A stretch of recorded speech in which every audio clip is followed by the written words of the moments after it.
Prologue: the firstborn call them the firstborn. Though they were not remotely human, they were flesh and blood, and when they looked out across the deeps of space, they felt awe and wonder and loneliness. As soon as they possessed the power, they began to seek for fellowship among the stars. In their explorations, they encountered life in many forms and watched the workings of evolution on 1,000 worlds. They saw how often the first faint sparks of intelligence flickered and died in the cosmic night. And because, in all the galaxy, they had found nothing more precious than mind, they encouraged its dawning everywhere. They became farmers in the fields of stars. They sowed, and sometimes they reaped. And sometimes, dispassionately, they had to weed. The great dinosaurs had long since passed away, their morning promise annihilated by a random hammer blow from space, when the survey ship entered the solar system after a voyage that had already lasted 1,000 years. It swept past the frozen outer planets, paused briefly above the deserts of dying Mars, and presently looked down on Earth. Spread out beneath them, the explorers saw a world swarming with life. For years they studied, collected, catalogued. When they had learned all that they could, they began to modify. They tinkered with the destiny of many species on land and in the seas. But which of their experiments would bear fruit, they could not know for at least 1,000,000 years. They were patient, but they were not yet immortal. There was so much to do in this universe of 100 billion suns, and other worlds were calling. So they set out once more into the abyss, knowing that they would never come this way again. Nor was there any need. The servants they had left behind would do the rest. On Earth, the glaciers came and went, while above them the changeless moon still carried its secret from the stars. With a yet slower rhythm than the polar ice, the tides of civilization ebbed and flowed across the galaxy. Strange and beautiful and terrible empires rose and fell, and passed on their knowledge to their successors. And now, out among the stars, evolution was driving towards new goals. The first explorers of Earth had long since come to the limits of flesh and blood. As soon as their machines were better than their bodies, it was time to move. First their brains, and then their thoughts alone, they transferred into shining new homes of metal and gemstone. In these they roamed the galaxy. They no longer built spaceships. They were spaceships. But the age of the machine entities swiftly passed. In their ceaseless experimenting, they had learned to store knowledge in the structure of space itself, and to preserve their thoughts for eternity in frozen lattices of light. Into pure energy, therefore, they presently transformed themselves, and on 1,000 worlds, the empty shells they had discarded twitched for a while in a mindless dance of death, then crumbled into dust. Now they were lords of the galaxy, and could rove at will among the stars, or sink like a subtle mist through the very interstices of space. Though they were freed at last from the tyranny of matter, they had not wholly forgotten their origin in the warm slime of a vanished sea. And their marvelous instruments still continued to function, watching over the experiments started so many ages ago. But no longer were they always obedient to the mandates of their creators. Like all material things, they were not immune to the corruption of time and its patient, unsleeping servant, entropy. And sometimes they discovered and sought goals of their own. STARCITY 1 Comet Cowboy Captain Dimitri Chandler M 2973-04 21/93 106/Mars/I Space Acad 3005. Or Dim, to his very best friends, was understandably annoyed. The message from Earth had taken 6 hours to reach the space-dug Goliath, here beyond the orbit of Neptune. If it had arrived 10 minutes later, he could have answered, "Sorry, can't leave now. We've just started to deploy the sunscreen." The excuse would have been perfectly valid. Wrapping a comet's core in a sheet of reflective film only a few molecules thick, but kilometers on a side, was not the sort of job you could abandon while it was half completed. Still, it would be a good idea to obey this ridiculous request. He was already in disfavor sunwards, through no fault of his own. Collecting ice from the rings of Saturn and nudging it towards Venus and Mercury, where it was really needed, had started back in the 2700s, 3 centuries ago. Captain Chandler had never been able to see any real difference in the before and after images the solar conservers were always producing to support their accusations of celestial vandalism. But the general public, still sensitive to the ecological disasters of previous centuries, had thought otherwise, and the hands-off Saturn vote had passed by a substantial majority. As a result, Chandler was no longer a ring rustler, but a comet cowboy. So here he was at an appreciable fraction of the distance to Alpha Centauri, rounding up stragglers from the Kuiper Belt. There was certainly enough ice out here to cover Mercury and Venus with oceans kilometers deep, but it might take centuries to extinguish their hellfires and make them suitable for life. The solar conservers, of course, were still protesting against this, though no longer with so much enthusiasm. The millions dead from the tsunami caused by the Pacific asteroid in 2304, how ironic that a land impact would have done much less damage, had reminded all future generations that the human race had too many eggs in one fragile basket. Well, Chandler told himself, it would be 50 years before this particular package reached its destination, so a delay of a week would hardly make much difference. But all the calculations about rotation, center of mass, and thrust vectors would have to be redone and radioed back to Mars for checking. It was a good idea to do your sums carefully before nudging billions of tons of ice along an orbit that might take it within hailing distance of Earth. As they had done so many times before, Captain Chandler's eyes strayed towards the ancient photograph above his desk. It showed a three-masted steamship, dwarfed by the iceberg that was looming above it, as, indeed, Goliath was dwarfed at this very moment. How incredible, he had often thought, that only one long lifetime spanned the gulf between this primitive discovery and the ship that had carried the same name to Jupiter. And what would those Antarctic explorers of 1,000 years ago have made of the view from his bridge? They would certainly have been disoriented, for the wall of ice beside which Goliath was floating stretched both upwards and downwards as far as the eye could see. And it was strange-looking ice, wholly lacking the immaculate whites and blues of the frozen polar seas. In fact, it looked dirty, as indeed it was, for only some 90% was water ice. The rest was a witch's brew of carbon and sulfur compounds, most of them stable only at temperatures not far above absolute zero. Thawing them out could produce unpleasant surprises. As one astrochemist had famously remarked, comets have bad breath. Skipper to all personnel, Chandler announced. There's been a slight change of program. We've been asked to delay operations to investigate a target that SpaceGuard radar has picked up. Any details? Somebody asked, when the chorus of groans over the ship's intercom had died away. Not many, but I gather it's another Millennium Committee project they've forgotten to cancel. More groans. Everyone had become heartily sick of all the events planned to celebrate the end of the 2000s. There had been a general sigh of relief when 1 January 3001 had passed uneventfully, and the human race could resume its normal activities.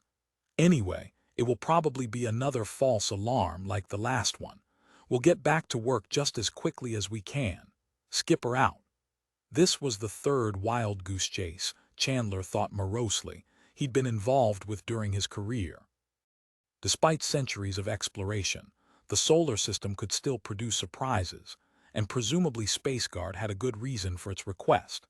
He only hoped that some imaginative idiot hadn't once again sighted the fabled golden asteroid. If it did exist, which Chandler did not for a moment believe, it would be no more than a mineralogical curiosity. It would be of far less real value than the ice he was nudging sunwards to bring life to barren worlds. There was one possibility, however, which he did take quite seriously. Already, the human race had scattered its robot probes through a volume of space 100 light-years across, and the Tycho monolith was sufficient reminder that much older civilizations had engaged in similar activities. There might well be other alien artifacts in the solar system, or in transit through it. Captain Chandler suspected that SpaceGuard had something like this in mind. Otherwise, it would hardly have diverted a Class I spacedug to go chasing after an unidentified radar blip. 5 hours later, The questing Goliath detected the echo at extreme range. Even allowing for the distance, it seemed disappointingly small. However, as it grew clearer and stronger, it began to give the signature of a metallic object, perhaps a couple of meters long. It was traveling on an orbit heading out of the solar system, so it was almost certainly, Chandler decided, one of the myriad pieces of space junk that mankind had tossed towards the stars during the last millennium, and which might one day provide the only evidence that the human race had ever existed. Then it came close enough for visual inspection, and Captain Chandler realized with awed astonishment that some patient historian was still checking the earliest records of the space age. What a pity that the computers had given him the answer, just a few years too late for the Mephiromium celebrations. Goliath here Chandler radioed earthwards, his voice tinged with pride as well as solemnity. "We're bringing aboard a 1,000-year-old astronaut, and I can guess who it is." Awakening Frank Poole awoke, but he did not remember. He was not even sure of his name. Obviously, he was in a hospital room. Even though his eyes were still closed, the most primitive and evocative of his senses told him that. Each breath brought the faint and not unpleasant tang of antiseptics in the air, and it triggered a memory of the time when, of course, as a reckless teenager, he had broken a rib in the Arizona Hang Gliding Championship. Now it was all beginning to come back. "I'm Deputy Commander Frank Poole, Executive Officer, USS Discovery, on a top-secret mission to Jupiter." It seemed as if an icy hand had gripped his heart. He remembered in slow-motion playback that runaway spacepod jetting towards him, metal claws outstretched. Then the silent impact and the not-so-silent hiss of air rushing out of his suit. After that, one last memory of spinning helplessly in space, trying in vain to reconnect his broken air hose. Well, whatever mysterious accident had happened to the spacepod controls, he was safe now. Presumably, Dave had made a quick EVA and rescued him before lack of oxygen could do permanent brain damage. Good old Dave, he told himself. I must think just a moment. I'm obviously not aboard Discovery now. Surely I haven't been unconscious long enough to be taken back to Earth. His confused train of thought was abruptly broken by the arrival of a matron and two nurses, wearing the immemorial uniform of their profession. They seemed a little surprised. Poole wondered if he had awakened ahead of schedule, and the idea gave him a childish feeling of satisfaction. "Hello," he said, after several attempts. His vocal cords appeared to be very rusty. "How am I doing?" Matron smiled back at him and gave an obvious "don't try to talk" command by putting a finger to her lips. Then the two nurses fussed swiftly over him with practiced skill, checking pulse, temperature, reflexes. When one of them lifted his right arm and let it drop again, Poole noticed something peculiar. It fell slowly and did not seem to weigh as much as normal. Nor, for that matter, did his body when he attempted to move. So I must be on a planet, he thought, or a space station with artificial gravity. Certainly not Earth, I don't weigh enough. He was about to ask the obvious question when Matron pressed something against the side of his neck. He felt a slight tingling sensation and sank back into a dreamless sleep. Just before he became unconscious, he had time for one more puzzled thought. How odd they never spoke a single word all the time they were with me. Rehabilitation. When he woke again and found matron and nurses standing round his bed, Poole felt strong enough to assert himself. "Where am I? Surely you can tell me that." The three women exchanged glances, obviously uncertain what to do next. Then matron answered, enunciating her words very slowly and carefully. "Everything is fine, Mr. Poole. Professor Anderson will be here in a minute. He will explain." "Explain what?" thought Poole with some exasperation. "But at least she speaks English, even though I can't place her accent." Anderson must have been already on his way, for the door opened moments later, to give Poole a brief glimpse of a small crowd of inquisitive onlookers peering in at him. He began to feel like a new exhibit at a zoo. Professor Anderson was a small, dapper man whose features seemed to have combined key aspects of several races, Chinese, Polynesian, Nordic, in a thoroughly confusing fashion. He greeted Poole by holding up his right palm, then did an obvious double-take and shook hands, with such a curious hesitation that he might have been rehearsing some quite unfamiliar gesture. Glad to see you're looking so well, Mr. Poole. We'll have you up in no time. Again that odd accent and slow delivery, but the confident bedside manner was that of all doctors in all places and all ages. I'm glad to hear it. Now perhaps you can answer a few questions. Of course, of course. But just a minute. Anderson spoke so rapidly and quietly to the matron that Poole could catch only a few words, several of which were wholly unfamiliar to him. Then the matron nodded at one of the nurses, who opened a wall cupboard and produced a slim metal band which she proceeded to wrap around Poole's head. "What's that for?" he asked, being one of those difficult patients, so annoying to doctors, who always want to know just what's happening to them. EEC readout. Professor, matron, and nurses looked equally baffled. Then a slow smile spread across Anderson's face. "Oh,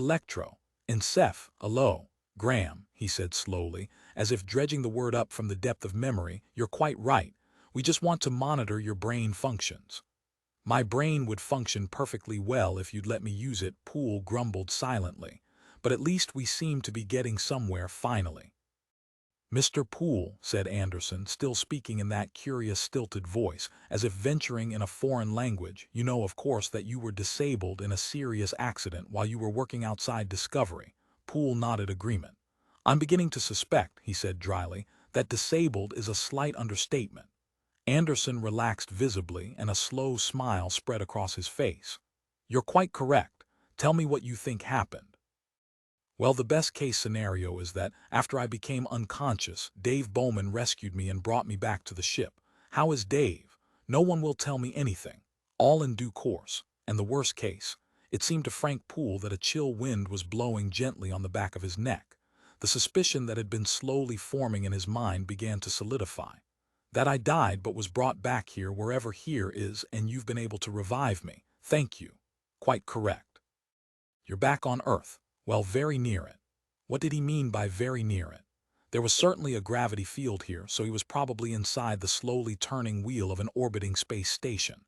No matter, there was something much more important to think about. Poole did some quick mental calculations. If Dave had put him in the hibernaculum, revived the rest of the crew, and completed the mission to Jupiter, why, he could have been dead for as much as 5 years. Just what date is it? He asked as calmly as possible. Professor and matron exchanged glances. Again Poole felt that cold wind on his neck. "I must tell you, Mr. Poole, that Bowman did not rescue you. He believed, and we cannot blame him, that you were irrevocably dead. Also, he was facing a desperately serious crisis that threatened his own survival. So you drifted on into space, passed through the Jupiter system, and headed out towards the stars. Fortunately, you were so far below freezing point that there was no metabolism, but it's a near miracle that you were ever found at all. You are one of the luckiest men alive. No, ever to have lived. Am I?" Poole asked himself bleakly. 5 years, indeed. It could be a century or even more. "Let me have it," he demanded. Professor and matron seemed to be consulting an invisible monitor. When they looked at each other and nodded agreement, Poole guessed that they were all plugged into the hospital information circuit, linked to the headband he was wearing. "Frank," said Professor Anderson, making a smooth switch to the role of longtime family physician, "this will be a great shock to you, but you're capable of accepting it, and the sooner you know, the better. We're near the beginning of the 4th millennium. Believe me, you left Earth almost 1,000 years ago." "I believe you," Poole answered calmly. Then, to his great annoyance, the room started to spin around him, and he knew nothing more. When he regained consciousness, he found that he was no longer in a bleak hospital room, but in a luxurious suite with attractive and steadily changing images on the walls. Some of these were famous and familiar paintings. Others showed land and seascapes that might have been from his own time. There was nothing alien or upsetting. That, he guessed, would come later. His present surroundings had obviously been carefully programmed. He wondered if there was the equivalent of a television screen somewhere. How many channels would the 4th millennium have? But could see no sign of any controls near his bed. There was so much he would have to learn in this new world. He was a savage who had suddenly encountered civilization. But first, he must regain his strength and learn the language. Not even the advent of sound recording, already more than a century old when Poole was born, had prevented major changes in grammar and pronunciation. And there were thousands of new words, mostly from science and technology, though often he was able to make a shrewd guess at their meaning. More frustrating, however, were the myriad of famous and infamous personal names that had accumulated over the millennium, and which meant nothing to him. For weeks, until he had built up a data bank, most of his conversations had to be interrupted with potted biographies. As Poole's strength increased, so did the number of his visitors, though always under Professor Anderson's watchful eye. They included medical specialists, scholars of several disciplines, and, of the greatest interest to him, spacecraft commanders. There was little that he could tell the doctors and historians that was not recorded somewhere in mankind's gigantic data banks, but he was often able to give them research shortcuts and new insights about the events of his own time. Though they all treated him with the utmost respect and listened patiently as he tried to answer their questions, they seemed reluctant to answer his. Poole began to feel that he was being overprotected from culture shock, and half-seriously wondered how he could escape from his suite. On the few occasions he was alone, he was not surprised to discover that the door was locked. Then the arrival of Dr. Indra Wallace changed everything. Despite her name, her chief racial component appeared to be Japanese, and there were times when with just a little imagination Poole could picture her as a rather mature geisha girl. It was hardly an appropriate image for a distinguished historian, holding a virtual chair at a university still boasting real ivy. She was the first visitor with a fluent command of Poole's own English, so he was delighted to meet her. "Mr. Poole," she began in a very businesslike voice, "I've been appointed your official guide and, let's say, mentor. My qualifications: I've specialized in your period. My thesis was The Collapse of the Nation-State 2050. I believe we can help each other in many ways." "I'm sure we can. First, I'd like you to get me out of here so I can see a little of your world." "Exactly what we intend to do. But first we must give you an ident. Until then you'll be, what was the term? A non-person. It would be almost impossible for you to go anywhere or get anything done. No input device would recognize your existence." "Just what I expected," Poole answered with a wry smile. "It was starting to get that way in my own time, and many people hated the idea. Some still do. They go off and live in the wilderness. There's a lot more on Earth than there was in your century. But they always take their compacts with them, so they can call for help as soon as they get into trouble. The median time is about 5 days. Sorry to hear that. The human race has obviously deteriorated." He was cautiously testing her, trying to find the limits of her tolerance and to map out her personality. It was obvious that they were going to spend much time together, and that he would have to depend upon her in hundreds of ways. Yet he was still not sure if he would even like her. Perhaps she regarded him merely as a fascinating museum exhibit. Rather to Poole's surprise, she agreed with his criticism. "That may be true in some respects. Perhaps we're physically weaker, but we're healthier and better adjusted than most humans who have ever lived. The noble savage was always a myth." She walked over to a small rectangular plate, set at eye level in the door. It was about the size of one of the countless magazines that had proliferated in the far-off age of print, and Poole had noticed that every room seemed to have at least one.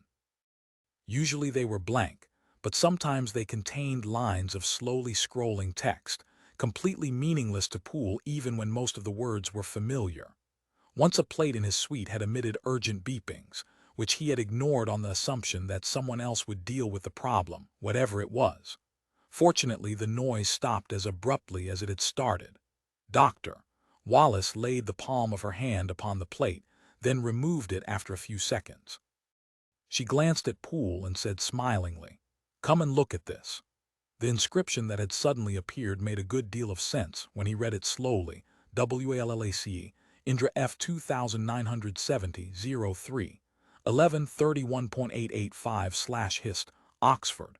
I suppose it means female, date of birth 11 March 2970, and that you're associated with the Department of History at Oxford. And I guess that 31.885 is a personal identification number. Correct. Excellent, Mr. Poole. I've seen some of your email addresses and credit card numbers, hideous strings of alphanumeric gibberish that no one could possibly remember.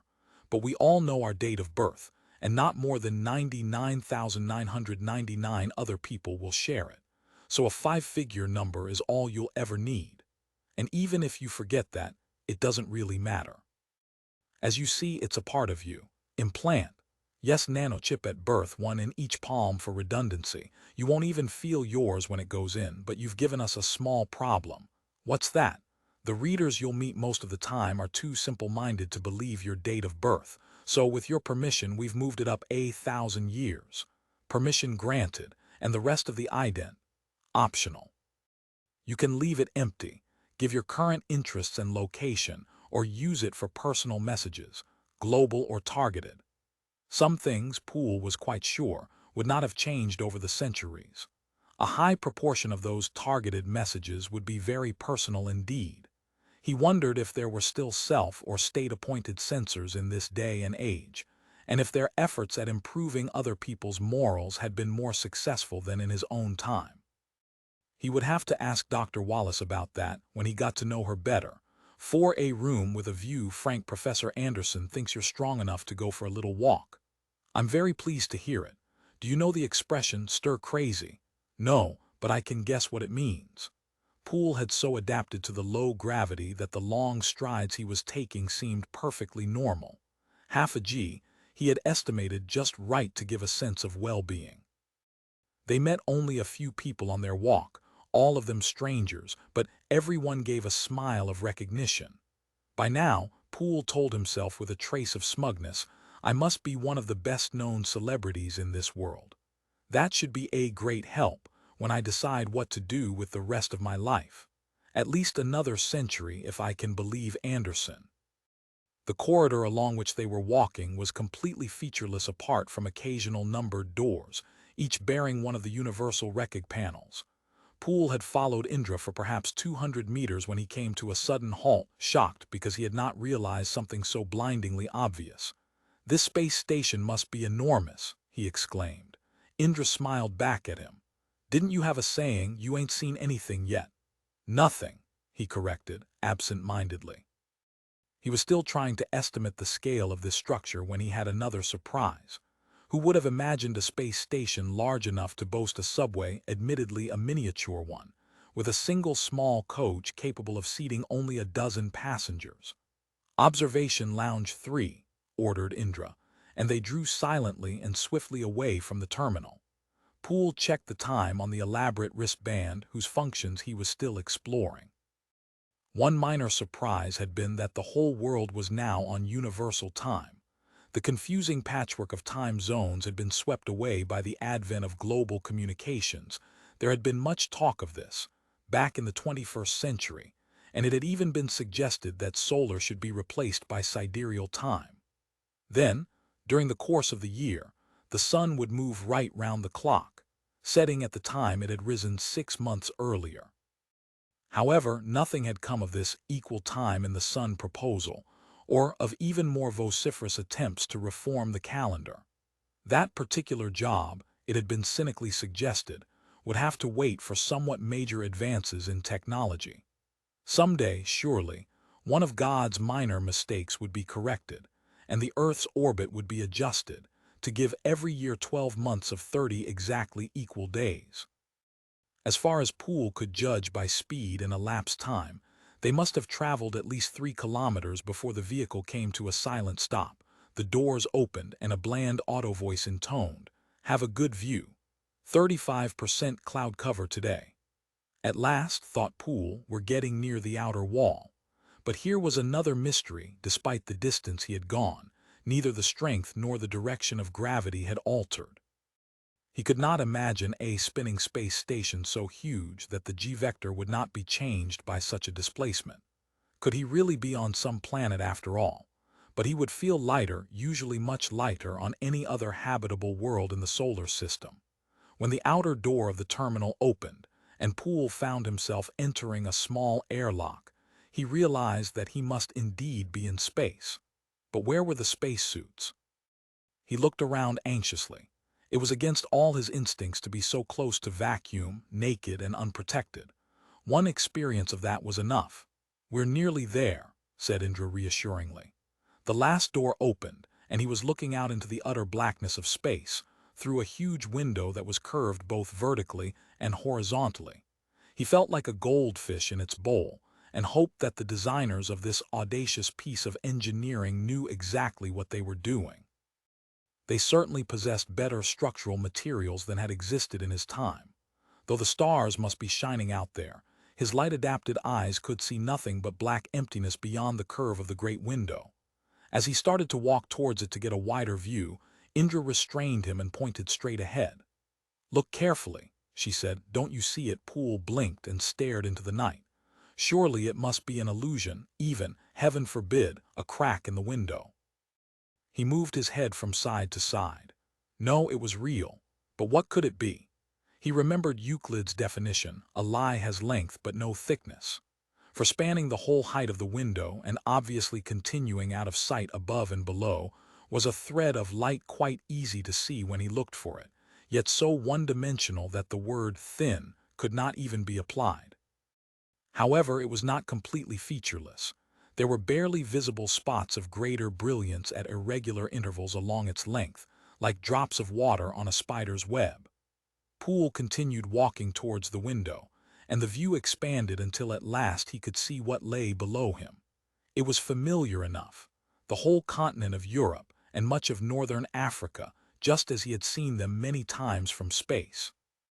So he was in orbit after all, probably an equatorial one, at a height of at least 1,000 kilometers.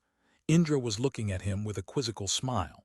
"Go closer to the window," she said very softly, "so that you can look straight down. I hope you have a good head for heights." What a silly thing to say to an astronaut, Poole told himself as he moved forward. If I ever suffered from vertigo, I wouldn't be in this business.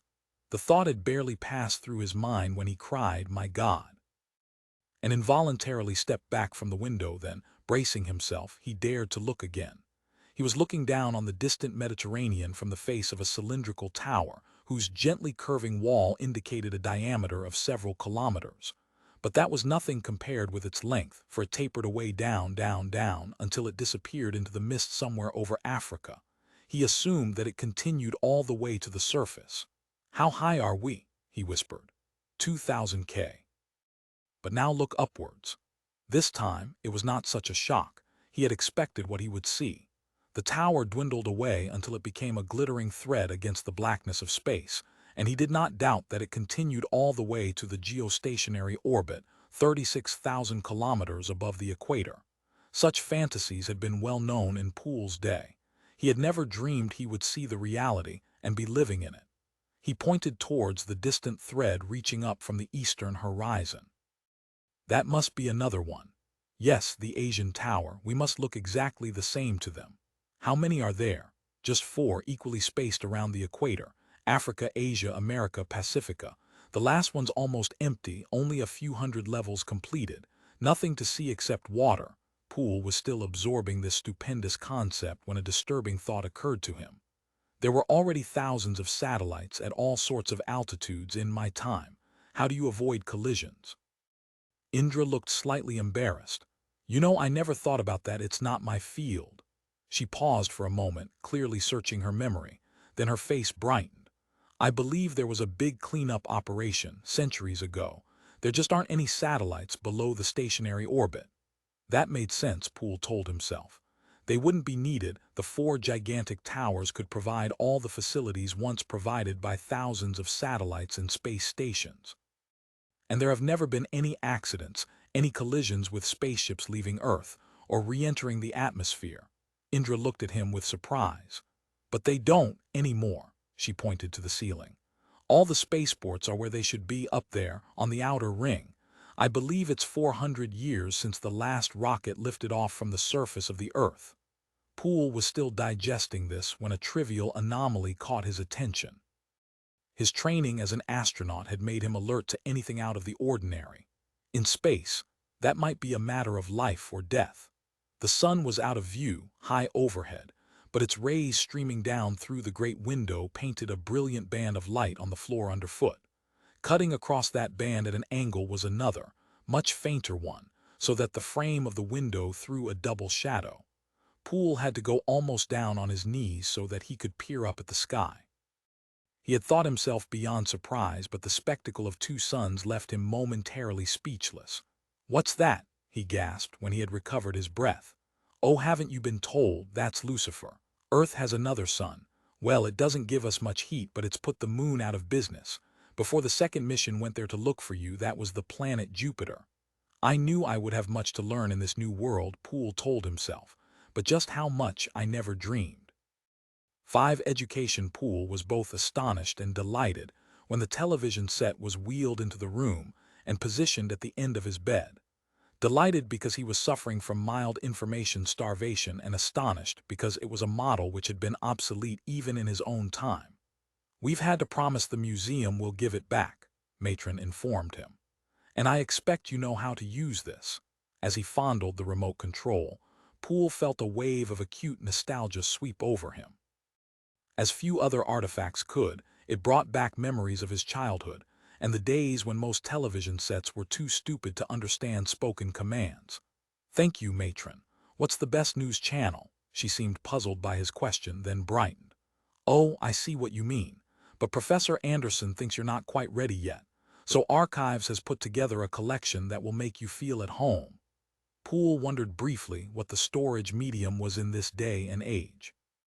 He could still remember compact discs, and his eccentric old Uncle George had been the proud possessor of a collection of vintage videotapes. But surely that technological contest must have finished centuries ago, in the usual Darwinian way, with the survival of the fittest. He had to admit that the selection was well done by someone, Indra, familiar with the early 21st century. There was nothing disturbing, no wars or violence, and very little contemporary business or politics, all of which would now be utterly irrelevant. There were some light comedies, sporting events. How did they know that he had been a keen tennis fan? Classical and pop music and wildlife documentaries. And whoever had put this collection together had a sense of humor, or they would not have included episodes from each Star Trek series. As a very small boy, Poole had met both Patrick Stewart and Leonard Nimoy. He wondered what they would have thought if they could have known the destiny of the child who had shyly asked for their autographs. A depressing thought occurred to him, soon after he had started exploring much of the time in Fast Forward, these relics of the past. He had read somewhere that by the turn of the century, his century, there were approximately 50,000 television stations broadcasting simultaneously. If that figure had been maintained, and it might well have increased, by now millions of hours of TV programming must have gone on the air. So even the most hardened cynic would admit that there were probably at least 1 billion hours of worthwhile viewing, and millions that would pass the highest standards of excellence. How to find these few million needles in so gigantic a haystack? The thought was so overwhelming, indeed, so demoralizing, that after a week of increasingly aimless channel surfing, Poole asked for the set to be removed. Perhaps fortunately, he had less and less time to himself during his waking hours, which were steadily growing longer as his strength came back. There was no risk of boredom, thanks to the continual parade not only of serious researchers, but also inquisitive and presumably influential citizens who had managed to filter past the palace guard established by Matron and Professor Anderson. Nevertheless, he was glad when, one day, the television set reappeared. He was beginning to suffer from withdrawal symptoms, and this time he resolved to be more selective in his viewing. The venerable antique was accompanied by Indra Wallace, smiling broadly. "We've found something you must see, Frank. We think it will help you to adjust anyway. We're sure you'll enjoy it." Poole had always found that remark a recipe for guaranteed boredom and prepared for the worst. But the opening had him instantly hooked, taking him back to his old life as few other things could have done. At once he recognized one of the most famous voices of his age and remembered that he had seen this very program before. Could it have been at its first transmission? No, he was only 5 then. Must have been a repeat. Atlanta, 2000, December 31. This is CNN International, 5 minutes from the dawn of the new millennium with all its unknown perils and promise. But before we try to explore the future, let's look back 1,000 years and ask ourselves, could any persons living in AD 1,000 even remotely imagine our world or understand it if they were magically transported across the centuries? Almost the whole of the technology we take for granted was invented near the very end of our millennium: the steam engine, electricity, telephones, radio, television, cinema, aviation, electronics. And during a single lifetime, nuclear energy and space travel, what would the greatest minds of the past have made of these? How long could an Archimedes or a Leonardo have retained his sanity if suddenly dumped into our world? It's tempting to think that we would do better if we were transported 1,000 years hence. Surely the fundamental scientific discoveries have already been made, though there will be major improvements in technology. Will there be any devices, anything as magical and incomprehensible to us as a pocket calculator or a video camera would have been to Isaac Newton? Perhaps our age is indeed sundered from all those that have gone before. Telecommunications, the ability to record images and sounds once irrevocably lost, the conquest of the air and space, all these have created a civilization beyond the wildest fantasies of the past. And equally important, Copernicus, Newton, Darwin, and Einstein have so changed our mode of thinking and our outlook on the universe that we might seem almost a new species to the most brilliant of our predecessors. And will our successors, 1,000 years from now, look back on us with the same pity with which we regard our ignorant, superstitious, disease-ridden, short-lived ancestors?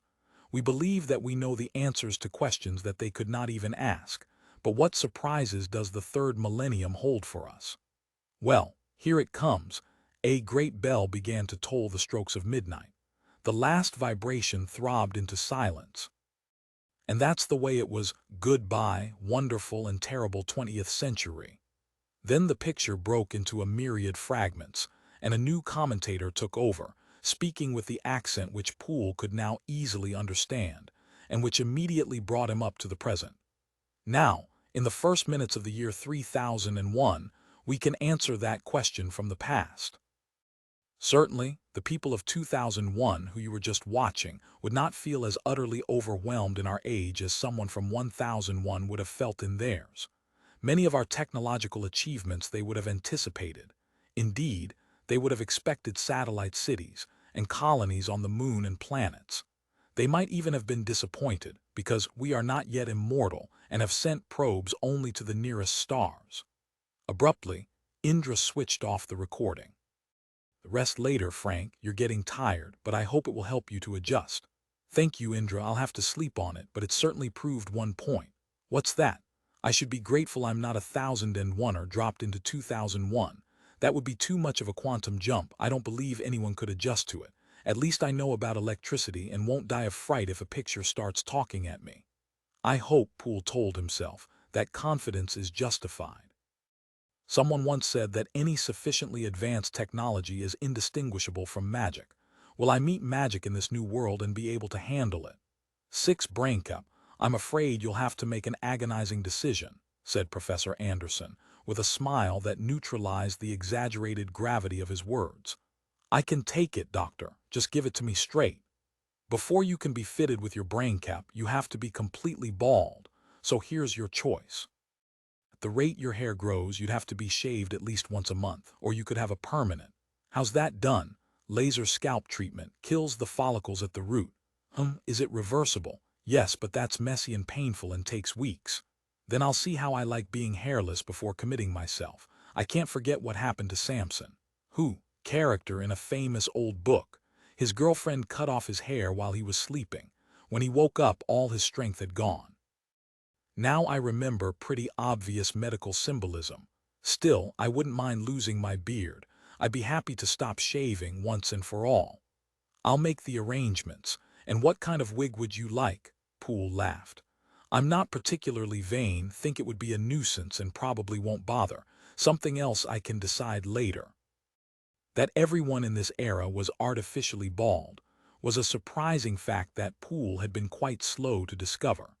His first revelation had come when both his nurses removed their luxuriant tresses, without the slightest sign of embarrassment, just before several, equally bald specialists arrived to give him a series of microbiological checks.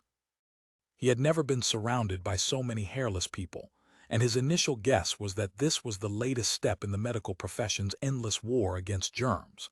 Like many of his guesses, it was completely wrong, and when he discovered the true reason, he amused himself by seeing how often he would have been sure, had he not known in advance, that his visitors' hair was not their own. The answer was, seldom with men, never with women. This was obviously the great age of the wig maker. Professor Anderson wasted no time.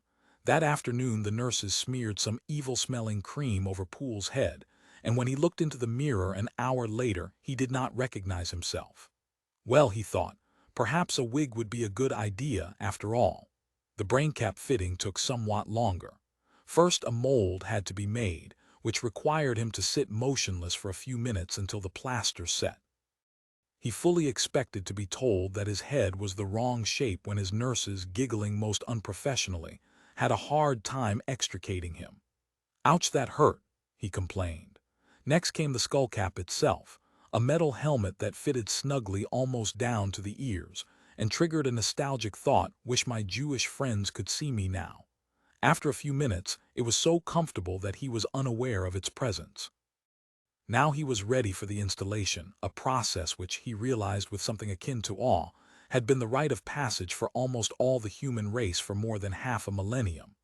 "There's no need to close your eyes," said the technician, who had been introduced by the pretentious title of brain engineer, almost always shortened to brainman in popular usage.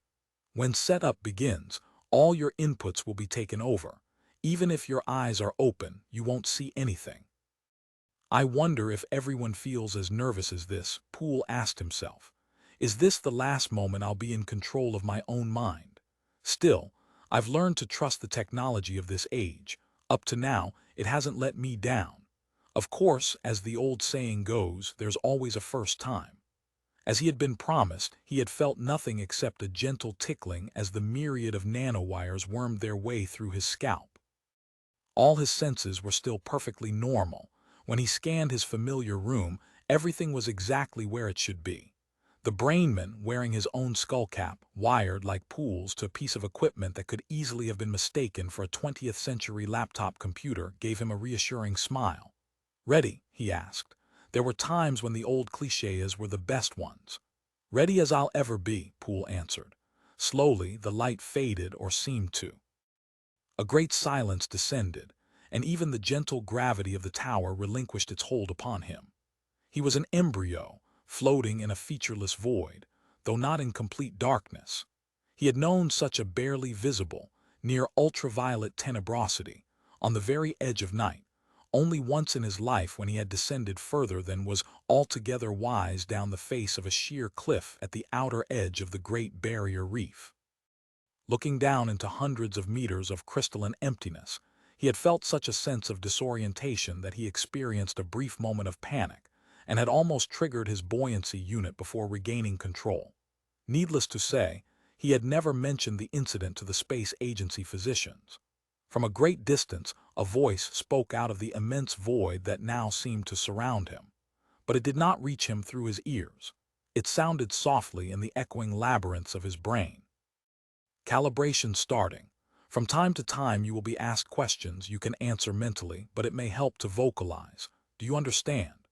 "Yes," Poole replied, wondering if his lips were indeed moving. There was no way that he could tell. Something was appearing in the void, a grid of thin lines like a huge sheet of graph paper. It extended up and down, right and left, to the limits of his vision. He tried to move his head, but the image refused to change. Numbers started to flicker across the grid, too fast for him to read, but presumably some circuit was recording them.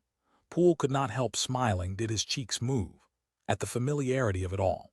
This was just like the computer-driven eye examination that any oculist of his age would give a client. The grid vanished, to be replaced by smooth sheets of color filling his entire field of view. In a few seconds, they flashed from one end of the spectrum to the other. "Could have told you that," Poole muttered silently. "My color vision's perfect. Next for hearing, I suppose." He was quite correct. A faint, drumming sound accelerated until it became the lowest of audible CS, then raced up the musical scale until it disappeared beyond the range of human hearing, into bat and dolphin territory. That was the last of the simple, straightforward tests. He was briefly assailed by scents and flavors, most of them pleasant but some quite the reverse. Then he became, or so it seemed, a puppet on an invisible string. He presumed that his neuromuscular control was being tested, and hoped that there were no external manifestations. If there were, he would probably look like someone in the terminal stages of St. Vitus's dance. And for one moment he even had a violent erection, but was unable to give it a reality check before he fell into a dreamless sleep. Or did he only dream that he slept? He had no idea how much time had elapsed before he awoke. The helmet had already gone, together with the brainman and his equipment.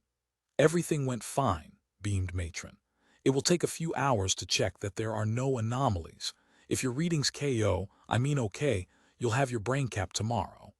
Poole appreciated the efforts of his entourage to learn archaic English, but he could not help wishing that Matron had not made that unfortunate slip of the tongue. When the time came for the final filling, Poole felt almost like a boy again, about to unwrap some wonderful new toy under the Christmas tree. "You won't have to go through all that setting up again," the brainman assured him. "Download will start immediately. I'll give you a 5-minute demo. Just relax and enjoy." Gentle, soothing music washed over him. Though it was something very familiar from his own time, he could not identify it. There was a mist before his eyes which parted as he walked towards it. Yes, he was walking. The illusion was utterly convincing. He could feel the impact of his feet on the ground, and now that the music had stopped he could hear a gentle wind blowing through the great trees that appeared to surround him. He recognized them as Californian redwoods, and hoped that they still existed in reality, somewhere on Earth. He was moving at a brisk pace, too fast for comfort, as if time was slightly accelerated so he could cover as much ground as possible. Yet he was not conscious of any effort. He felt he was a guest in someone else's body. The sensation was enhanced by the fact that he had no control over his movements. When he attempted to stop or to change direction, nothing happened. He was going along for the ride. It did not matter. He was enjoying the novel experience and could appreciate how addictive it could become. The dream machines that many scientists of his own century had anticipated, often with alarm, were now part of everyday life. Poole wondered how mankind had managed to survive. He had been told that much of it had not. Millions had been brain-burned and had dropped out of life. Of course, he would be immune to such temptations. He would use this marvelous tool to learn more about the world of the fourth millennium and to acquire in minutes new skills that would otherwise take years to master. Well, he might, just occasionally, use the brain cap purely for fun. He had come to the edge of the forest and was looking out across a wide river. Without hesitation, he walked into it and felt no alarm as the water rose over his head. It did seem a little strange that he could continue breathing naturally, but he thought it much more remarkable that he could see perfectly in a medium where the unaided human eye could not focus. He could count every scale on the magnificent trout that went swimming past, apparently oblivious to this strange intruder. Then a mermaid. Well, he had always wanted to meet one, but he had assumed that they were marine creatures. Perhaps they occasionally came upstream like salmon to have their babies. She was gone before he could question her, to confirm or deny this revolutionary theory. The river ended in a translucent wall. He stepped through it onto the face of a desert, beneath a blazing sun. Its heat burned him uncomfortably, yet he was able to look directly into its noonday fury. He could even see with unnatural clarity an archipelago of sunspots near one limb. And this was surely impossible. There was the tenuous glory of the corona, quite invisible except during total eclipse, reaching out like a swan's wings on either side of the sun. Everything faded to black. The haunting music returned, and with it the blissful coolness of his familiar room. He opened his eyes, had they ever been closed, and found an expectant audience waiting for his reaction. Wonderful. He breathed almost reverently. Some of it seemed well realer than real.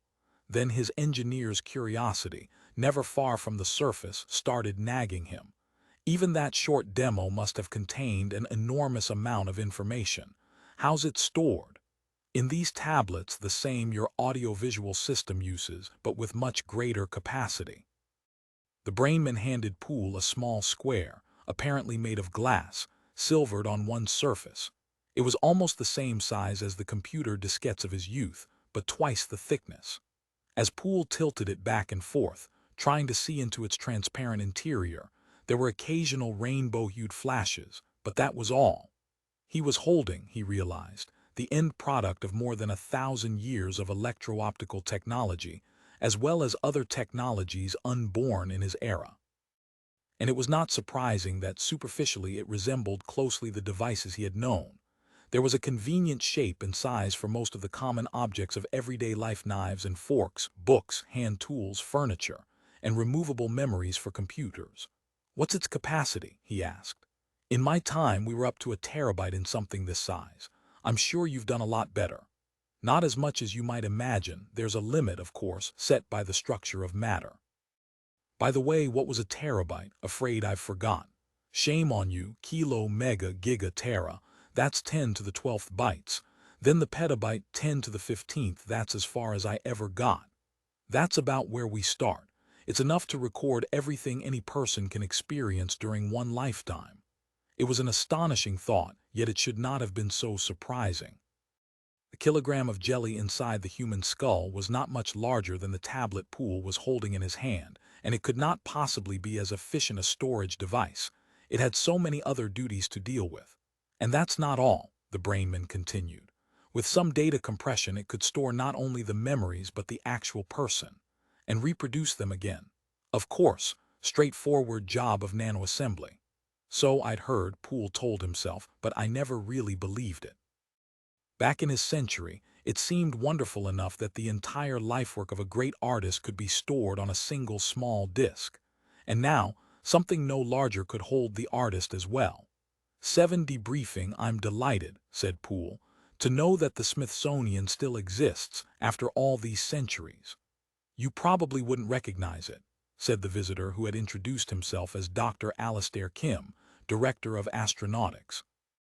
"Especially as it's now scattered over the solar system. The main off-Earth collections are on Mars and the Moon, and many of the exhibits that legally belong to us are still heading for the stars. Someday we'll catch up with them and bring them home. We're particularly anxious to get our hands on Pioneer 10, the first man-made object to escape from the solar system. I believe I was on the verge of doing that when they located me. Lucky for you, and for us. You may be able to throw light on many things we don't know. Frankly, I doubt it, but I'll do my best. I don't remember a thing after that runaway spacepod charged me, though I still find it hard to believe. I've been told that Hal was responsible." "That's true, but it's a complicated story. Everything we've been able to learn is in this recording, about 20 hours, but you can probably fast most of it. You know, of course, that Dave Bowman went out in the number 2 pod to rescue you, but was then locked outside the ship because Hal refused to open the pod bay doors." "Why, for God's sake, Doctor?" Kim winced slightly. It was not the first time Poole had noticed such a reaction. Must watch my language, he thought. God seems to be a dirty word in this culture, must ask Indra about it. There was a major programming error in Hal's instructions. He'd been given control of aspects of the mission you and Bowman didn't know about. It's all in the recording. Anyway, he also cut off the life support systems to the 3 hibernauts. The Alpha crew and Bowman had to jettison their bodies as well. So Dave and I were the Beta crew, something else I didn't know. "What happened to them?" Poole asked. "Couldn't they have been rescued just as I was?" "I'm afraid not. We've looked into it, of course. Bowman ejected them several hours after he'd taken back control from Hal, so their orbits were slightly different from yours. Just enough for them to burn up in Jupiter while you skimmed by, and got a gravity boost that would have taken you to the Orion Nebula in a few thousand more years. Doing everything on manual override, really a fantastic performance. Bowman managed to get Discovery into orbit round Jupiter." and there he encountered what the second expedition called Big Brother, an apparent twin of the Tycho monolith, but hundreds of times larger. And that's where we lost him. He left Discovery in the remaining space pod and made a rendezvous with Big Brother. For almost 1,000 years, we've been haunted by his last message. By Deus, it's full of stars. Here we go again, Poole told himself. No way Dave could have said that. Must have been, my God, it's full of stars. Apparently the pod was drawn into the monolith by some kind of inertial field, because it, and presumably Bowman, survived an acceleration which should have crushed them instantly. And that was the last information anyone had for almost 10 years, until the joint US-Russian Leonov mission, which made a rendezvous with the abandoned Discovery so that Dr. Chandra could go aboard and reactivate HAL. Yes, I know that, Doctor. Kim looked slightly embarrassed. Sorry, I wasn't sure how much you'd been told already anyway. That's when even stranger things started to happen. Apparently the arrival of Leonov triggered something inside Big Brother. If we did not have these recordings, no one would have believed what happened. Let me show you. Here's Dr. Heywood Floyd keeping the midnight watch aboard Discovery after power had been restored. Of course you'll recognize everything. Indeed I do, and how strange to see the long-dead Heywood Floyd sitting in my old seat with Hal's unblinking red eye surveying everything in sight. And even stranger to think that Hal and I have both shared the same experience of resurrection from the dead. A message was coining up on one of the monitors, and Floyd answered lazily, "Okay, Hal, who is calling?" No identification. Floyd looked slightly annoyed. "Very well, please give me the message. It is dangerous to remain here. You must leave within 15 days. That is absolutely impossible. Our launch window does not open until 26 days from now. We do not have sufficient propellant for an earlier departure. I am aware of these facts. Nevertheless, you must leave within FWFEN days. I cannot take this warning seriously unless I know its origin. Who is speaking to me? I was David Bowman. It is important that you believe me. Look behind you." Heywood Floyd slowly turned in his swivel chair, away from the banked panels and switches of the computer display, towards the Velcro-covered catwalk behind. "Watch this carefully," said Dr. Kim. "As if I needed telling," thought Poole. The zero-gravity environment of Discovery's observation deck was much dustier than he remembered it.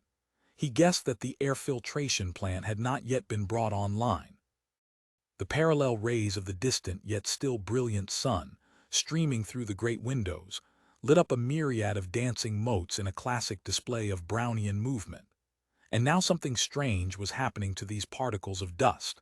Some force seemed to be marshalling them, herding them away from a central point, yet bringing others towards it, until they all met on the surface of a hollow sphere.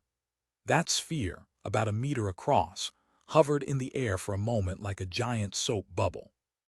Then it elongated into an ellipsoid, whose surface began to pucker, to form folds and indentations. Poole was not really surprised when it started to assume the shape of a man. He had seen such figures, blown out of glass, in museums and science exhibitions. But this dusty phantom did not even approximate anatomical accuracy. It was like a crude clay figurine, or one of the primitive works of art found in the recesses of Stone Age caves. Only the head was fashioned with care, and the face, beyond all shadow of doubt, was that of Commander David Bowman. "Hello, Dr. Floyd. Now do you believe me?" The lips of the figure never moved. Poole realized that the voice, yes, certainly Bowman's voice, was actually coming from the speaker grill. "This is very difficult for me, and I have little time. I have been allowed to give this warning. You have only 15 days. Why, and what are you?" But the ghostly figure was already fading, its grainy envelope beginning to dissolve back into the constituent particles of dust. "Goodbye, Dr. Floyd. We can have no further contact, but there may be one more message if all goes well." As the image dissolved, Poole could not help smiling at that old space-age cliché. If all goes well, how many times he had heard that phrase intoned before a mission. The phantom vanished. Only the motes of dancing dust were left, resuming their random patterns in the air. With an effort of will, Poole came back to the present.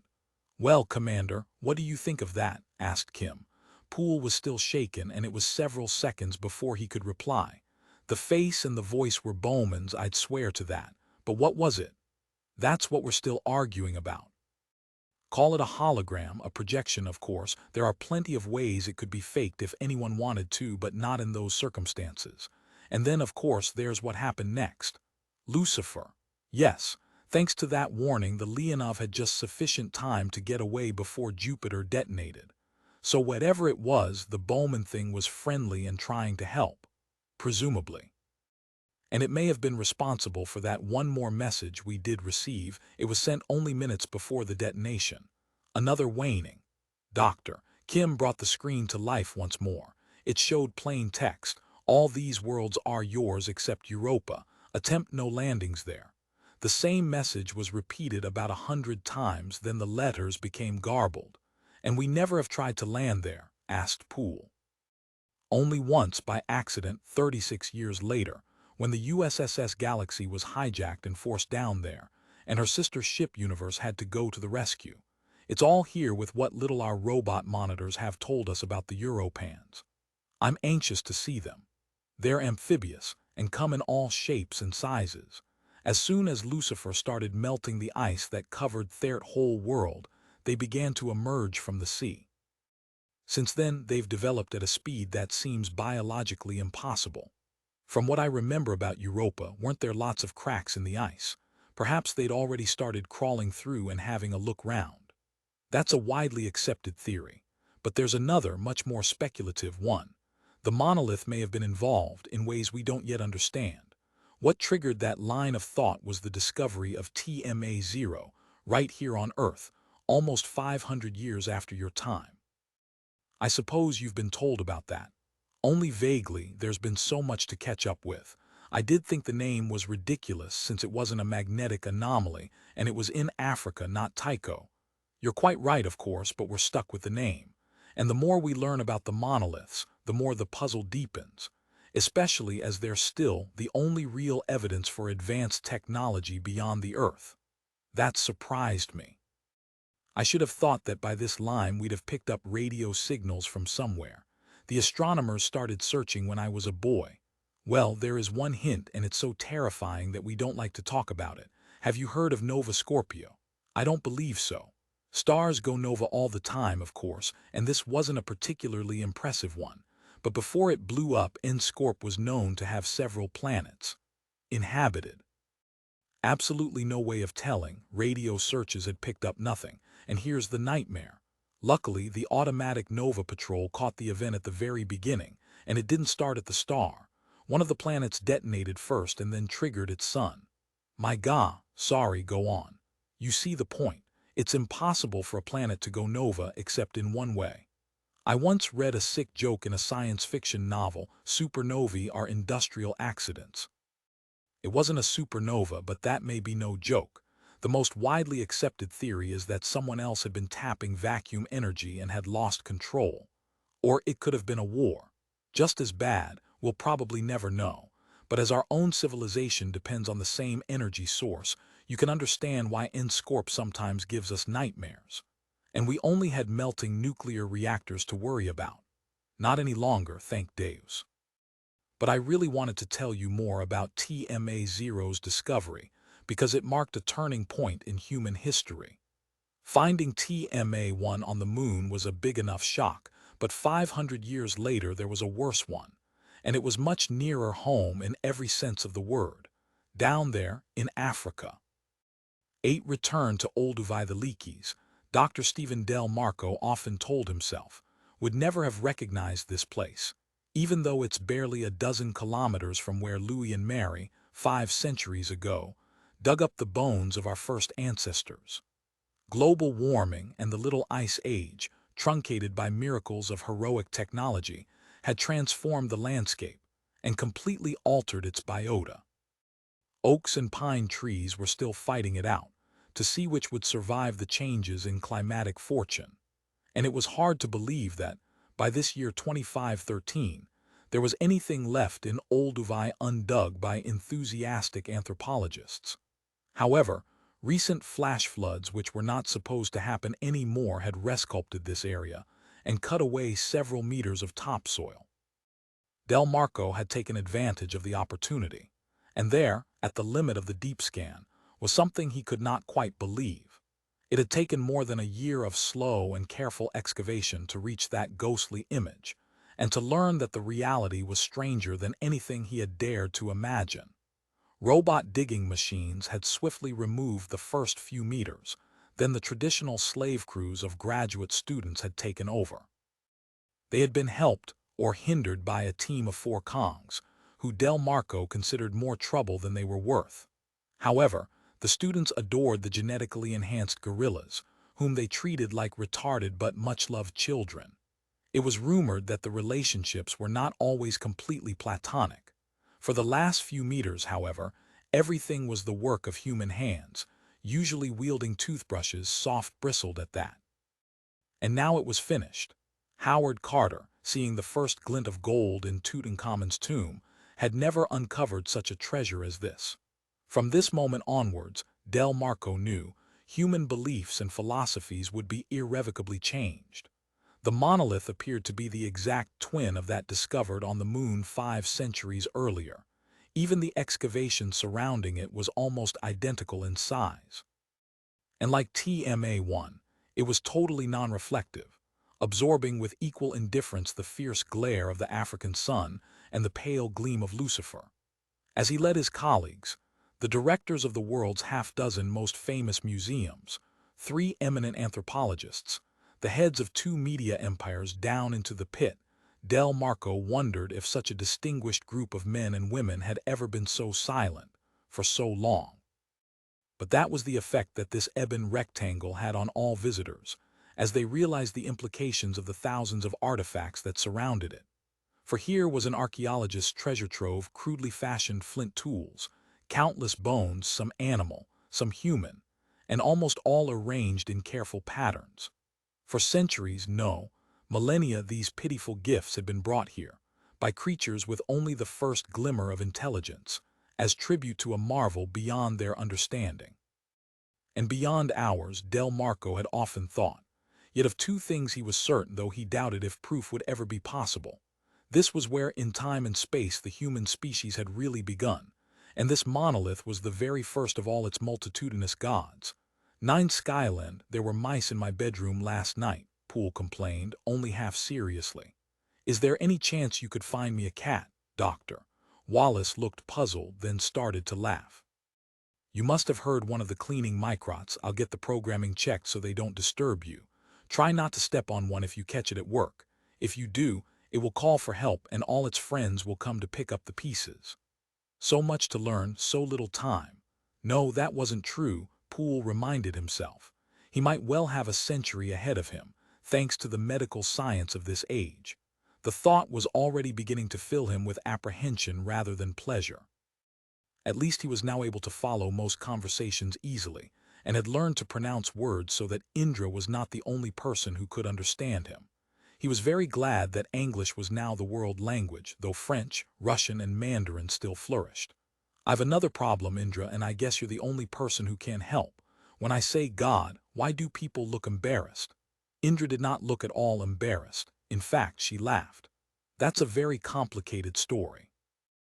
I wish my old friend Dr. Khan was here to explain it to you, but he's on Ganymede, curing any remaining true believers he can find there.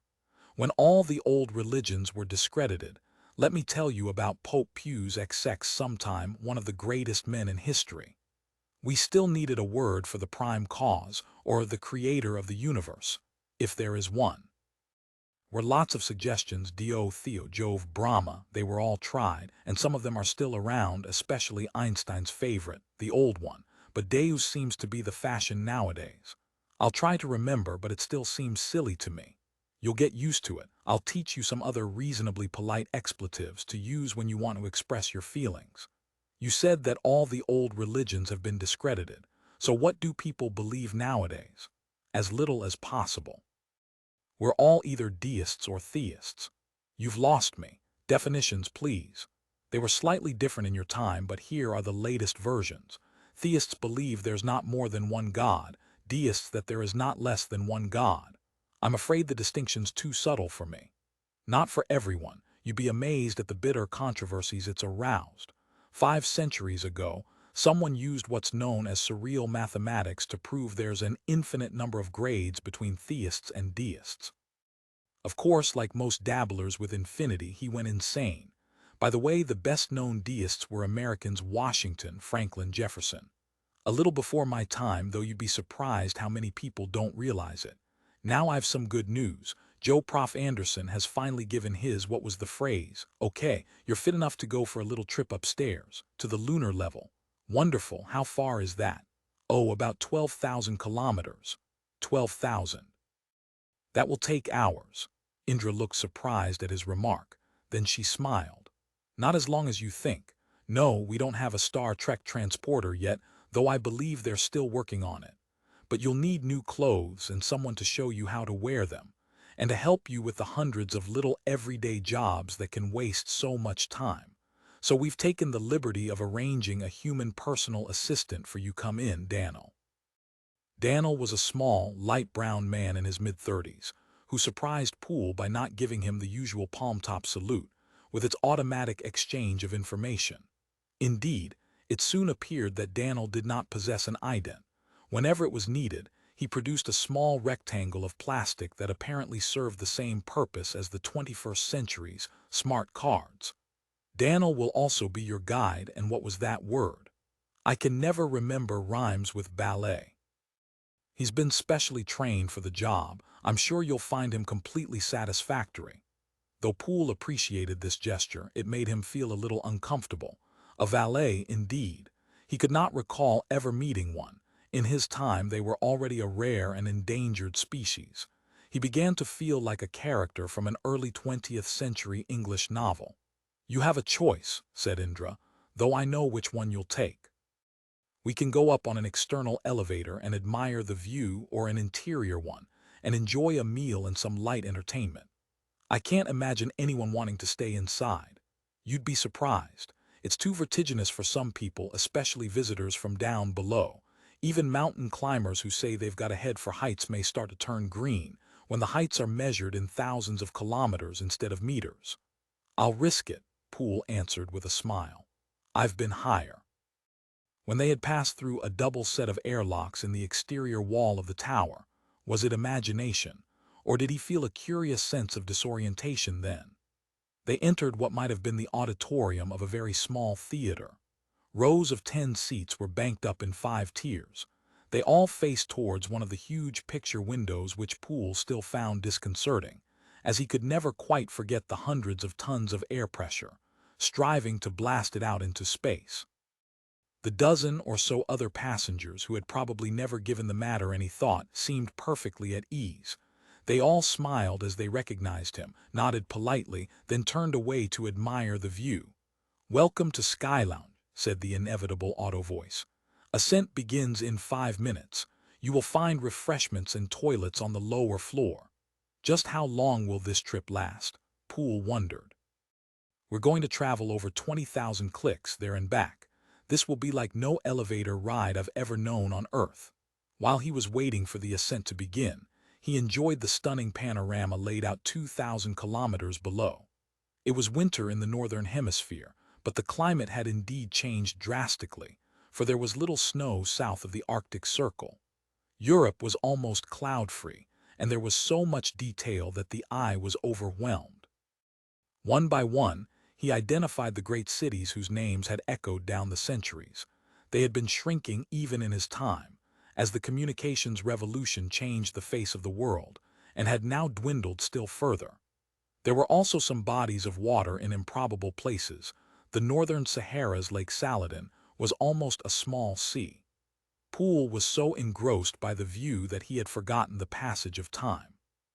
Suddenly he realized that much more than 5 minutes had passed, yet the elevator was still stationary. Had something gone wrong, or were they waiting for late arrivals? And then he noticed something so extraordinary that at first he refused to believe the evidence of his eyes. The panorama had expanded, as if he had already risen hundreds of kilometers. Even as he watched, he noticed new features of the planet below creeping into the frame of the window. Then Poole laughed as the obvious explanation occurred to him. You could have fooled me, Indra. I thought this was real, not a video projection. Indra looked back at him with a quizzical smile. Think again, Frank. We started to move about 10 minutes ago. By now we must be climbing at least 1,000 kilometers an hour. Though I'm told these elevators can reach 100 G at maximum acceleration, we won't touch more than 10 on this short run. That's impossible. 6 is the maximum they ever gave me in the centrifuge, and I didn't enjoy weighing half a ton. I know we haven't moved since we stepped inside. Poole had raised his voice slightly, and suddenly became aware that the other passengers were pretending not to notice. I don't understand how it's done, Frank, but it's called an inertial field, or sometimes a sharp one. The S stands for a famous Russian scientist, Sakharov. I don't know who the others were. Slowly, understanding dawned in Poole's mind, and also a sense of awestruck wonder. Here indeed was a technology indistinguishable from magic. Some of my friends used to dream of space drives, energy fields that could replace rockets and allow movement without any feeling of acceleration. Most of us thought they were crazy, but it seems they were right. I can still hardly believe it. And unless I'm mistaken, we're starting to lose weight. Yes, it's adjusting to the lunar value. When we step out, you'll feel we're on the moon. But for goodness sake, Frank, forget you're an engineer, and simply enjoy the view. It was good advice, but even as he watched the whole of Africa, Europe, and much of Asia flow into his field of vision, Poole could not tear his mind away from this astonishing revelation. Yet he should not have been wholly surprised. He knew that there had been major breakthroughs in space propulsion systems since his time, but had not realized that they would have such dramatic applications to everyday life. If that term could be applied to existence in a 36,000-kilometer-high skyscraper. And the age of the rocket must have been over, centuries ago. All his knowledge of propellant systems and combustion chambers, ion thrusters and fusion reactors, was totally obsolete. Of course, that no longer mattered, but he understood the sadness that the skipper of a windjammer must have felt when sail gave way to steam. His mood changed abruptly, and he could not help smiling when the robovoice announced, "Arriving in 2 minutes. Please make sure that you do not leave any of your personal belongings behind." How often he had heard that announcement on some commercial flight. He looked at his watch and was surprised to see that they had been ascending for less than half an hour, so that meant an average speed of at least 20,000 kilometers an hour, yet they might never have moved. What was even stranger, for the last 10 minutes or more, they must actually have been decelerating so rapidly that by rights they should all have been standing on the roof, heads pointing towards Earth. The doors opened silently, and as Poole stepped out he again felt the slight disorientation he had noticed on entering the elevator lounge. This time, however, he knew what it meant. He was moving through the transition zone where the inertial field overlapped with gravity at this level, equal to the moon's. Indra and Daniel followed him, walking carefully now at a third of their customary weight, as they went forward to meet the next of the day's wonders. Though the view of the receding Earth had been awesome, even for an astronaut, there was nothing unexpected or surprising about it. But who would have imagined a gigantic chamber, apparently occupying the entire width of the tower, so that the far wall was more than 5 kilometers away? Perhaps by this time there were larger enclosed volumes on the Moon and Mars, but this must surely be one of the largest in space itself. They were standing on a viewing platform, 50 meters up on the outer wall, looking across an astonishingly varied panorama. Obviously, an attempt had been made to reproduce a whole range of terrestrial biomes. Immediately beneath them was a group of slender trees which Poole could not at first identify. Then he realized that they were oaks, adapted to 1/6 of their normal gravity. What, he wondered, would palm trees look like here? Giant reeds, probably. In the middle distance there was a small lake, fed by a river that meandered across a grassy plain, then disappeared into something that looked like a single gigantic banyan tree. What was the source of the water? Poole had become aware of a faint drumming sound, and as he swept his gaze along the gently curving wall, he discovered a miniature Niagara with a perfect rainbow hovering in the spray above it.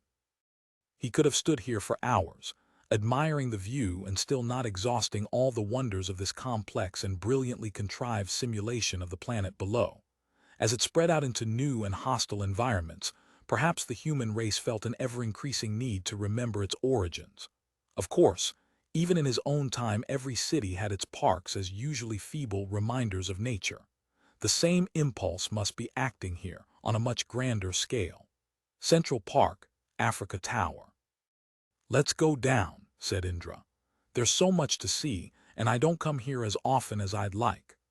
Followed by the silent but ever-present Daniel, who always seemed to know when he was needed but otherwise kept out of the way, they began a leisurely exploration of this oasis in space. The walking was almost effortless in this low gravity.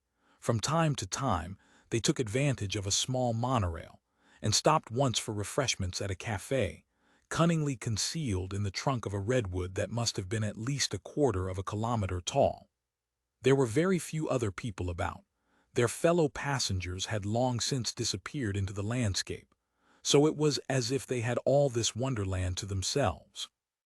Everything was so beautifully maintained, presumably by armies of robots, that from time to time Poole was reminded of a visit he had made to Disney World as a small boy. But this was even better. There were no crowds, and indeed very little reminder of the human race and its artifacts. They were admiring a superb collection of orchids, some of enormous size, when Poole had one of the biggest shocks of his life. As they walked past a typical small gardener's shed, the door opened and the gardener emerged. Frank Poole had always prided himself on his self-control, and never imagined that as a full-grown adult he would give a cry of pure fright. But like every boy of his generation, he had seen all the Jurassic movies and he knew a raptor when he met one eye to eye. "I'm terribly sorry," said Indra with obvious concern. "I never thought of warning you." Poole's jangling nerves returned to normal. Of course, there could be no danger in this perhaps too well-ordered world, but still. The dinosaur returned his stare with apparent total disinterest, then doubled back into the shed and emerged again with a rake and a pair of garden shears, which it dropped into a bag hanging over one shoulder. It walked away from them with a bird-like gait, never looking back as it disappeared behind some 10-meter-high sunflowers. "I should explain," said Indra contritely.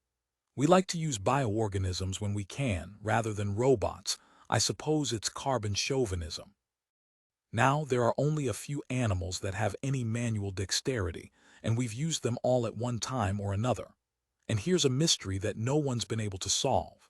You'd think that enhanced herbivores like orangutans and gorillas would be good at this sort of work. Well, they're not. They don't have the patience for it. Yet carnivores like our friend here are excellent and easily trained. What's more, here's another paradox. After they've been modified, they're docile and good-natured. Of course, there's almost 1,000 years of genetic engineering behind them, and look what primitive man did to the wolf, merely by trial and error." Indra laughed and continued. "You may not believe this, Frank, but they also make good babysitters. Children love them. There's a 500-year-old joke. Would you trust your kids to a dinosaur? What, and risk injuring it?" Poole joined in the laughter, partly in shame-faced reaction to his own fright. To change the subject, he asked Indra the question that was still worrying him. "All this," he said, "it's wonderful, but why go to so much trouble when anyone in the tower can reach the real thing just as quickly?" Indra looked at him thoughtfully, weighing her words. "That's not quite true. It's uncomfortable, even dangerous, for anyone who lives above the half-G level to go down to Earth, even in a hover chair. So it has to be this, or, as you used to say, virtual reality." "Now I begin to understand," Poole told himself bleakly. "That explains Anderson's evasiveness, and all the tests he's been doing to see if I've regained my strength.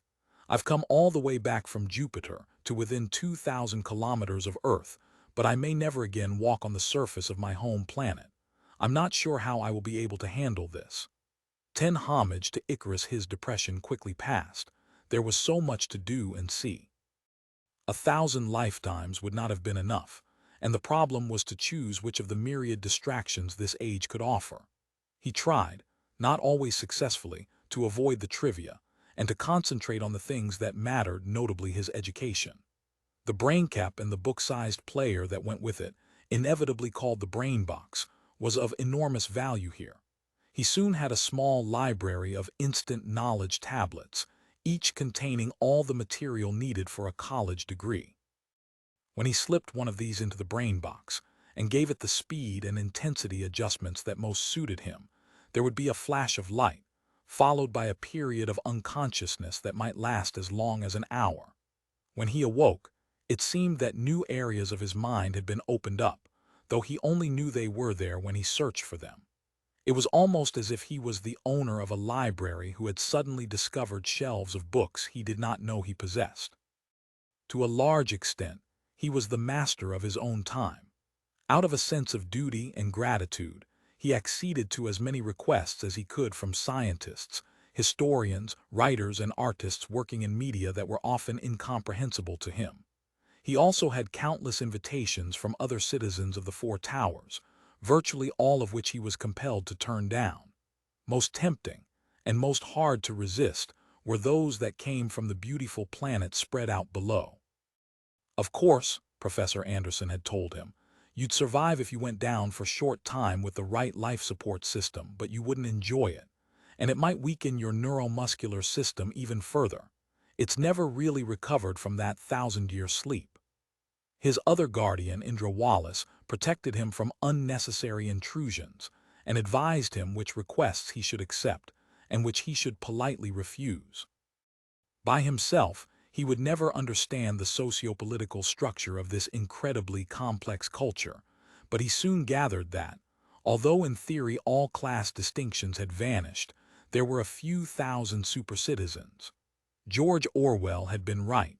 Some would always be more equal than others.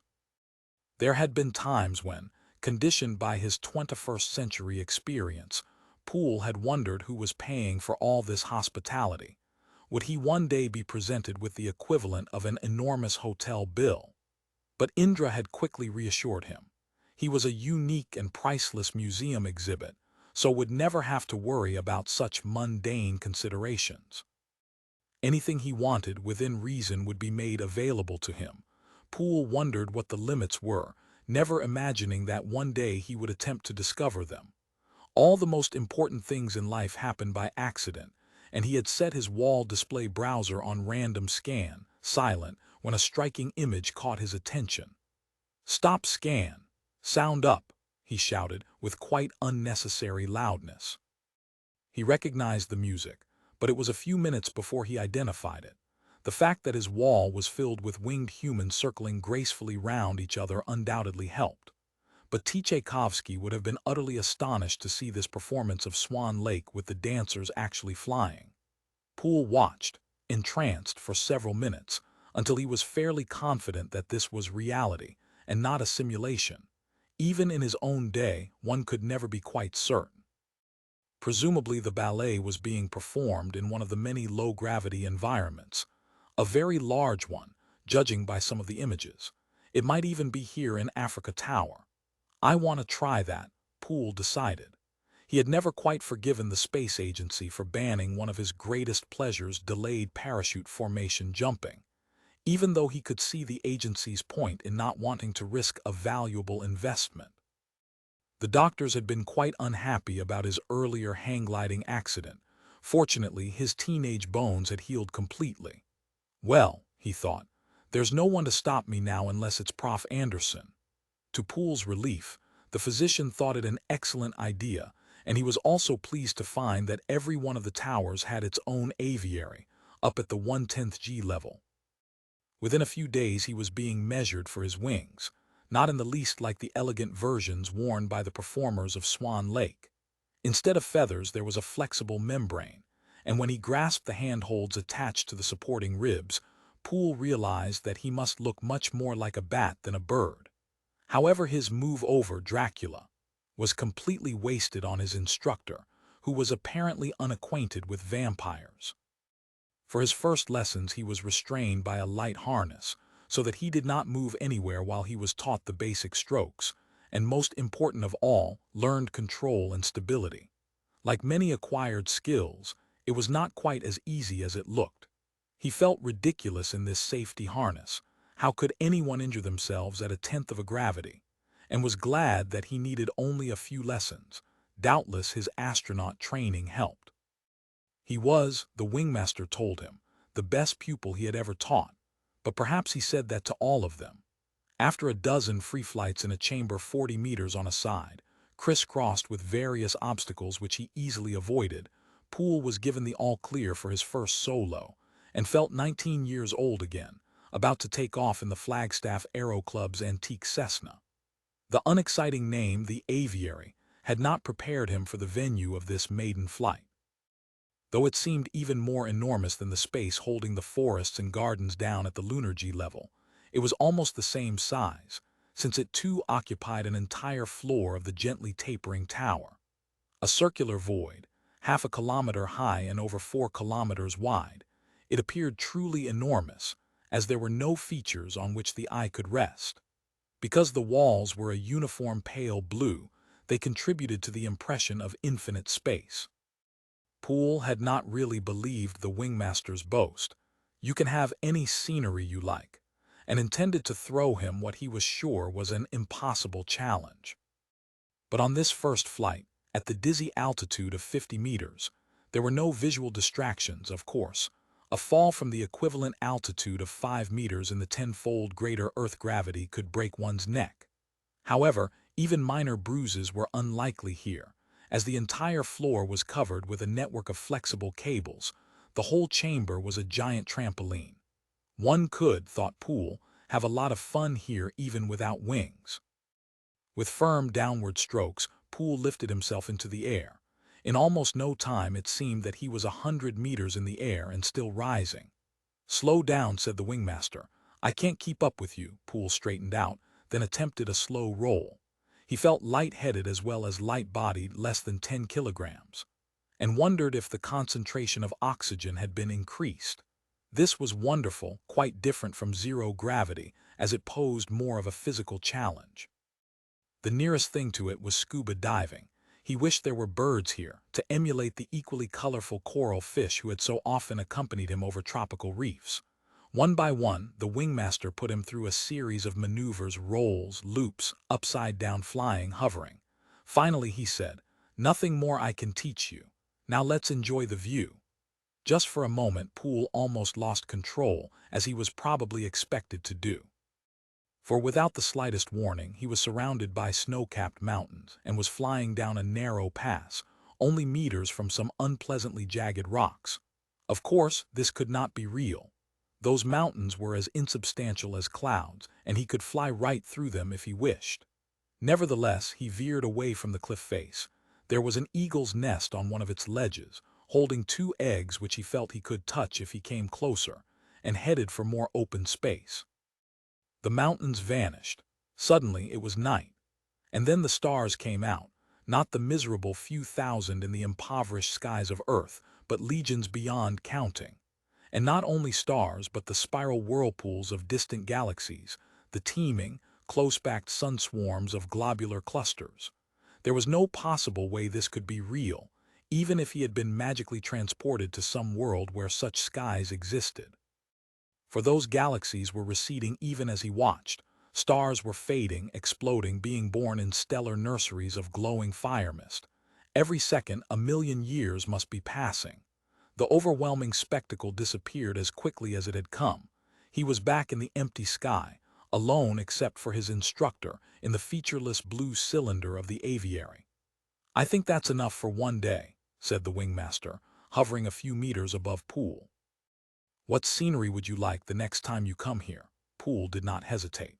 With a smile, he answered the question. 11 here be dragons. He would never have believed it possible, even with the technology of this day and age. How many terabytes, petabytes, was there a large enough word? Of information must have been accumulated over the centuries, and in what sort of storage medium? Better not think about it and follow Indra's advice. Forget you're an engineer and enjoy yourself. He was certainly enjoying himself now, though his pleasure was mixed with an almost overwhelming sense of nostalgia. For he was flying, or so it seemed, at an altitude of about 2 kilometers, above the spectacular and unforgotten landscape of his youth. Of course, the perspective was false, since the aviary was only half a kilometer high, but the illusion was perfect. He circled Meteor Crater, remembering how he had scrambled up its sides during his earlier astronaut training. How incredible that anyone could ever have doubted its origin and the accuracy of its name. Yet well into the 20th century, distinguished geologists had argued that it was volcanic. Not until the coming of the space age was it reluctantly accepted that all planets were still under continual bombardment. Poole was quite sure that his comfortable cruising speed was nearer 20 than 200 kilometers an hour, yet he had been allowed to reach Flagstaff in less than 15 minutes. And there were the whitely gleaming domes of the Lowell Observatory, which he had visited so often as a boy, and whose friendly staff had undoubtedly been responsible for his choice of career.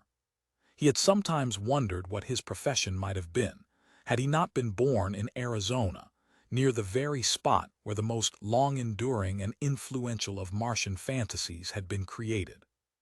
Perhaps it was imagination, but Poole thought he could just see Lowell's unique tomb, close to the great telescope, which had fueled his dreams. From what year and what season had this image been captured? He guessed it had come from the spy satellites which had watched over the world of the early 21st century.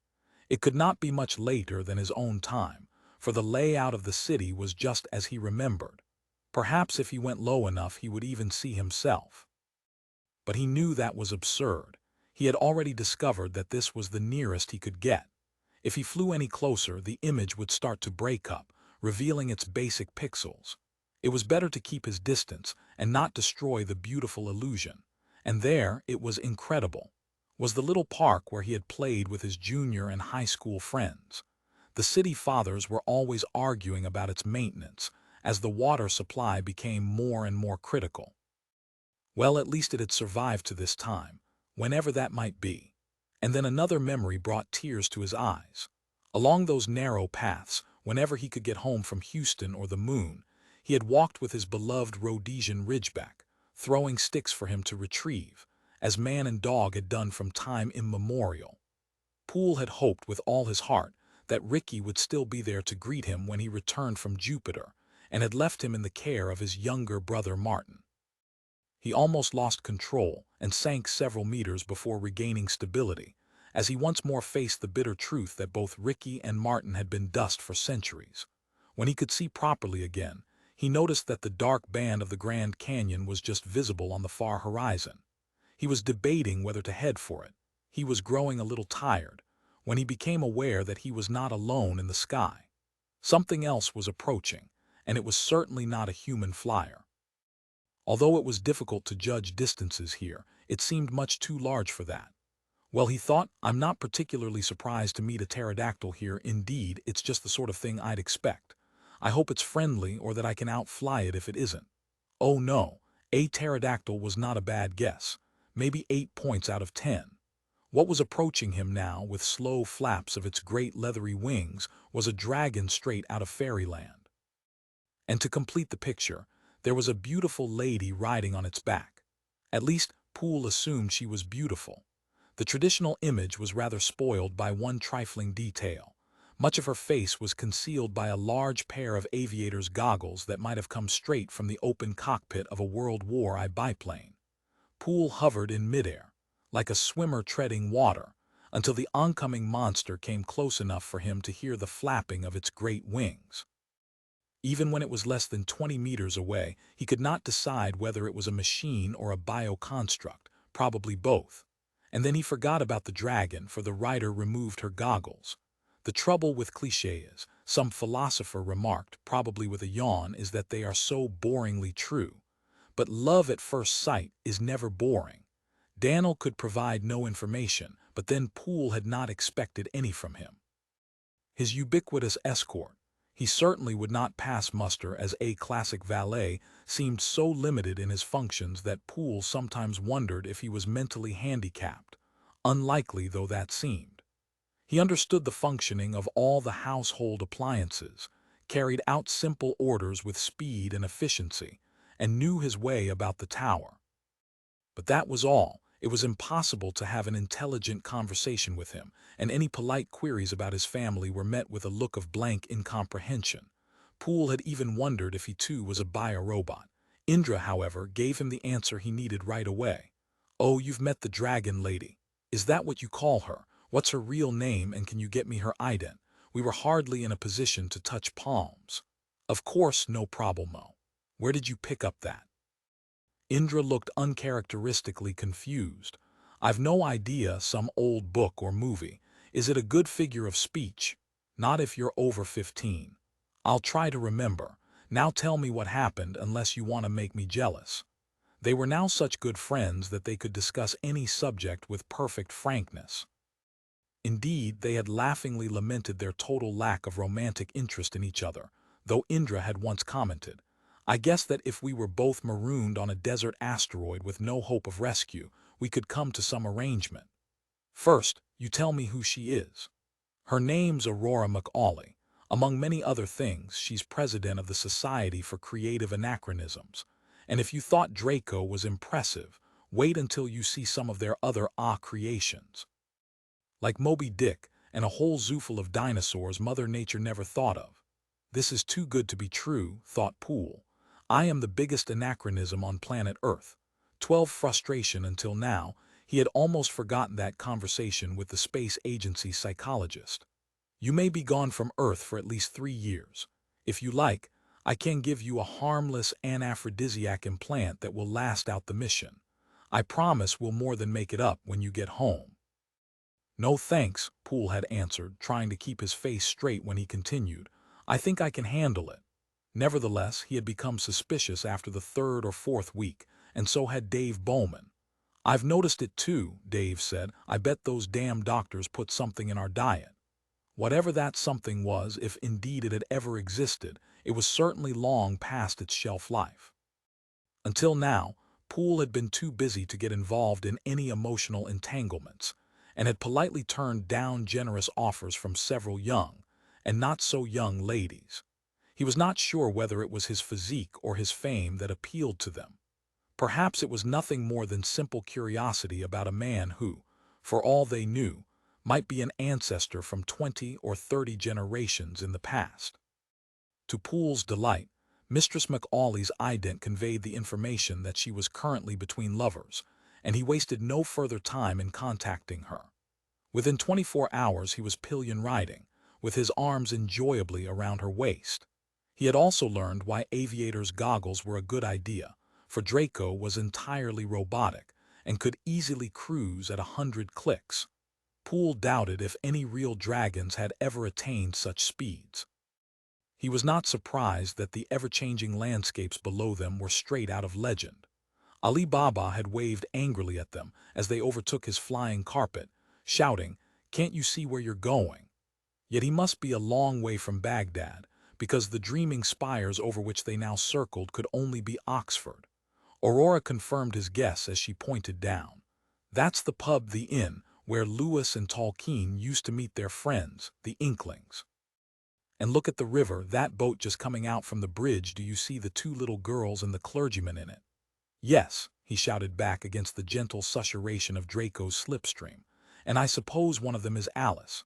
Aurora turned and smiled at him over her shoulder. She seemed genuinely delighted. "Quite correct. She's an accurate replica based on the Reverend's photos. I was afraid you wouldn't know. So many people stopped reading soon after your time." Poole felt a glow of satisfaction. "I believe I've passed another test," he told himself smugly.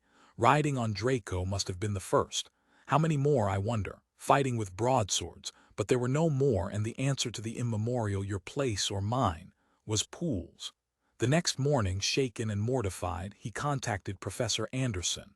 "Everything was going splendidly," he lamented, "when she suddenly became hysterical and pushed me away. I was afraid I'd hurt her somehow. Then she called the room light. We'd been in darkness and jumped out of bed. I guess I was just staring like a fool." He laughed ruefully. "She was certainly worth staring at. I'm sure of it. Go on."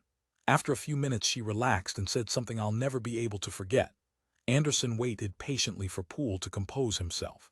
She said, "I'm really sorry, Frank. We could have had a good time, but I didn't know that you'd been mutilated."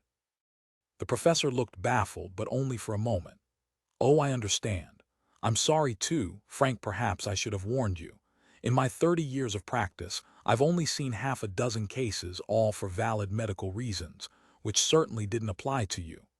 Circumcision made a lot of sense in primitive times, and even in your century, as a defense against some unpleasant, even fatal diseases in backward countries with poor hygiene. But otherwise, there was absolutely no excuse for it, and several arguments against, as you've just discovered. I checked the records after I'd examined you the first time, and found that by mid-21st century, there had been so many malpractice suits that the American Medical Association had been forced to ban it. The arguments among the contemporary doctors are very entertaining. I'm sure they are, said Poole morosely.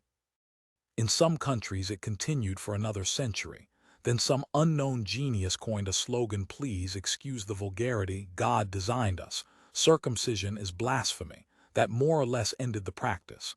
But if you want, it would be easy to arrange a transplant. You wouldn't be making medical history by any means. I don't think it would work. Afraid I'd start laughing every time. That's the spirit, you're already getting over it. Somewhat to his surprise, Poole realized that Anderson's prognosis was correct. He even found himself already laughing. Now what, Frank? Aurora's Society for Creative Anachronisms. I'd hoped it would improve my chances. Just my luck to have found one anachronism she doesn't appreciate. 13 stranger in a strange time. Indra was not quite as sympathetic as he had hoped. Perhaps, after all, there was some sexual jealousy in their relationship. And much more serious, what they wryly labeled the dragon debacle led to their first real argument. It began innocently enough when Indra complained.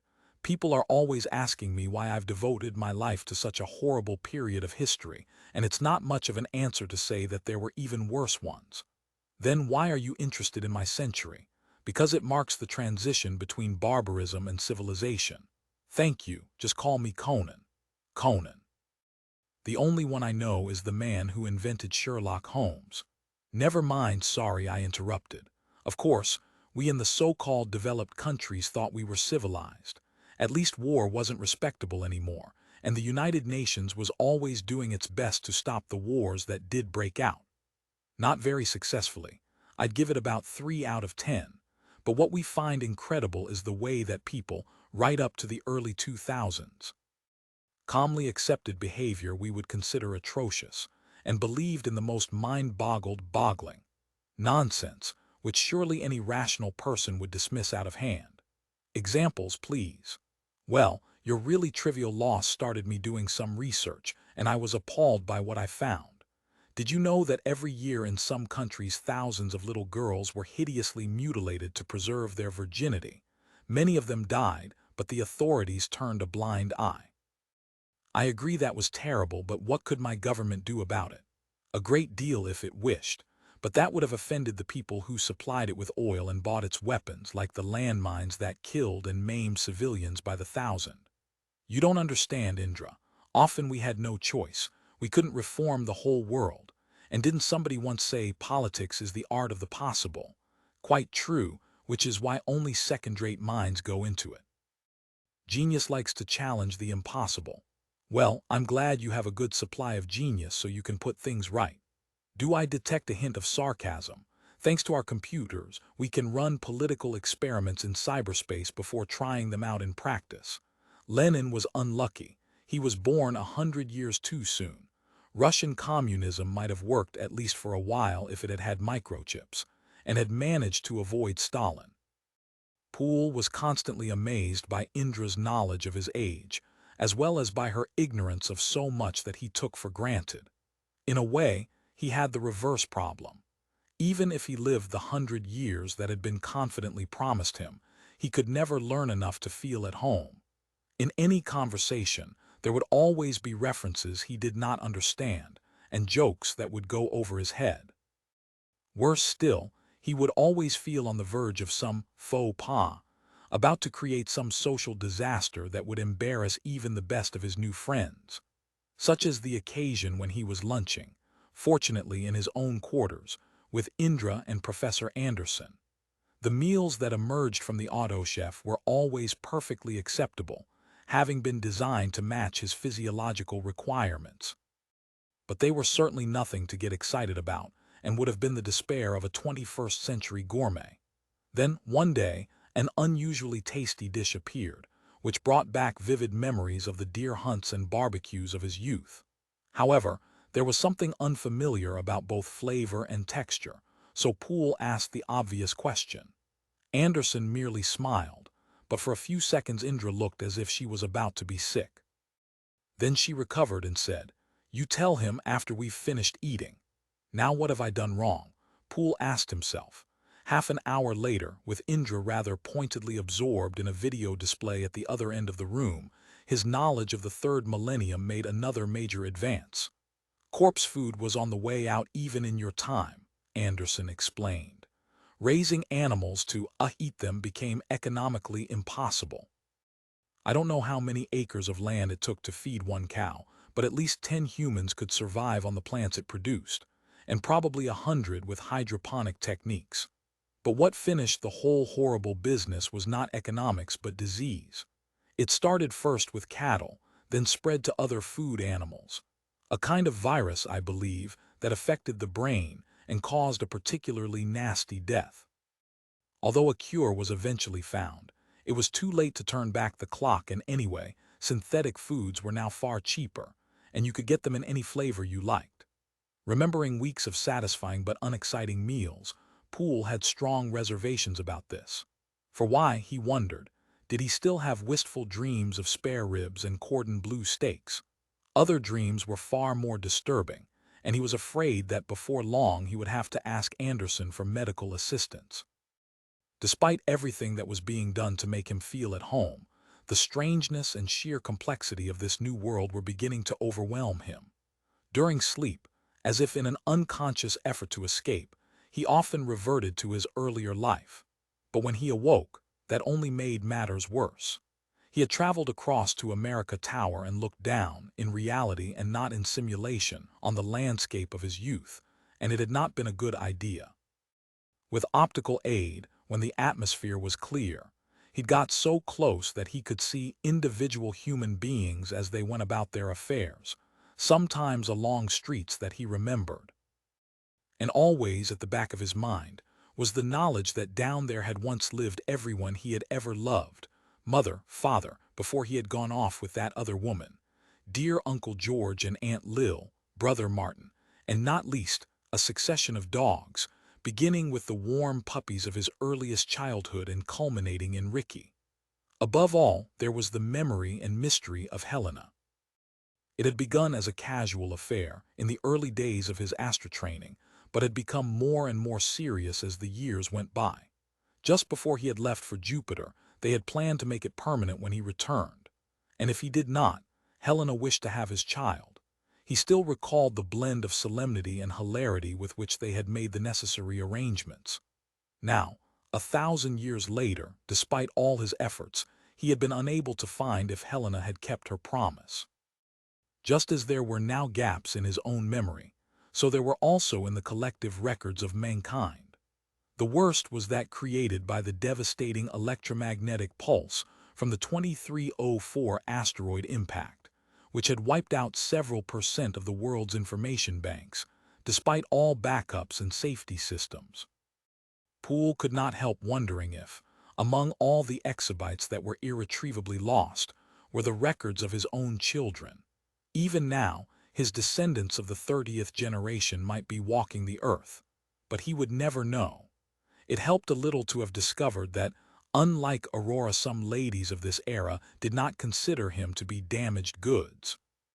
On the contrary, they often found his alteration quite exciting, but this slightly bizarre reaction made it impossible for Poole to establish any close relationship. Nor was he anxious to do so. All that he really needed was the occasional healthy, mindless exercise. Mindless, that was the trouble. He no longer had arty purpose in life. And the weight of too many memories was upon him. Echoing the title of a famous book he had read in his youth, he often said to himself, "I am a stranger in a strange time." There were even occasions when he looked down at the beautiful planet on which, if he obeyed doctor's orders, he could never walk again, and wondered what it would be like to make a second acquaintance with the vacuum of space. Though it was not easy to get through the airlocks without triggering some alarm, it had been done. Every few years, some determined suicide made a brief meteoric display in the Earth's atmosphere. Perhaps it was just as well that deliverance was on its way, from a completely unexpected direction. Anything with over 20% alcohol will be fine. And what are you doing back on Earth? They told me you never come inside Mars' orbit. Almost true, though I was born here. I think it's a dirty, smelly place. Too many people creeping up to 1 billion again. More than 10 billion in my time. By the way, did you get my thank you message? Yes, and I know I should have contacted you, but I waited until I headed sunwards again. So here I am. Your good health. As the captain disposed of his drink with impressive speed, Poole tried to analyze his visitor. Beards, even small goatees like Chandler's, were very rare in this society, and he had never known an astronaut who wore one. They did not coexist comfortably with space helmets. Of course, a captain might go for years between EVs, and in any case most outside jobs were done by robots. But there was always the risk of the unexpected, when one might have to get suited in a hurry. It was obvious that Chandler was something of an eccentric, and Poole's heart warmed to him. You've not answered my question. If you don't like Earth, what are you doing here? Oh, mostly contacting old friends. It's wonderful to forget hour-long delays and to have real-time conversations. But of course that's not the reason. My old rust bucket is having a refit up at the Rim shipyard, and the armor has to be replaced. When it gets down to a few centimeters thick, I don't sleep too well. Armor. Dust shield. Not such a problem in your time, was it? But it's a dirty environment out round Jupiter, and our normal cruise speed is several thousand clicks a second. So there's a continuous gentle pattering like raindrops on the roof. You're joking. Course I am. If we really could hear anything, we'd be dead. Luckily, this sort of unpleasantness is very rare. Last serious accident was 20 years ago. We know all the main comet streams where most of the junk is and are careful to avoid them except when we're matching velocity to round up ice. But why don't you come aboard and have a look around before we take off for Jupiter? I'd be delighted. Did you say Jupiter? Well, Ganymede, of course, Anubis City. We've a lot of business there, and several of us have families we haven't seen for months. Poole scarcely heard him. Suddenly, unexpectedly, and perhaps none too soon, he had found a reason for living. Commander Frank Poole was the sort of man who hated to leave a job undone, and a few specks of cosmic dust, even moving at 1,000 kilometers a second, were not likely to discourage him. He had unfinished business at the world once known as Jupiter. Roman 2. Goliath 14. A farewell to Earth, anything you want within reason, he had been told. Frank Poole was not sure if his hosts would consider that returning to Jupiter was a reasonable request. Indeed, he was not quite sure himself, and was beginning to have second thoughts. He had already committed himself to scores of engagements, weeks in advance.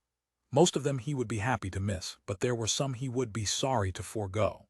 In particular, he hated to disappoint the senior class from his old high school. How astonishing that it still existed.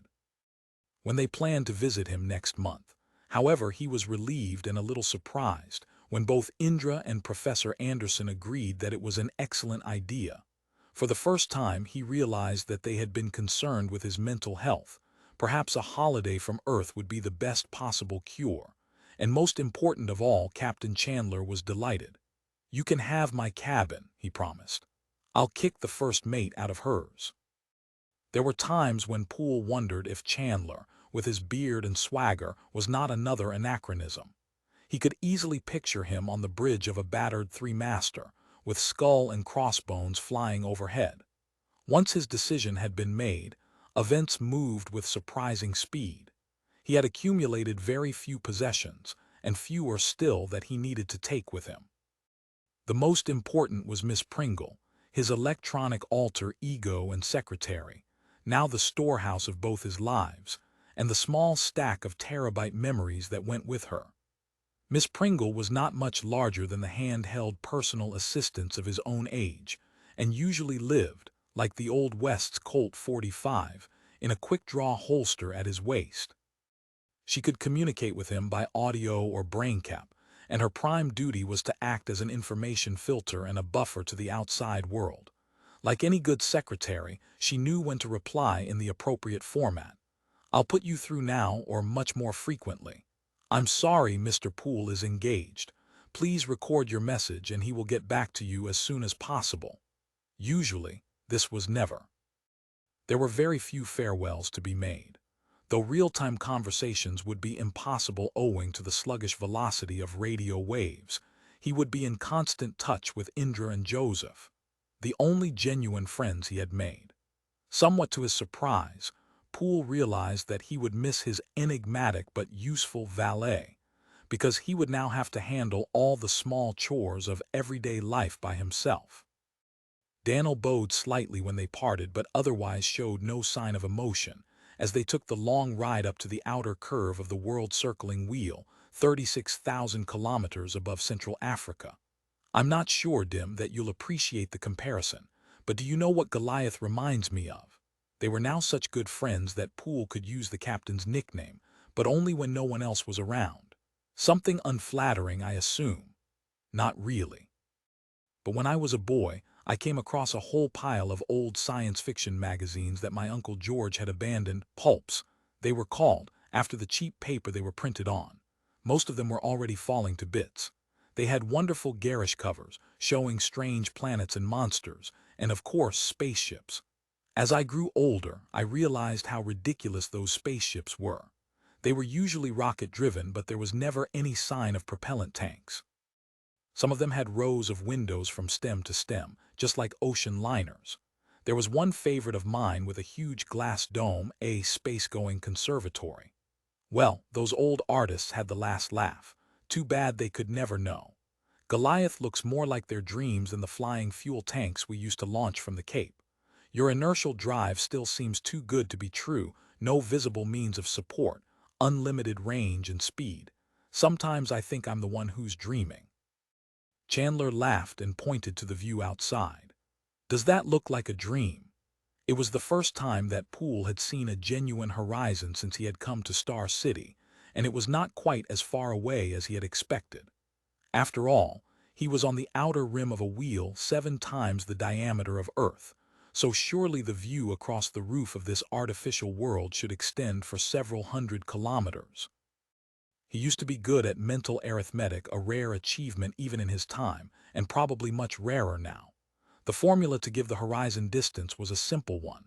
The square root of twice your height times the radius, the sort of thing you never forgot, even if you wanted to. Let's see, we're about 8 meters up, so root 16, this is easy. Say big R is 40,000, knock off those 3 zeros to make it all clicks. 4 times root 40, just over 25.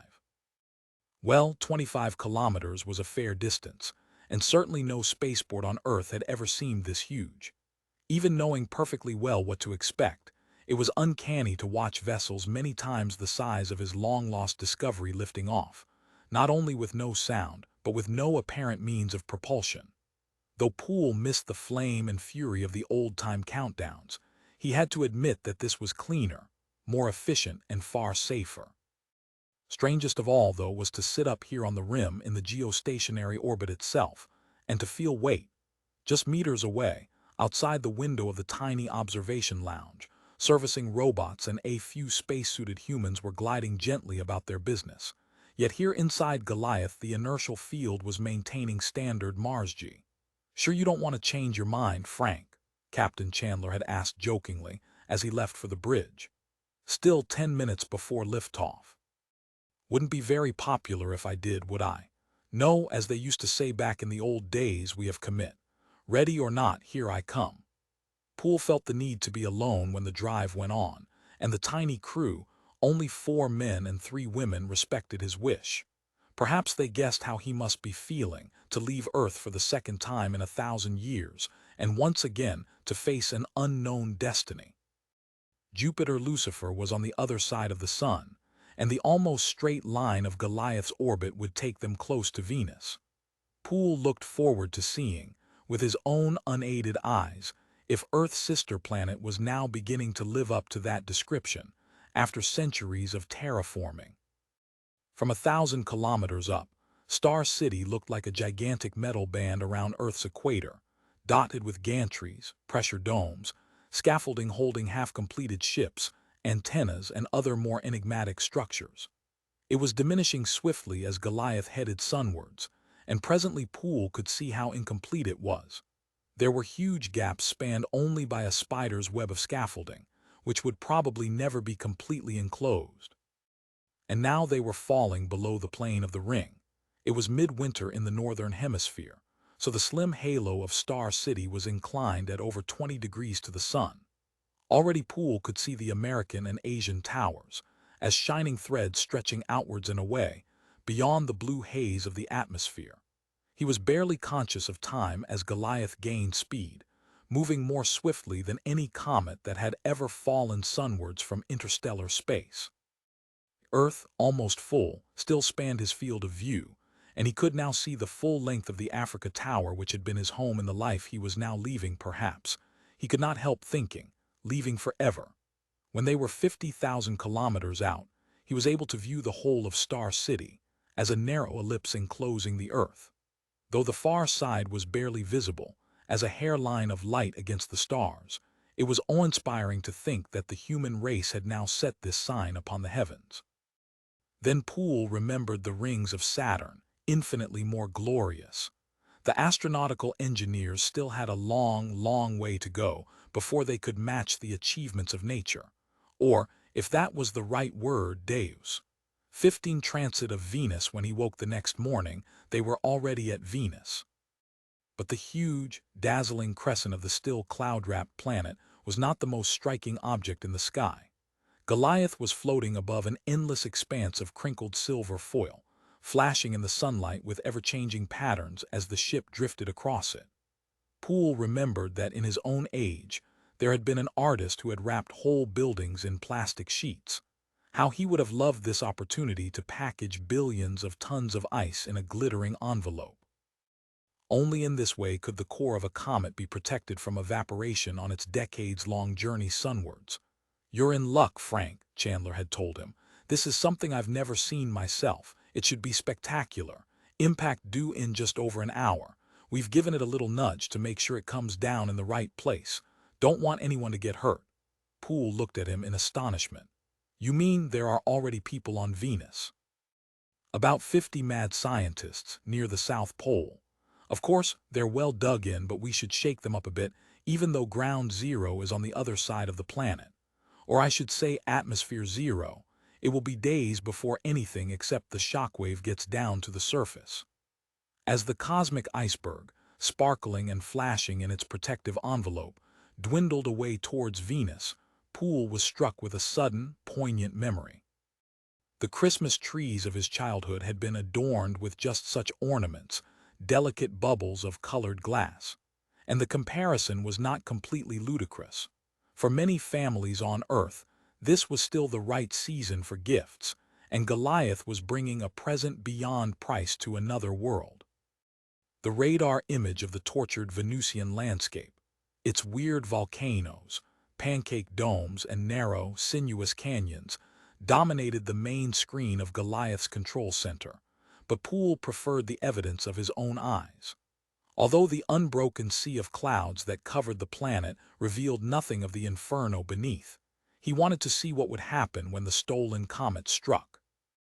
In a matter of seconds, the myriad of tons of frozen hydrates that had been gathering speed for decades on the downhill run from Neptune would deliver all their energy. The initial flash was even brighter than he had expected. How strange that a missile made of ice could generate temperatures that must be in the tens of thousands of degrees. Though the filters of the viewport would have absorbed all the dangerous shorter wavelengths, the fierce blue of the fireball proclaimed that it was hotter than the sun. It was cooling rapidly as it expanded through yellow, orange, red. The shockwave would now be spreading outwards at the velocity of sound, and what a sound that must be. So in a few minutes there should be some visible indication of its passage across the face of Venus. And there it was, only a tiny black ring like an insignificant puff of smoke, giving no hint of the cyclonic fury that must be blasting its way outwards from the point of impact. As Poole watched, it slowly expanded, though owing to its scale there was no sense of visible movement. He had to wait for a full minute before he could be quite sure that it had grown larger. After a quarter of an hour, however, it was the most prominent marking on the planet. Though much fainter, a dirty gray. Rather than black, the shockwave was now a ragged circle more than 1,000 kilometers across. Poole guessed that it had lost its original symmetry while sweeping over the great mountain ranges that lay beneath it. Captain Chandler's voice sounded briskly over the ship's address system. "Putting you through to Aphrodite Base. Glad to say they're not shouting for help." Shook us up a bit, but just what we expected. Monitors indicate some rain already over the Nokomis Mountains. It will soon evaporate, but that's a beginning. And there seems to have been a flash flood in Hecate Chasm, too good to be true, but we're checking. There was a temporary lake of boiling water there after the last delivery. I don't envy them, Poole told himself, but I certainly admire them. They prove that the spirit of adventure still exists in this perhaps too comfortable and too well-adjusted society. And thanks again for bringing this little load down in the right place. With any luck, and if we can get that sunscreen up into sync orbit, we'll have some permanent seas before long. And then we can plant coral reefs to make lime and pull the excess CO2 out of the atmosphere. Hope I live to see it. I hope you do, thought Poole in silent admiration. He had often dived in the tropical seas of Earth, admiring weird and colorful creatures so bizarre that it was hard to believe anything stranger would be found, even on the planets of other suns. "Package delivered on time and receipt acknowledged," said Captain Chandler with obvious satisfaction. "Goodbye Venus Ganymede, here we come." Miss Pringle filed WALLACE. "Hello, Indra. Yes, you were quite right. I do miss our little arguments. Chandler and I get along fine, and at first the crew treated me, this will amuse you, rather like a holy relic. But they're beginning to accept me and have even started to pull my leg. Do you know that idiom? It's annoying not to be able to have a real conversation. We've crossed the orbit of Mars, so radio round trip is already over an hour. But there's one advantage, you won't be able to interrupt me. Even though it will take us only a week to reach Jupiter, I thought I'd have time to relax. Not a bit of it. My fingers started to itch and I couldn't resist going back to school. So I've begun basic training, all over again, in one of Goliath's minishuttles. Maybe Dim will actually let me solo. It's not much bigger than Discovery's pods, but what a difference. First of all, of course, it doesn't use rockets. I can't get used to the luxury of the inertial drive and unlimited range. Could fly back to Earth if I had to, though I'd probably remember the phrase I used once and you guessed its meaning. Stir crazy. The biggest difference, though, is the control system. It's been a big challenge for me to get used to hands-off operation, and the computer has had to learn to recognize my voice commands. At first it was asking every 5 minutes, "Do you really mean that?" I know it would be better to use the brain cap, but I'm still not completely confident with that gadget. Not sure if I'll ever get used to something reading my mind. By the way, the shuttle's called Falcon. It's a nice name, and I was disappointed to find that no one aboard knew that it goes all the way back to the Apollo missions, when we first landed on the moon. There was a lot more I wanted to say, but the skipper is calling. Back to the classroom, love and out. Store transmit hello Frank Indra calling, if that's right word. On my new ThoughtWriter, old one had nervous breakdown, haha, so be lots of mistakes, no time to edit before I send. Hope you can make sense. Comset. Channel 103, record from 12:30, correction 13:30. Sorry. Hope I can get old unit fixed, knew all my shortcuts and abbreves. Maybe should get psychoanalyzed like in your time. Never understood how that Freudian haha nonsense lasted as long as it did. Reminds me came across late 20th defin other day. May amuse you. Something like this. Quote, psychoanalysis contagious disease, originating Vienna circa 1900, now extinct in Europe, but occasional outbreaks among rich Americans. Unquote. Funny. Sorry again, trouble with ThoughtWriters, hard to stick to point. XZ12 euros W888.5 JS98 LTEB. Damn. Stop backup. Did I do something wrong then? We'll try again. You mentioned Daniel. Sorry we always evaded your questions about him.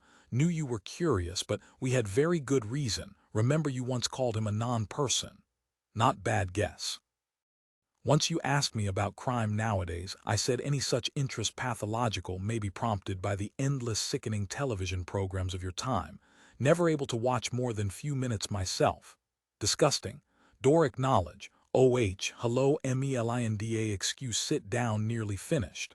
Yes, crime. Always some. Society's irreducible noise level. What to do? Your solution: prisons. State-sponsored perversion factories costing 10 times average family income to hold one inmate. Utterly crazy. Obviously something very wrong with people who shouted loudest for more prisons. They should be psychoanalyzed. But let's be fair, really no alternative before electronic monitoring and control perfected. You should see the joyful crowd smashing the prison walls then. Nothing like it since Berlin 50 years earlier. Yes, Dano. I don't know what his crime was, wouldn't tell you if I did, but presume his psych profile suggested he'd make a good, what was the word? Ballet? No, valet. Very hard to get people for some jobs, don't know how we'd manage if crime level 0. Anyway, hope he's soon decontrolled and back in normal society. Sorry, MELINDA nearly finished, that's it. Frank regards to Dimitage. You must be halfway to Ganymede now. Wonder if they'll ever repeal Einstein so we can talk across space in real time. Hope this machine soon gets used to me. Otherwise be looking round for genuine antique 20th century word processor. Would you believe once even mastered that QWERTYIYOP nonsense, which you took a couple of 100 years to get rid of? Love and goodbye. Hello Frank, here I am again, still waiting acknowledgement of my last. Strange you should be heading towards Ganymede and my old friend Ted Kahn. But perhaps it's not such a coincidence. He was drawn by the same enigma that you were. First I must tell you something about him. His parents played a dirty trick giving him the name Theodore. That shortens, don't ever call him that. To Theo. See what I mean? Can't help wondering if that's what drives him. Don't know anyone else who's developed such an interest in religion, no obsession. Better warn you, he can be quite a bore. By the way, how am I doing? I miss my old ThinkWriter but seem to be getting this machine under control. Haven't made any bad, what did you call them? Bloopers, glitches, fluffs, so far at least. Not sure I should tell you this, in case you accidentally blurt it out, but my private nickname for Ted is the Last Jesuit. You must know something about them. The order was still very active in your time. Amazing people, often great scientists, superb scholars, did a tremendous amount of good as well as much harm. One of history's supreme ironies, sincere and brilliant seekers of knowledge and truth, yet their whole philosophy hopelessly distorted by superstition. Zudentike 3JN Dear 2 Lage DWPP Dam. Got emotional and lost control. 1, 2, 3, 4. Now is the time for all good men to come to the aid of the party. That's better. Anyway, Ted has that same brand of high-minded determination. Don't get into any arguments with him. He'll go over you like a steamroller. By the way, what were steamrollers? Used for pressing clothes. Can see how that could be very uncomfortable. Trouble with ThinkWriters. Too easy to go off in all directions, no matter how hard you try to discipline yourself. Something to be said for keyboards after all. Sure, I've said that before. Ted Kahn. Ted Kahn. Ted Kahn, he's still famous back on Earth for at least 2 of his sayings. Civilization and religion are incompatible, and faith is believing what you know isn't true.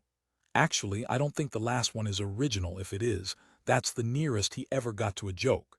He never cracked a smile when I tried one of my favorites on him. Hope you haven't heard it before. It obviously dates from your time. The dean's complaining to his faculty. Why do you scientists need such expensive equipment? Why can't you be like the maths department, which only needs a blackboard and a waste paper basket? Better still, like the Department of Philosophy, that doesn't even need a waste paper basket. Well, perhaps Ted had heard it before. I expect most philosophers have. Anyway, give him my regards and don't, repeat don't, get into any arguments with him. Love and best wishes from Africa Tower. Transcribe store transmit Poole. 16. The captain's table. The arrival of such a distinguished passenger had caused a certain disruption in the tight little world of Goliath, but the crew had adapted to it with good humor. Every day at 18 hours, all personnel gathered for dinner in the wardroom, which in 0G could hold at least 30 people in comfort. if spread uniformly around the walls. However, most of the time the ship's working areas were held at lunar gravity, so there was an undeniable floor, and more than 8 bodies made a crowd. The semicircular table that unfolded around the autochef at mealtimes could just seat the entire 7-person crew, with the captain at the place of honor. One extra created such insuperable problems that somebody now had to eat alone for every meal. After much good-natured debate, it was decided to make the choice in alphabetical order, not of proper names which were hardly ever used but of nicknames. It had taken Poole some time to get used to them. Bolts, structural engineering; chips, computers and communications; first mate; life, medical and life support systems; props, propulsion and power; and stars, orbits and navigation. During the 10-day voyage, as he listened to the stories, jokes and complaints of his temporary shipmates, Poole learned more about the solar system than during his months on Earth. All aboard were obviously delighted to have a new and perhaps naive listener as an attentive one-man audience, but Poole was seldom taken in by their more imaginative stories. Yet sometimes it was hard to know where to draw the line. No one really believed in the golden asteroid, which was usually regarded as a 24th century hoax. But what about the Mercurian plasmoids, which had been reported by at least a dozen reliable witnesses during the last 500 years? The simplest explanation was that they were related to ball lightning, responsible for so many unidentified flying object reports on Earth and Mars. But some observers swore that they had shown purposefulness, even inquisitiveness, when they were encountered at close quarters. Nonsense, answered the skeptics, merely electrostatic attraction.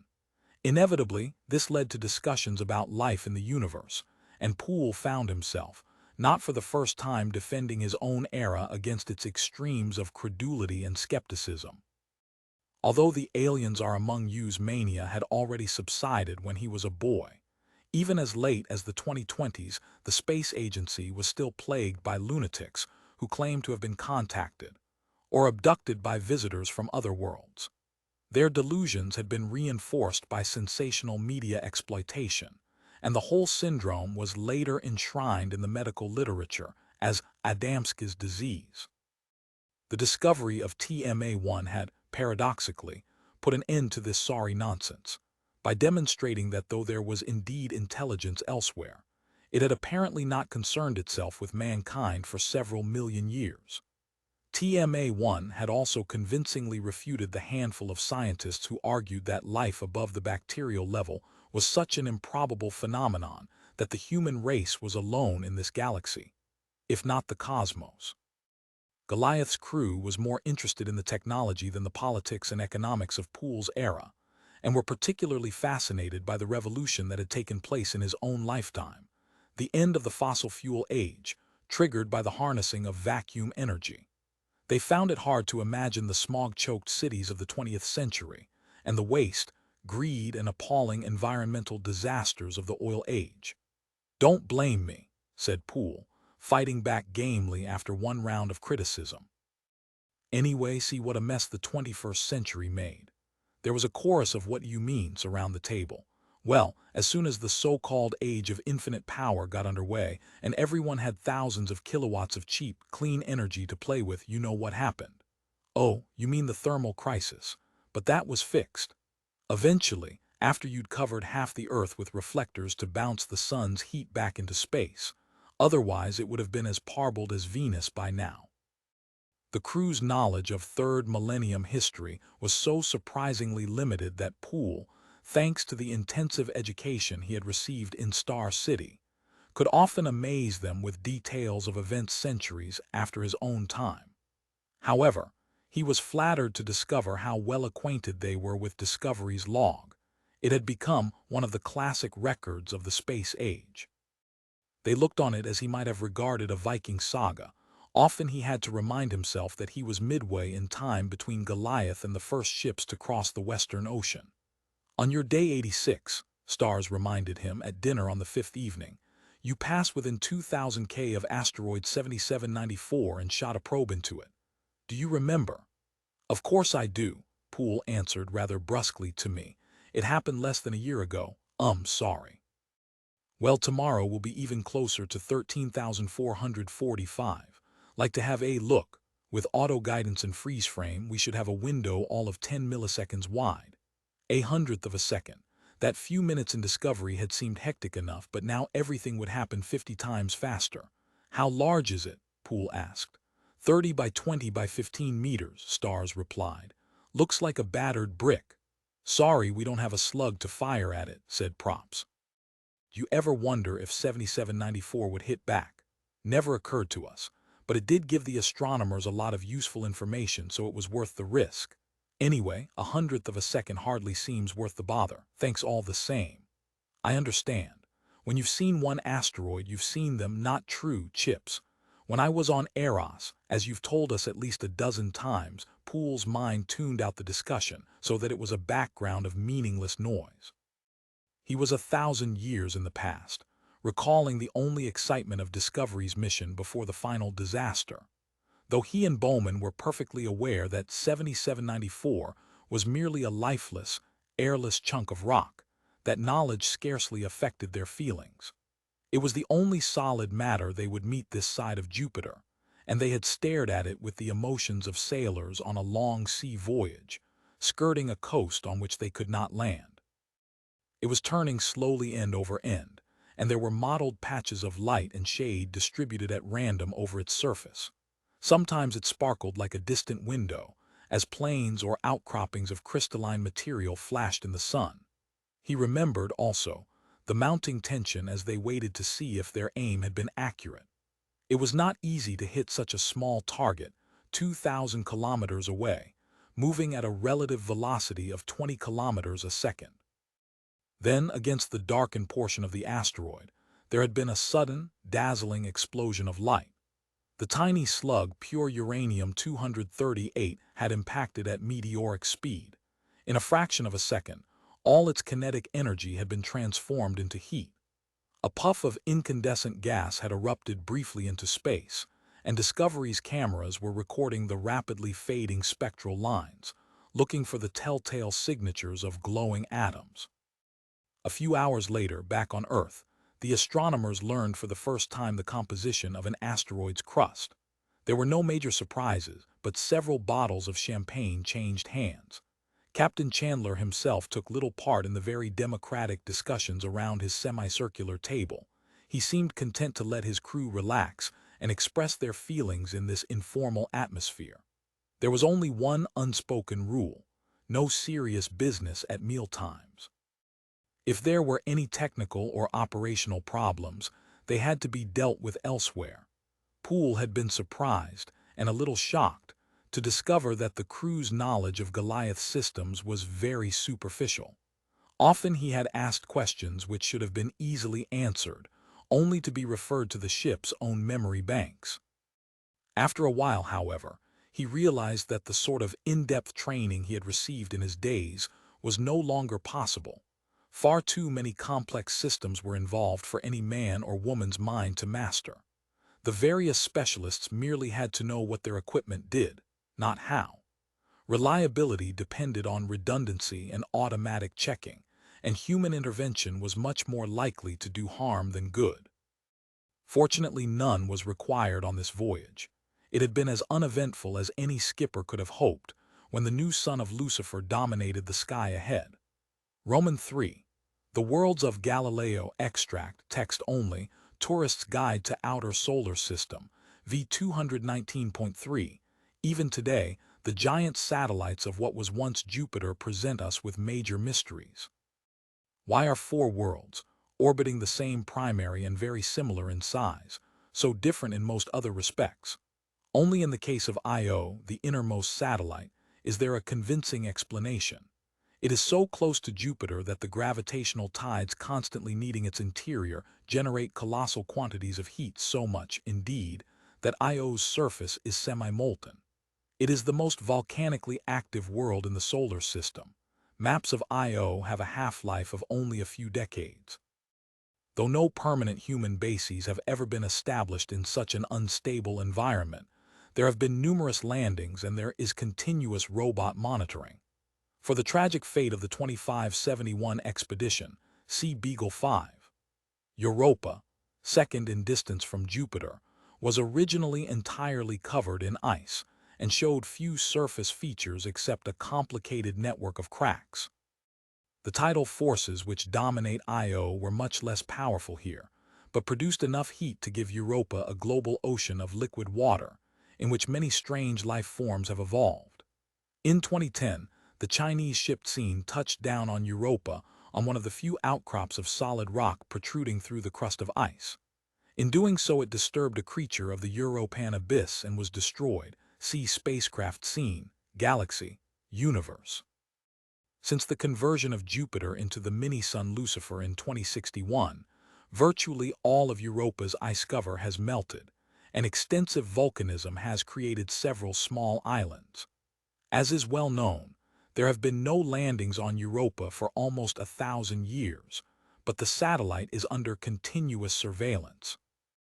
Ganymede, largest moon in the solar system, diameter 5260 kilometers, has also been affected by the creation of a new sun, and its equatorial regions are warm enough to sustain terrestrial life forms, though it does not yet have a breathable atmosphere. Most of its population is actively engaged in terraforming and scientific research. The main settlement is Anubis, Pop 41,000, near the South Pole. Callisto is again wholly different. Its entire surface is covered by impact craters of all sizes, so numerous that they overlap. The bombardment must have continued for millions of years, for the newer craters have completely obliterated the earlier ones. There is no permanent base on Callisto, but several automatic stations have been established there. 17 Ganymede. It was unusual for Frank Poole to oversleep, but he had been kept awake by strange dreams. Past and present were inextricably mixed. Sometimes he was on Discovery, sometimes in the Africa Tower, and sometimes he was a boy again, among friends he had thought long forgotten. Where am I? He asked himself as he struggled up to consciousness, like a swimmer trying to get back to the surface. There was a small window just above his bed, covered by a curtain not thick enough to completely block the light from outside. There had been a time, around the mid-20th century, when aircraft had been slow enough to feature first-class sleeping accommodation. Poole had never sampled this nostalgic luxury, which some tourist organizations had still advertised in his own day, but he could easily imagine that he was doing so now. He drew the curtain and looked out. No, he had not awakened in the skies of Earth, though the landscape unrolling below was not unlike the Antarctic. But the South Pole had never boasted two suns, both rising at once as Goliath swept towards them. The ship was orbiting less than 100 kilometers above what appeared to be an immense plowed field, lightly dusted with snow. But the plowman must have been drunk, or the guidance system must have gone crazy, for the furrows meandered in every direction, sometimes cutting across each other or turning back on themselves. Here and there the terrain was dotted with faint circles, ghost craters from meteor impacts eons ago. So this is Ganymede, Poole wondered drowsily. Mankind's furthest outpost from home. Why should any sensible person want to live here? Well, I've often thought that when I've flown over Greenland or Iceland in wintertime. There was a knock on the door, a mind if I come in, and Captain Chandler did so without waiting for a reply. Thought we'd let you sleep until we landed. That end-of-trip party did last longer than I'd intended, but I couldn't risk a mutiny by cutting it short. Poole laughed. Has there ever been a mutiny in space? Oh, quite a few, but not in my time. Now we've mentioned the subject, you might say that Hal started the tradition. Sorry, perhaps I shouldn't look. There's Ganymede City. Coming up over the horizon was what appeared to be a crisscross pattern of streets and avenues, intersecting almost at right angles, but with the slight irregularity typical of any settlement that had grown by accretion, without central planning. It was bisected by a broad river. Poole recalled that the equatorial regions of Ganymede were now warm enough for liquid water to exist, and it reminded him of an old woodcut he had seen of medieval London. Then he noticed that Chandler was looking at him with an expression of amusement, and the illusion vanished as he realized the scale of the city. The Ganymedeans, he said dryly, must have been rather large to have made roads 5 or 10 kilometers wide. 20 in some places. Impressive, isn't it? And all the result of ice stretching and contracting. Mother Nature is ingenious. I could show you some patterns that look even more artificial, though they're not as large as this one. When I was a boy, there was a big fuss about a face on Mars. Of course, it turned out to be a hill that had been carved by sandstorms, lots of similar ones in Earth's deserts. Didn't someone say that history always repeats itself? Same sort of nonsense happened with Ganymede City. Some nuts claimed it had been built by aliens, but I'm afraid it won't be around much longer. Why? Asked Poole in surprise. It's already started to collapse as Lucifer melts the permafrost. You won't recognize Ganymede in another 100 years. There's the edge of Lake Gilgamesh if you look carefully, over on the right. I see what you mean. What's happening? Surely the water's not boiling even at this low pressure. Electrolysis plant. Don't know how many skillions of kilograms of oxygen a day. Of course, the hydrogen goes up and gets lost, we hope. Chandler's voice trailed off into silence. Then he resumed in an unusually diffident tone. All that beautiful water down there, Ganymede doesn't need half of it. Don't tell anyone, but I've been working out ways of getting some to Venus. Easier than nudging comets. As far as energy is concerned, yes, Ganymede's escape velocity is only 3 clicks per second, and much, much quicker years instead of decades, but there are a few practical difficulties. I can appreciate that. Would you shoot it off by a mass launcher? Oh no, I'd use towers reaching up through the atmosphere like the ones on Earth, but much smaller. We'd pump the water up to the top, freeze it down to near absolute zero, and let Ganymede sling it off in the right direction as it rotated. There would be some evaporation loss in transit, but most of it would arrive. What's so funny? Sorry, I'm not laughing at the idea, it makes good sense. But you've brought back such a vivid memory. We used to have a garden sprinkler driven round and round by its water jets. What you're planning is the same thing on a slightly bigger scale, using a whole world. Suddenly, another image from his past obliterated all else. Poole remembered how, in those hot Arizona days, he and Ricky had loved to chase each other through the clouds of moving mist from the slowly revolving spray of the garden sprinkler. Captain Chandler was a much more sensitive man than he pretended to be. He knew when it was time to leave. "Gotta get back to the bridge," he said gruffly. "See you when we land at Anubis." 18 Grand Hotel. The Grand Ganymede Hotel, inevitably known throughout the solar system as Hotel Ganymede, was certainly not grand, and would be lucky to get a rating of 1.5 stars on Earth. As the nearest competition was several 100 million kilometers away, the management felt little need to exert itself unduly. Yet Poole had no complaints, though he often wished that Daniel was still around, to help him with the mechanics of life, and to communicate more efficiently with the semi-intelligent devices with which he was surrounded. He had known a brief moment of panic when the door had closed behind the human bellboy, who had apparently been too awed by his guest to explain how any of the room services functioned.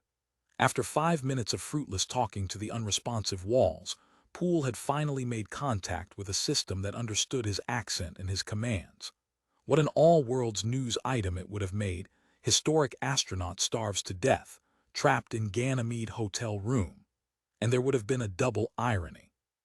Perhaps the naming of the Ganymede's only luxury suite was inevitable, but it had been a real shock to meet an ancient life-size hollow of his old shipmate, in full-dress uniform as he was led into the Bowman suite. Poole even recognized the image. His own official portrait had been made at the same time, a few days before the mission began.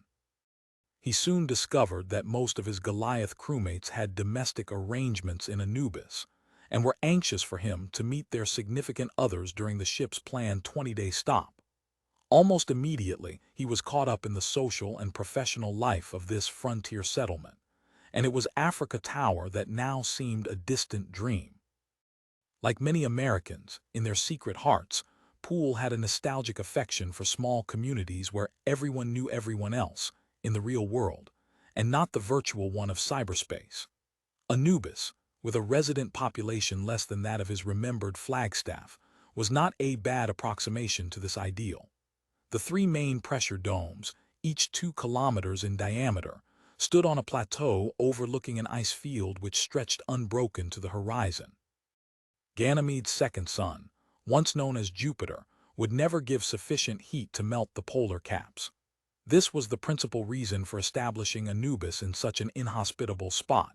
The city's foundations were not likely to collapse for at least several centuries, and inside the domes, it was easy to be completely indifferent to the outside world. Poole, when he had mastered the mechanisms of the Bowman suite, discovered that he had a limited but impressive choice of environments.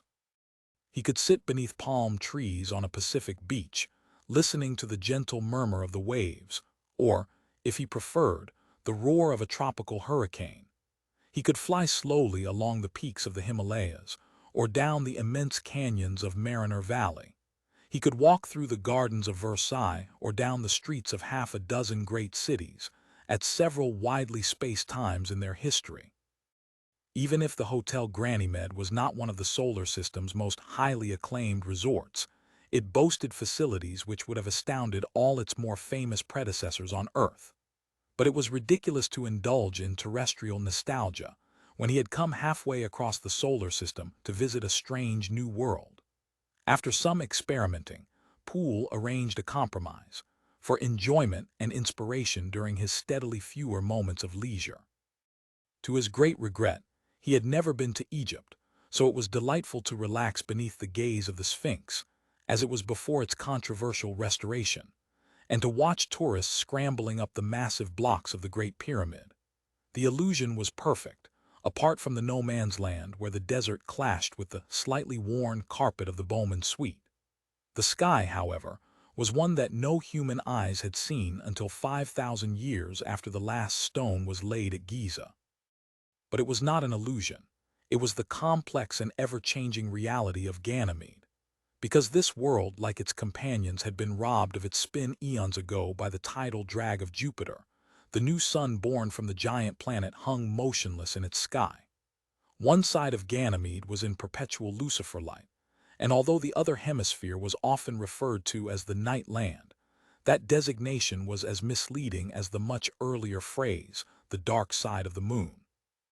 Like the lunar far side, Ganymede's night land had the brilliant light of Old Sol for half of its long day. By a coincidence more confusing than useful, Ganymede took almost exactly 1 week 7 days, 3 hours to orbit its primary. Attempts to create a 1 Mede day equals 1 Earth week calendar had generated so much chaos that they had been abandoned centuries ago. Like all the other residents of the solar system, the locals employed universal time, identifying their 24-hour standard days by numbers rather than names. Since Ganymede's newborn atmosphere was still extremely thin and almost cloudless, the parade of heavenly bodies provided a never-ending spectacle. At their closest, Io and Callisto each appeared about half the size of the moon as seen from Earth, but that was the only thing they had in common. Io was so close to Lucifer that it took less than 2 days to race around its orbit, and showed visible movement even in a matter of minutes. Callisto, at over 4 times Io's distance, required 2 Mede days, or 16 Earth ones, to complete its leisurely circuit.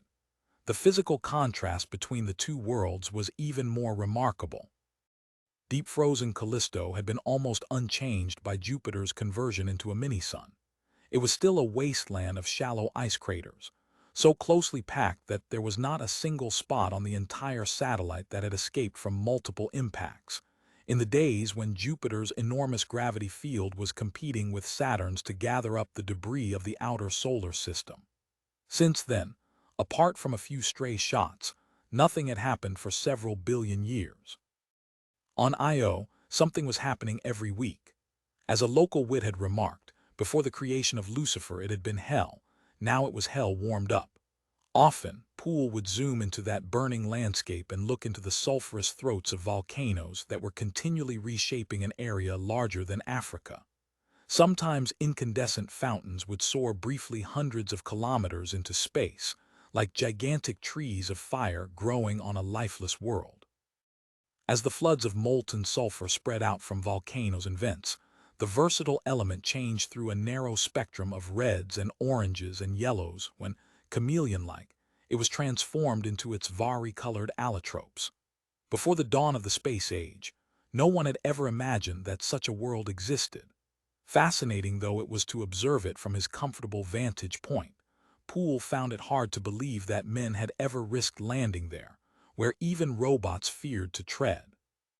His main interest, however, was Europa, which at its closest appeared almost exactly the same size as Earth's solitary moon, but raced through its phases in only 4 days. Though Poole had been quite unconscious of the symbolism when he chose his private landscape, it now seemed wholly appropriate that Europa should hang in the sky above another great enigma, the Sphinx. Even with no magnification, when he requested the naked-eye view, Poole could see how greatly Europa had changed in the 1,000 years since discovery had set out for Jupiter. The spider's web of narrow bands and lines that had once completely enveloped the smallest of the 4 Galilean satellites had vanished, except around the poles. Here the global crust of kilometer-thick ice remained unmelted by the warmth of Europa's new sun. Elsewhere, virgin oceans seethed and boiled in the thin atmosphere at what would have been comfortable room temperature on Earth. It was also a comfortable temperature to the creatures who had emerged after the melting of the unbroken ice shield that had both trapped and protected them. Orbiting spysats, showing details only centimeters across, had watched one Europan species starting to evolve into an amphibious stage. Though they still spent much of their time underwater, the Europes had even begun the construction of simple buildings. That this could happen in a mere 1,000 years was astonishing, but no one doubted that the explanation lay in the last and greatest of the monoliths, the many-kilometer-long Great Wall, standing on the shore of the Sea of Galilee. And no one doubted that, in its own mysterious way, it was watching over the experiment it had started on this world, as it had done on Earth 4 million years before. 19. The madness of mankind. Miss Pringle. File Indra. My dear Indra, sorry, I've not even voicemailed you before. Usual excuse, of course, so I won't bother to give it. To answer your question, yes, I'm now feeling quite at home at the Ganymed, but I'm spending less and less time there, though I've been enjoying the sky display I've had piped into my suite. Last night the Io Flux tube put on a fine performance. That's a kind of lightning discharge between Io and Jupiter, I mean Lucifer. Rather like Earth's aurora, but much more spectacular. Discovered by the radio astronomers even before I was born. And talking about ancient times, did you know that Anubis has a sheriff? I think that's overdoing the frontier spirit. Reminds me of the stories my grandfather used to tell me about Arizona. Must try some of them on the meads. This may sound silly, I'm still not used to being in the Bowman suite. I keep looking over my shoulder. How do I spend my time? Much the same as in Africa Tower. I'm meeting the local intelligentsia, though as you might expect they're rather thin on the ground. Hope no one is bugging this. And I've interacted real and virtual with the educational system. Very good, it seems, though more technically oriented than you'd approve. That's inevitable, of course, in this hostile environment. But it's helped me to understand why people live here. There's a challenge, a sense of purpose, if you like, that I seldom found on Earth. It's true that most of the Medes were born here, so don't know any other home. Though they're usually too polite to say so, they think that the home planet is becoming decadent. Are you? And if so, what are you Terrys, as the locals call you, going to do about it? One of the teenage classes I've met hopes to wake you up. They're drawing up elaborate top-secret plans for the invasion of Earth. Don't say I didn't warn you.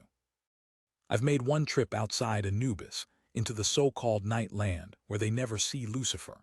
10 of us Chandler, 2 of Goliath's crew, 6 Medes went into Farside and chased the sun down to the horizon so it really was night.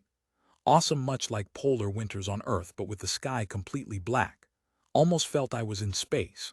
We could see all the Galileans beautifully and watched Europa eclipse occult Io. Of course, the trip had been timed so we could observe this. Several of the smaller satellites were just also visible, but the double-star Earth-Moon was much more conspicuous. Did I feel homesick? Frankly, no, though I miss my new friends back there. And I'm sorry I still haven't met Dr. Khan, though he's left several messages for me. I promise to do it in the next few days, Earth days, not Mead ones. Best wishes to Joe, regards to Daniel. If you know what's happened to him, is he a real person again? And my love to yourself. Store transmit back in Poole's century. A person's name often gave a clue to his/her appearance, but that was no longer true 30 generations later. Dr. Theodore Kahn turned out to be a Nordic blonde who might have looked more at home in a Viking longboat than ravaging the steppes of Central Asia. However, he would not have been too impressive in either role, being less than 150 centimeters tall. Poole could not resist a little amateur psychoanalysis. Small people were often aggressive overachievers, which, from Indra Wallace's hints, appeared to be a good description of Ganymede's sole resident philosopher. Khan probably needed these qualifications to survive in such a practically minded society. Anubis City was far too small to boast a university campus, a luxury which still existed on the other worlds, though many believed that the telecommunications revolution had made it obsolete. Instead, it had something much more appropriate, as well as centuries older, an academy, complete with a grove of olive trees that would have fooled Plato himself, until he had attempted to walk through it. Indra's joke about departments of philosophy requiring no more equipment than blackboards clearly did not apply in this sophisticated environment. "It's built to hold 7 people," said Dr. Khan proudly, when they had settled down on chairs obviously designed to be not too comfortable, "because that's the maximum one can efficiently interact with. And if you count the ghost of Socrates, it was the number present when Phaedo delivered his famous address. The one on the immortality of the soul." Khan was so obviously surprised that Poole could not help laughing. "I took a crash course in philosophy just before I graduated. When the syllabus was planned, someone decided that we hairy-knuckled engineers should be exposed to a little culture. I'm delighted to hear it. That makes things so much easier. You know, I still can't credit my luck. Your arrival here almost tempts me to believe in miracles. I'd even thought of going to Earth to meet you. Has dear Indra told you about my obsession?" "No," Poole answered, not altogether truthfully. Dr. Khan looked very pleased. He was clearly delighted to find a new audience. "You may have heard me called an atheist, but that's not quite true. Atheism is unprovable, so uninteresting. Equally, however unlikely it is, we can never be certain that God once existed and has now shot off to infinity where no one can ever find him. Like Gautama Buddha, I take no position on this subject. My field of interest is the psychopathology known as religion." Psychopathology. That's a harsh judgment, amply justified by history. Imagine that you're an intelligent extraterrestrial, concerned only with verifiable truths. You discover a species which has divided itself into thousands, no, by now millions of tribal groups holding an incredible variety of beliefs about the origin of the universe and the way to behave in it. Although many of them have ideas in common, even when there's a 99% overlap, the remaining 1% is enough to set them killing and torturing each other over trivial points of doctrine, utterly meaningless to outsiders. How to account for such irrational behavior? Lucretius hit it on the nail when he said that religion was the byproduct of fear, a reaction to a mysterious and often hostile universe. For much of human prehistory, it may have been a necessary evil, but why was it so much more evil than necessary? And why did it survive when it was no longer necessary? I said evil, and I mean it, because fear leads to cruelty. The slightest knowledge of the Inquisition makes one ashamed to belong to the human species.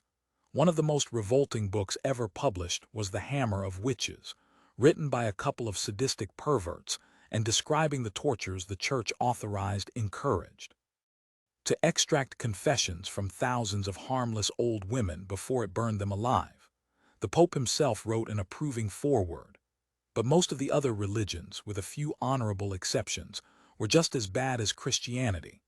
Even in your century, little boys were kept chained and whipped until they'd memorized whole volumes of pious gibberish and robbed of their childhood and manhood to become monks. Perhaps the most baffling aspect of the whole affair is how obvious madmen, century after century, would proclaim that they and they alone had received messages from God. If all the messages had agreed, that would have settled the matter. But of course they were wildly discordant, which never prevented self-styled messiahs from gathering hundreds, sometimes millions of adherents, who would fight to the death against equally deluded believers of a microscopically differing faith. Poole thought it was about time he got a word in edgeways. "You've reminded me of something that happened in my hometown when I was a kid. A holy man, quote, unquote, set up shop, claimed he could work miracles, and collected a crowd of devotees in next to no time. And they weren't ignorant or illiterate. Often they came from the best families. Every Sunday I used to see expensive cars parked round his temple. The Rasputin syndrome, it's been called. There are millions of such cases all through history in every country, and about one time in 1,000 the cult survives for a couple of generations. What happened in this case? Well, the competition was very unhappy and did its best to discredit him. Wish I could remember his name. He used a long Indian one, Swami something or other, but it turned out he came from Alabama. One of his tricks was to produce holy objects out of thin air and hand them to his worshippers. As it happened, our local rabbi was an amateur conjurer and gave public demonstrations showing exactly how it was done. Didn't make the slightest difference. The faithful said that their man's magic was real, and the rabbi was just jealous. At one time, I'm sorry to say, Mother took the rascal seriously. It was soon after Dad had run off, which may have had something to do with it, and dragged me to one of his sessions. I was only about 10, but I thought I'd never seen anyone so unpleasant looking. He had a beard that could have held several birds' nests and probably did. He sounds like the standard model. How long did he flourish? 3 or 4 years. And then he had to leave town in a hurry. He was caught running teenage orgies. Of course, he claimed he was using mystical soul-saving techniques. And you won't believe this, try me. Even then, lots of his dupes still had faith in him. Their God could do no wrong, so he must have been framed. Sorry, convicted by faked evidence sometimes used by the police to catch criminals when all else fails. Well, your Swami was perfectly typical. I'm rather disappointed. But he does help to prove my case that most of humanity has always been insane, at least some of the time. Rather an unrepresentative sample, one small Flagstaff suburb. True, but I could multiply it by thousands not only in your century, but all down the ages. There's never been anything, however absurd, that countless people weren't prepared to believe, often so passionately that they'd fight to the death rather than abandon their illusions. To me, that's a good operational definition of insanity. Would you argue that anyone with strong religious beliefs was insane? In a strictly technical sense, yes, if they really were sincere and not hypocrites, as I suspect 90% were. I'm certain that Rabbi Berenstein was sincere, and he was one of the sanest men I ever knew as well as one of the finest. And how do you account for this? The only real genius I ever met was Dr. Chandra, who led the HAL project. I once had to go into his office. There was no reply when I knocked, and I thought it was unoccupied. He was praying to a group of fantastic little bronze statues draped with flowers. One of them looked like an elephant. Another had more than the regular number of arms. I was quite embarrassed, but luckily he didn't hear me and I tiptoed out. Would you say he was insane? You've chosen a bad example. Genius often is. So let's say, not insane but mentally impaired owing to childhood conditioning. The Jesuits claimed, "Give me a boy for 6 years and he is mine for life." If they'd got hold of little Chandra in time, he'd have been a devout Catholic, not a Hindu. Possibly, but I'm puzzled. Why were you so anxious to meet me? I'm afraid I've never been a devout anything. What have I got to do with all this? Slowly, and with the obvious enjoyment of a man unburdening himself of a heavy, long-hoarded secret, Dr. Khan told him. 20 apostate record Poole. Hello, Frank. So you finally met Ted. Yes, you could call him a crank if you define that as an enthusiast with no sense of humor. But cranks often get that way because they know a big truth can, you hear my capitals. And no one will listen. I'm glad you did, and I suggest you take him quite seriously. You said you were surprised to see a Pope's portrait prominently displayed in Ted's apartment. That would have been his hero, Pius XX. I'm sure I mentioned him to you. Look him up. He's usually called the impious. It's a fascinating story and exactly parallels something that happened just before you were born. You must know how Mikhail Gorbachev, the president of the Soviet Empire, brought about its dissolution at the end of the 20th century by exposing its crimes and excesses. He didn't intend to go that far. He'd hoped to reform it, but that was no longer possible. We'll never know if Pius XX had the same idea, because he was assassinated by a demented cardinal soon after he'd horrified the world by releasing the secret files of the Inquisition. The religious were still shaken by the discovery of TMA0 only a few decades earlier. That had a great impact on Pius XX and certainly influenced his actions. But you still haven't told me how Ted, that old cryptodeist, thinks you can help him in his search for God. I believe he's still mad at him for hiding so successfully. Better not say I told you that. On second thoughts, why not? Love, Indra. Store transmit Miss Pringle record. Hello, Indra. I've had another session with Dr. Ted, though I've still not told him just why you think he's angry with God. But I've had some very interesting arguments, dialogues with him, though he does most of the talking. Never thought I'd get into philosophy again after all these years of engineering. Perhaps I had to go through them first to appreciate it. Wonder how he'd grade me as a student. Yesterday I tried this line of approach to see his reaction. Perhaps it's original, though I doubt it. Thought you'd like to hear it, will be interested in your comments. Here's our discussion, Miss Pringle copy audio 94. Surely, Ted, you can't deny that most of the greatest works of human art have been inspired by religious devotion. Doesn't that prove something? Yes, but not in a way that will give much comfort to any believers. From time to time, people amuse themselves making lists of the biggest and greatest and bests. I'm sure that was a popular entertainment in your day. It certainly was.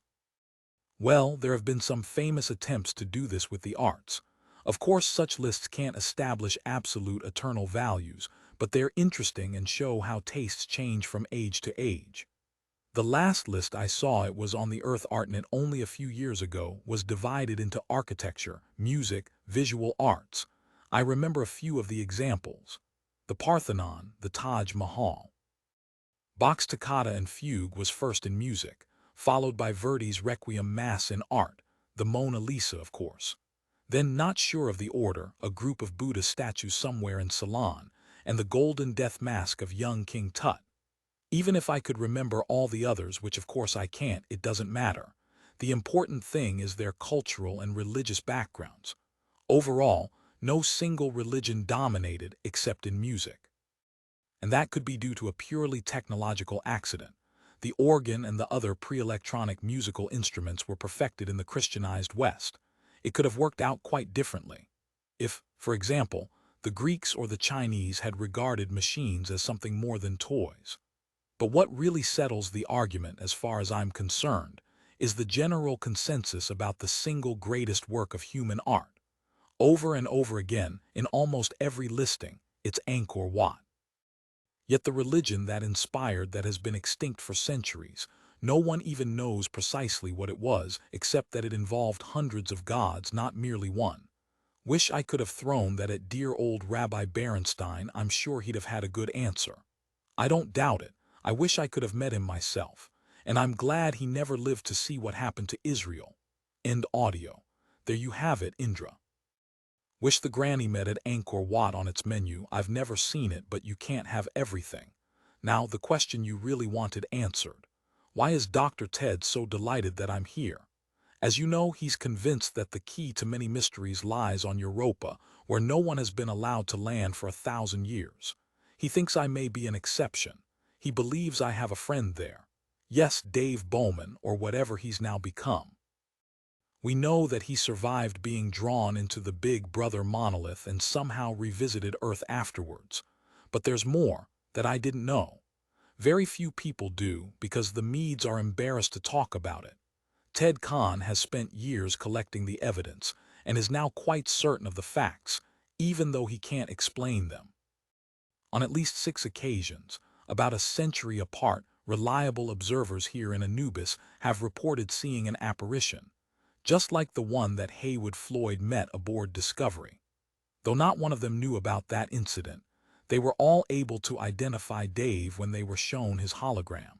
And there was another sighting aboard a survey ship that made a close approach to Europa 600 years ago.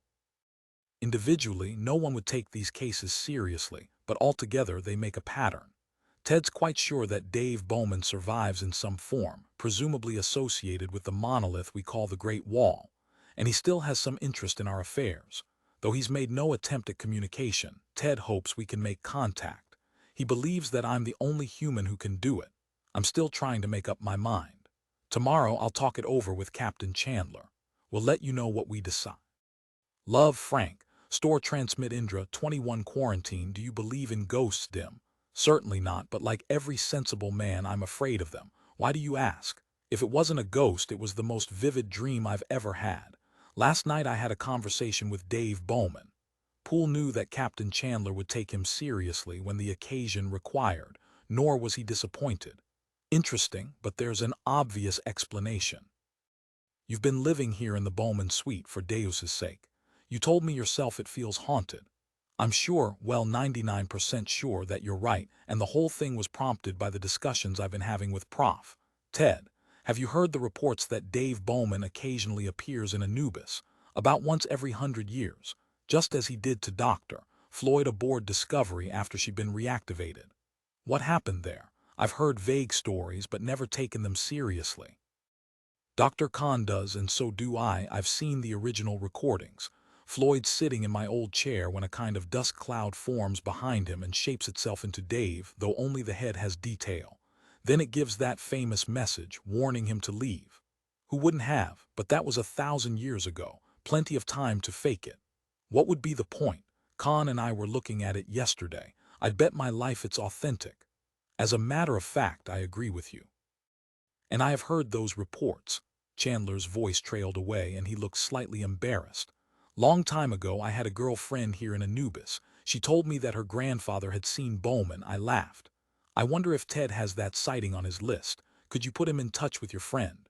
Rather not. We haven't spoken for years. For all I know, she may be on the moon or Mars. Anyway, why is Professor Ted interested? That's what I really wanted to discuss with you. Sounds ominous. Go ahead. Ted thinks that Dave Bowman, or whatever he's become, may still exist up there on Europa. After 1,000 years. Well, look at me. One sample is poor statistics, my maths prof used to say, but go on.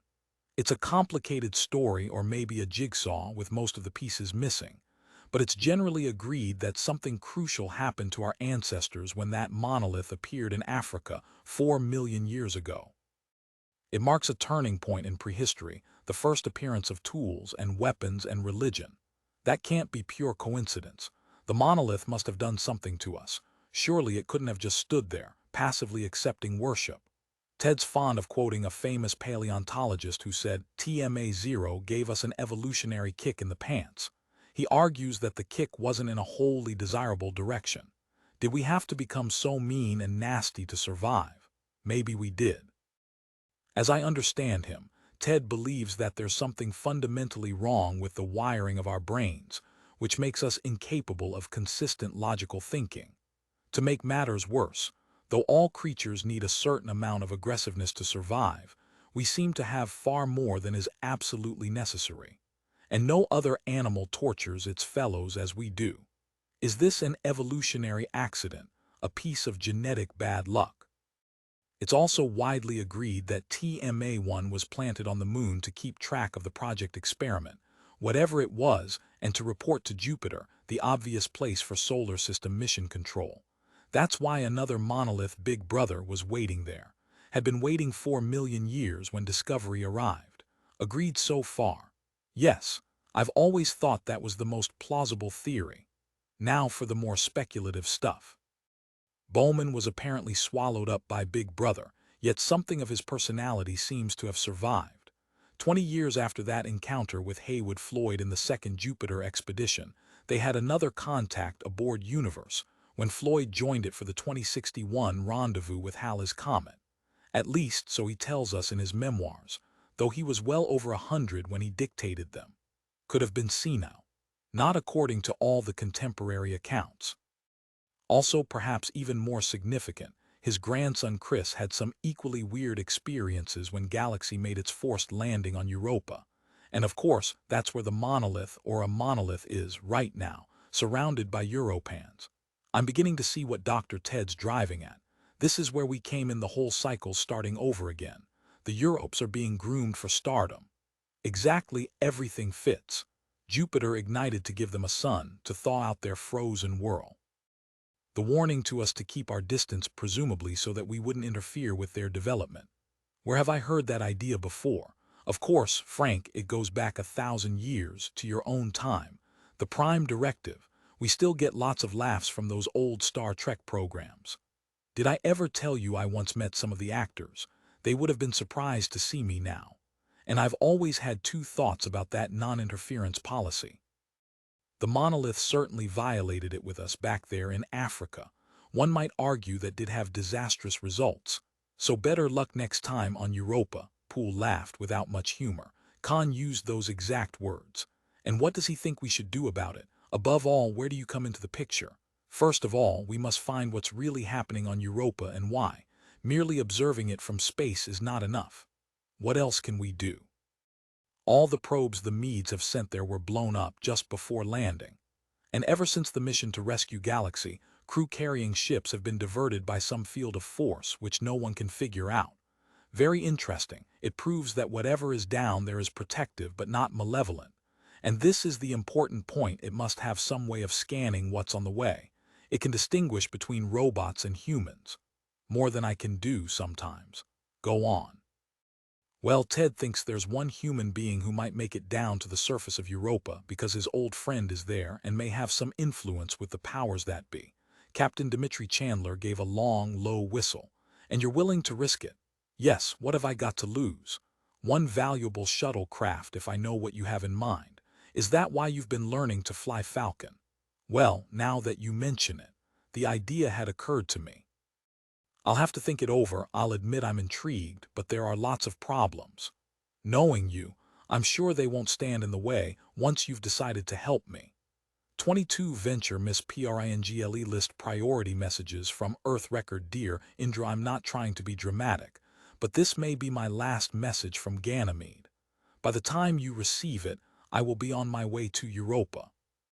Though it's a sudden decision, and no one is more surprised than I am, I've thought it over very carefully.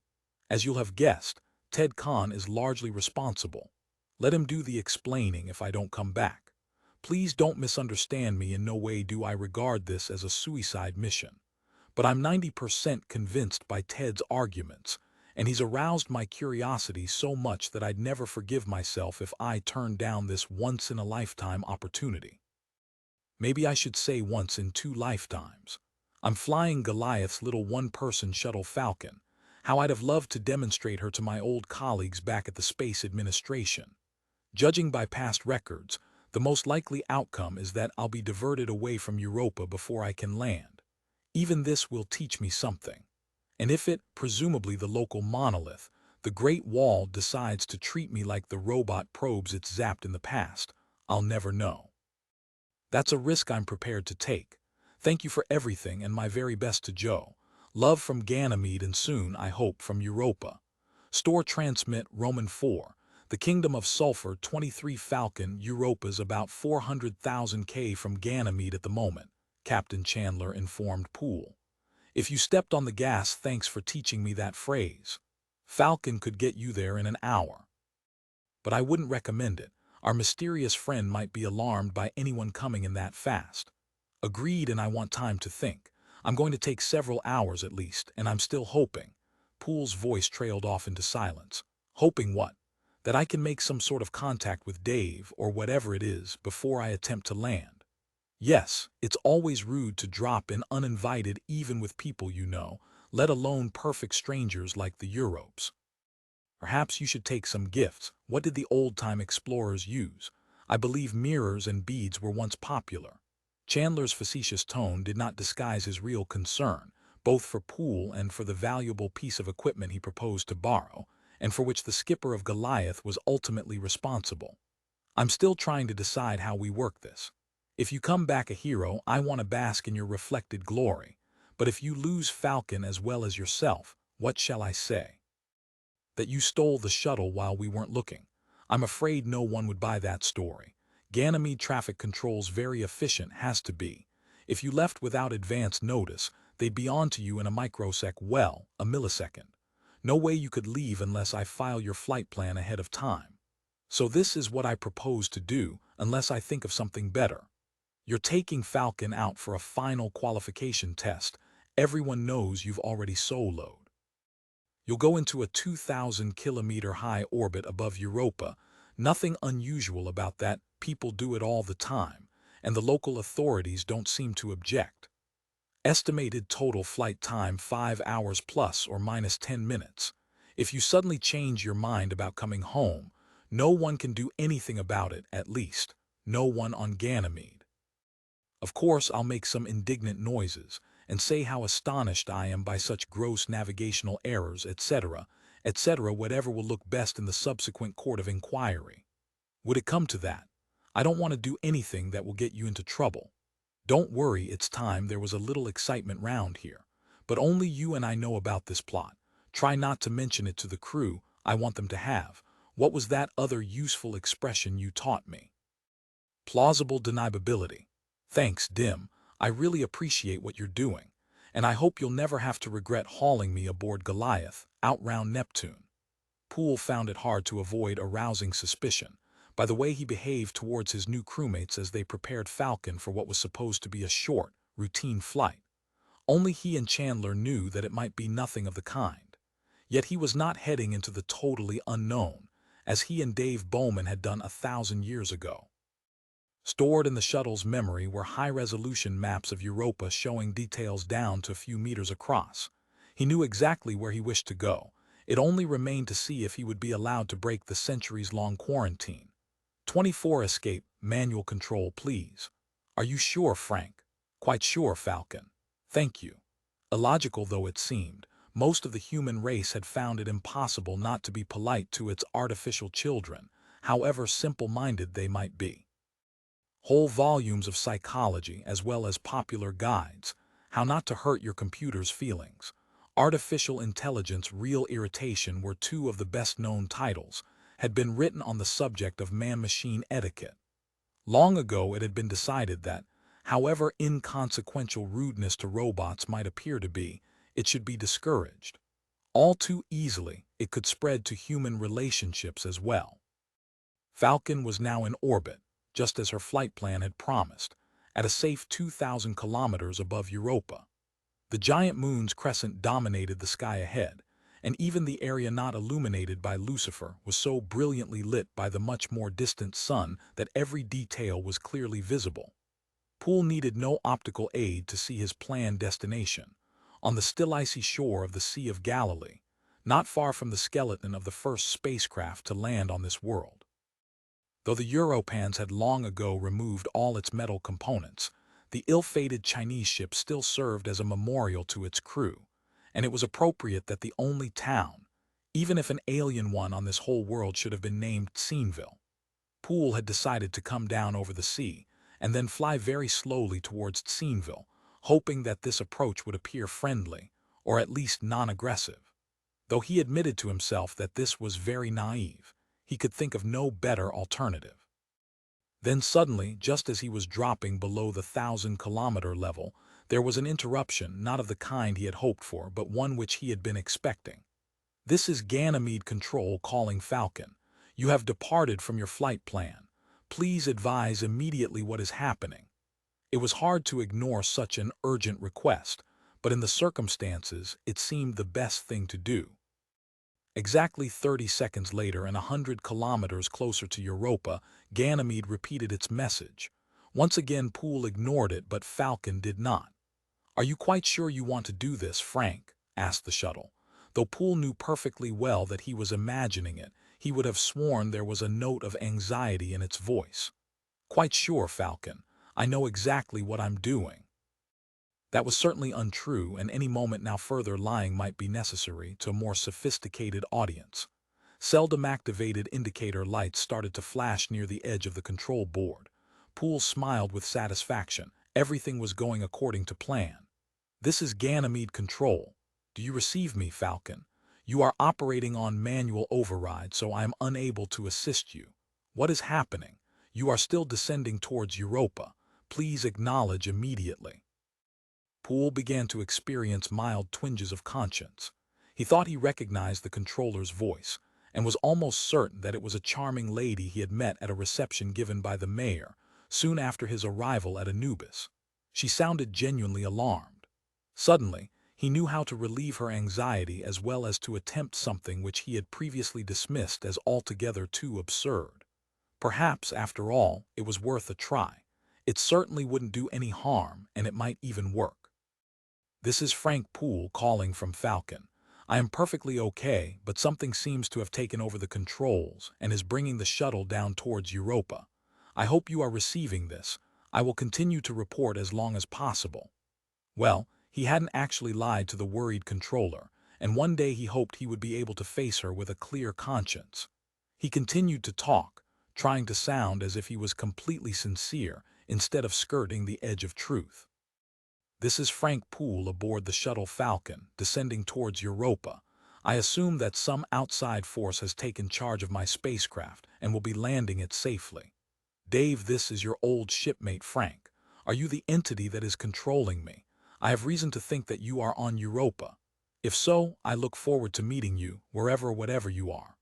Not for a moment did he imagine there would be any reply. Even Ganymede Control appeared to be shocked into silence. And yet, in a way, he had an answer. Falcon was still being permitted to descend towards the Sea of Galilee. Europa was only 50 kilometers below. With his naked eyes, Poole could now see the narrow black bar where the greatest of the monoliths stood guard, if indeed it was doing that, on the outskirts of Tsinville. No human being had been allowed to come so close for 1,000 years. 25 fire in the deep, for millions of years it had been an ocean world, its hidden waters protected from the vacuum of space by a crust of ice. In most places the ice was kilometers thick, but there were lines of weakness where it had cracked open and torn apart. Then there had been a brief battle between two implacably hostile elements that came into direct contact on no other world in the solar system. The war between sea and space always ended in the same stalemate. The exposed water simultaneously boiled and froze, repairing the armor of ice.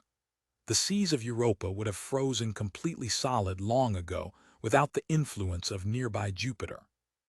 Its gravity continually needed the core of the little world. The forces that convulsed Io were also working there, though with much less ferocity. Everywhere in the deep was evidence of that tug-of-war between planet and satellite, in the continual roar and thunder of submarine earthquakes, the shriek of gases escaping from the interior, the infrasonic pressure waves of avalanches sweeping over the abyssal plains. By comparison with the tumultuous ocean that covered Europa, even the noisy seas of Earth were muted. Here and there, scattered over the deserts of the deep, were oases that would have amazed and delighted any terrestrial biologist. They extended for several kilometers around tangled masses of pipes and chimneys deposited by mineral brines gushing from the interior. Often they created natural parodies of Gothic castles, from which black, scalding liquids pulsed in a slow rhythm, as if driven by the beating of some mighty heart. And like blood, they were the authentic sign of life itself. The boiling fluids drove back the deadly cold leaking down from above, and formed islands of warmth on the seabed. Equally important, they brought from Europa's interior all the chemicals of life. Such fertile oases, offering food and energy in abundance, had been discovered by the 20th century explorers of Earth's oceans. Here they were present on an immensely larger scale, and in far greater variety. Delicate, spidery structures that seemed to be the analog of plants flourished in the tropical zones closest to the sources of heat. Crawling among these were bizarre slugs and worms, some feeding on the plants, others obtaining their food directly from the mineral-laden waters around them. At greater distances from the submarine fires around which all these creatures warmed themselves lived sturdier, more robust organisms, not unlike crabs or spiders.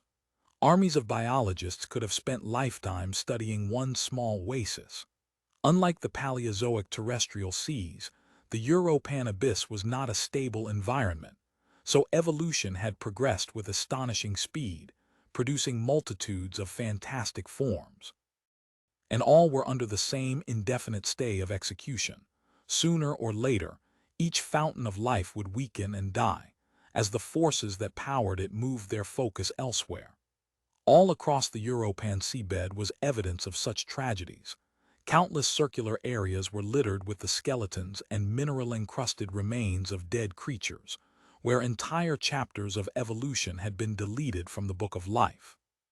Some had left as their only memorial huge, empty shells like convoluted trumpets, larger than a man. And there were clams of many shapes, bivalves, and even trivalves, as well as spiral stone patterns, many meters across, exactly like the beautiful ammonites that disappeared so mysteriously from Earth's oceans at the end of the Cretaceous period. Among the greatest wonders of the Europan abyss were rivers of incandescent lava, pouring from the calderas of submarine volcanoes. The pressure at these depths was so great that the water in contact with the red-hot magma could not flash into steam, so the two liquids coexisted in an uneasy truce. There, on another world and with alien actors, something like the story of Egypt had been played out long before the coming of man. As the Nile had brought life to a narrow ribbon of desert, so this river of warmth had vivified the Europan deep. Along its banks, in a band never more than a few kilometers wide, species after species had evolved and flourished and passed away, and some had left permanent monuments. Often, they were not easy to distinguish from the natural formations around the thermal vents, and even when they were clearly not due to pure chemistry, one would be hard put to decide whether they were the product of instinct or intelligence. On Earth, the termites reared condominiums almost as impressive as any found in the single vast ocean that enveloped this frozen world. Along the narrow band of fertility in the deserts of the deep, whole cultures and even civilizations might have risen and fallen, armies might have marched or swum, under the command of Europan Tamerlanes or Napoleons. And the rest of their world would never have known, for all their oases were as isolated from one another as the planets themselves. The creatures who basked in the glow of the lava rivers and fed around the hot vents could not cross the hostile wilderness between their lonely islands. If they had ever produced historians and philosophers, each culture would have been convinced that it was alone in the universe. Yet even the space between the oases was not altogether empty of life. There were hardier creatures who had dared its rigors. Some were the Europan analogues of fish, streamlined torpedoes, propelled by vertical tails, steered by fins along their bodies. The resemblance to the most successful dwellers in Earth's oceans was inevitable. Given the same engineering problems, evolution must produce very similar answers.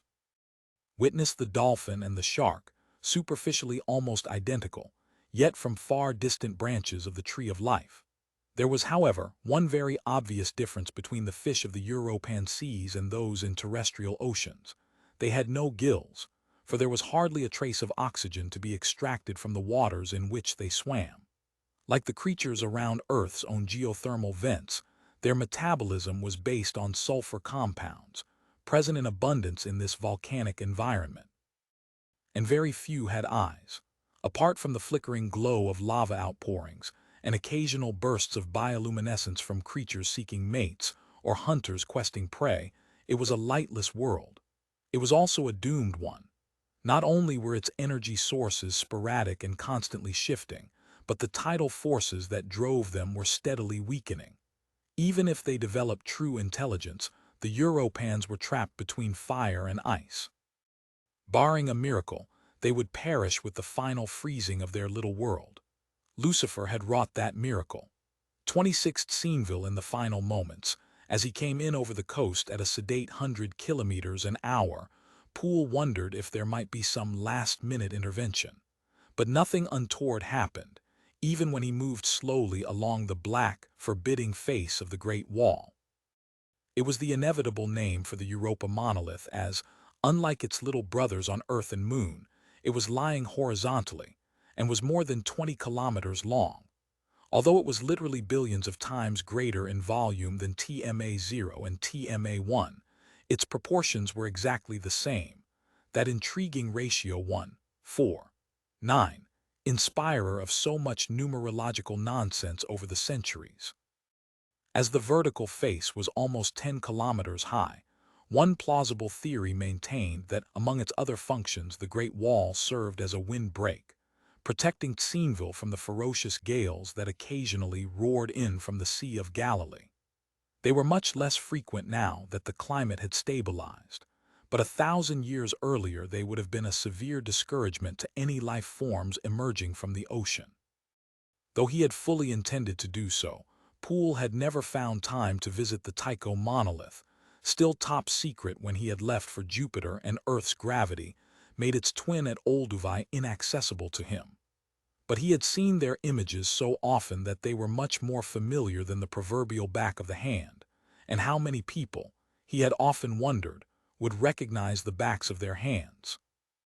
Apart from the enormous difference in scale, there was absolutely no way of distinguishing the Great Wall from TMA-1 and TMA-0, or, for that matter, the Big Brother monolith that Discovery and the Leonov had encountered orbiting Jupiter. According to some theories, perhaps crazy enough to be true, there was only one archetypal monolith, and all the others, whatever their size, were merely projections or images of it. Poole recalled these ideas when he noticed the spotless, unsullied smoothness of the Great Wall's towering ebon face. Surely, after so many centuries in such a hostile environment, it should have collected a few patches of grime. Yet it looked as immaculate as if an army of window cleaners had just polished every square centimeter. Then he recalled that, although everyone who had ever come to view TMA-1 and TMA-0 felt an irresistible urge to touch their apparently pristine surfaces, no one had ever succeeded. Fingers, diamond drills, laser knives, all skittered across the monoliths as if they were coated by an impenetrable film. Or as if, and this was another popular theory, they were not quite in this universe, but somehow separated from it by an utterly impassable fraction of a millimeter. He made one complete, leisurely circuit of the Great Wall, which remained totally indifferent to his progress. Then he brought the shuttle, still on manual, in case Ganymede Control made any further attempts to rescue him, to the outer limits of Tsinville, and hovered there looking for the best place to land. The scene through Falcon's small panoramic window was wholly familiar to him. He had examined it so often in Ganymede recordings, never imagining that one day he would be observing it in reality. The Europes, it seemed, had no idea of town planning. Hundreds of hemispherical structures were scattered apparently at random over an area about a kilometer across. Some were so small that even human children would feel cramped in them, though others were big enough to hold a large family. None was more than 5 meters high, and they were all made from the same material, which gleamed a ghostly white in the double daylight. On Earth, the Esquimaux had found the identical answer to the challenge of their own frigid materials-poor environment. Tsinville's igloos were also made of ice. In lieu of streets, there were canals, as best suited creatures who were still amphibious, and apparently returned to the water to sleep. Also, it was believed to feed and to mate, though neither hypothesis had been proved. Tsinville had been called Venice, made of ice, and Poole had to agree that it was an apt description. However, there were no Venetians in sight. The place looked as if it had been deserted for years. And here was another mystery. Despite the fact that Lucifer was 50 times brighter than the distant sun, and was a permanent fixture in the sky, the Europes still seemed locked to an ancient rhythm of night and day. They returned to the ocean at sunset, and emerged with the rising of the sun, despite the fact that the level of illumination had changed by only a few %. Perhaps there was a parallel on Earth, where the life cycles of many creatures were controlled as much by the feeble moon as the far more brilliant sun. It would be sunrise in another hour, and then the inhabitants of Tsinville would return to land and go about their leisurely affairs, as by human standards, they certainly were. The sulfur-based biochemistry that powered the Europes was not as efficient as the oxygen-driven one that energized the vast majority of terrestrial animals. Even a sloth could outrun a Europe, so it was difficult to regard them as potentially dangerous. That was the good news. The bad news was that even with the best intentions on both sides, attempts at communication would be extremely slow, perhaps intolerably tedious. It was about time, Poole decided, that he reported back to Ganymede Control. They must be getting very anxious, and he wondered how his co-conspirator, Captain Chandler, was dealing with the situation. Falcon calling Ganymede. As you can doubtless see, I have been brought to rest just above Tsinville. There is no sign of hostility, and as it's still solar night here, all the Europes are underwater. We'll call you again as soon as I'm on the ground. Dim would have been proud of him, Poole thought, as he brought Falcon down gently as a snowflake on a smooth patch of ice. He was taking no chances with its stability, and set the inertial drive to cancel all but a fraction of the shuttle's weight, just enough, he hoped, to prevent it being blown away by any wind. He was on Europa, the first human in 1,000 years. Had Armstrong and Aldrin felt this sense of elation when Eagle touched down on the moon? Probably they were too busy checking their lunar module's primitive and totally unintelligent systems. Falcon, of course, was doing all this automatically. The little cabin was now very quiet, apart from the inevitable and reassuring murmur of well-tempered electronics. It gave Poole a considerable shock when Chandler's voice, obviously pre-recorded, interrupted his thoughts. "So you made it. Congratulations. As you know, we're scheduled to return to the belt week after next, but that should give you plenty of time. After 5 days, Falcon knows what to do. She'll find her way home with or without you. So good luck." Miss Pringle activate crypto program store. Hello. Dim, thanks for that cheerful message. I feel rather silly using this program, as if I'm a secret agent in one of the spy melodramas that used to be so popular before I was born. Still, it will allow some privacy, which may be useful. Hope Miss Pringle has downloaded it properly. Of course, Miss P, I'm only joking.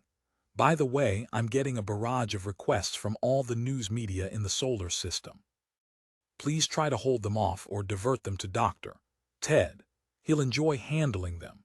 Since Ganymede has me on camera all the time, I won't waste breath telling you what I'm seeing.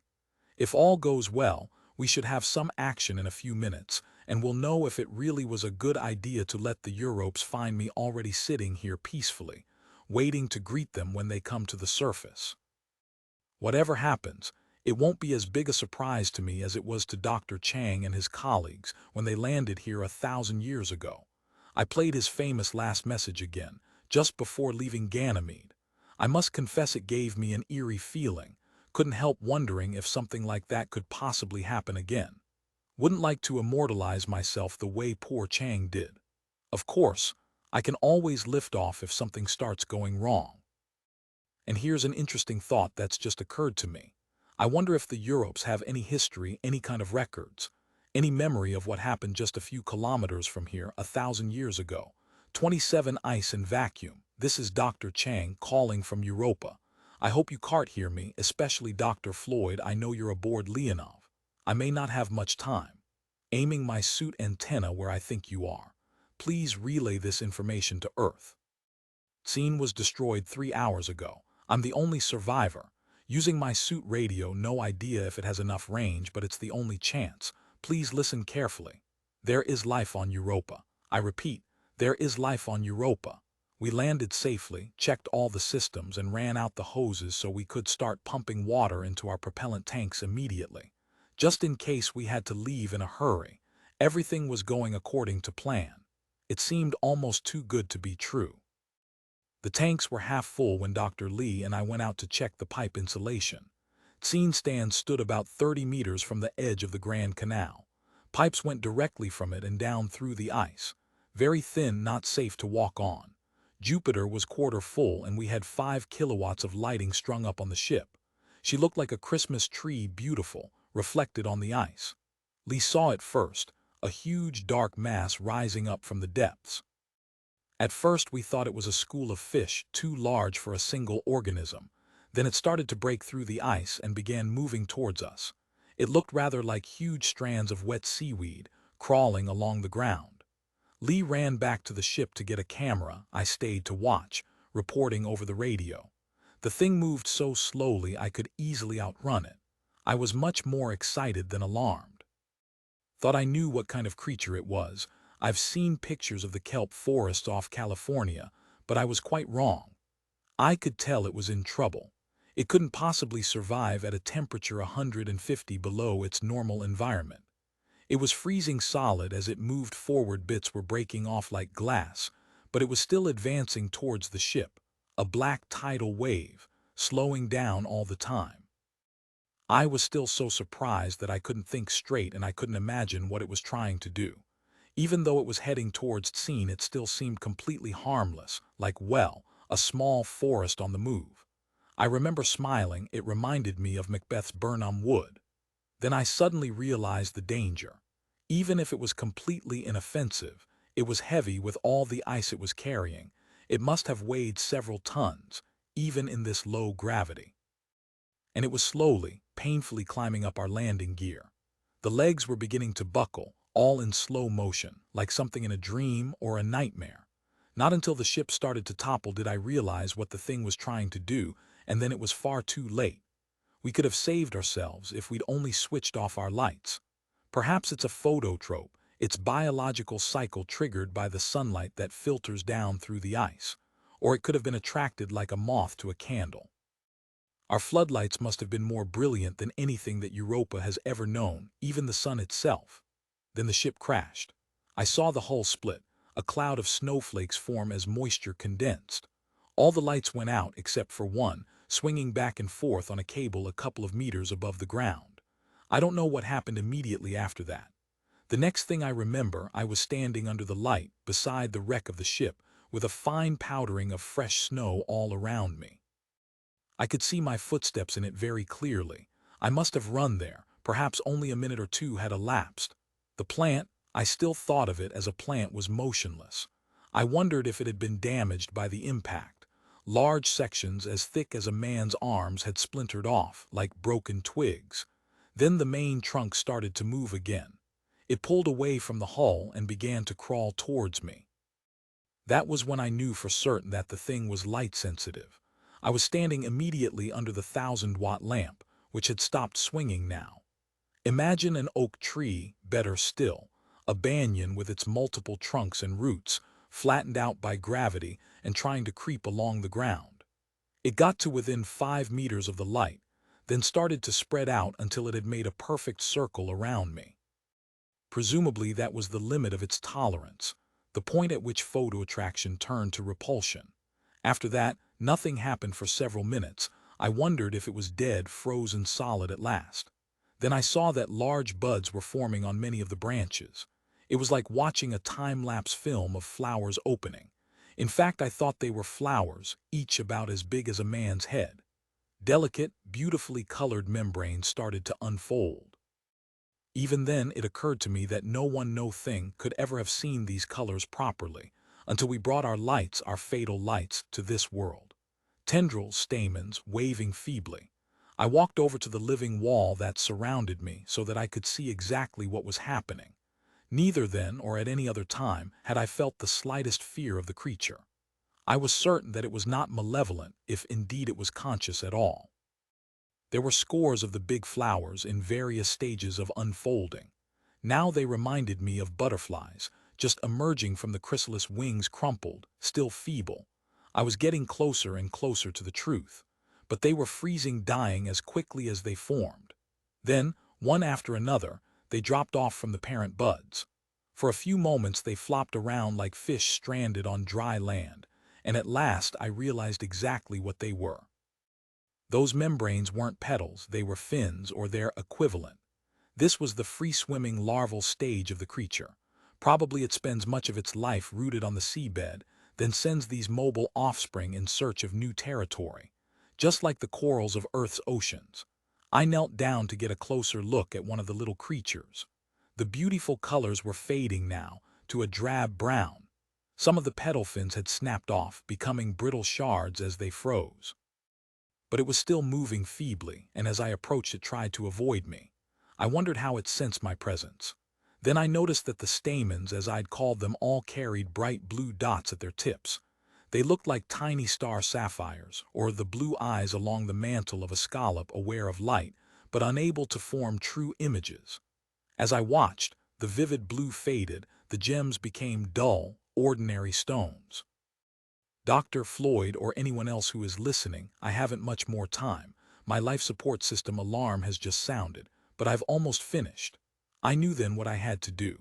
The cable to that 1,000-watt lamp was hanging almost to the ground. I gave it a few tugs, and the light went out in a shower of sparks. I wondered whether it was too late. For a few minutes nothing happened. So I walked over to the wall of tangled branches around me and kicked it. Slowly the creature started to unweave itself and to retreat back to the canal. I followed it all the way back to the water, encouraging it with more kicks when it slowed down, feeling the fragments of ice crunching all the time beneath my boots. As it neared the canal, it seemed to gain strength and energy, as if it knew it was approaching its natural home. I wondered if it would survive to bud again. It disappeared through the surface, leaving a few last dead larvae on the alien land. The exposed free water bubbled for a few minutes until a scab of protective ice sealed it from the vacuum above. Then I walked back to the ship to see if there was anything to salvage. I don't want to talk about that. I've only 2 requests to make, Doctor. When the taxonomists classify this creature, I hope they'll name it after me. And when the next ship comes home, ask them to take our bones back to China. I'll lose power in a few minutes, wish I knew whether anyone was receiving me. Anyway, I'll repeat this message as long as I can. This is Professor Chang on Europa, reporting the destruction of the spaceship scene. We landed beside the Grand Canal and set up our pumps at the edge of the ice. 28 The Little Dawn Miss Pringle record. Here comes the sun. Strange, how quickly it seems to rise on this slowly turning world. Of course, the disk's so small that the whole of it pops above the horizon in no time. Not that it makes much difference to the light if you weren't looking in that direction. You'd never notice that there was another sun in the sky, but I hope the Europes have noticed. Usually it takes them less than 5 minutes to start coming ashore after the little dawn. Wonder if they already know I'm here and are scared. No, could be the other way round.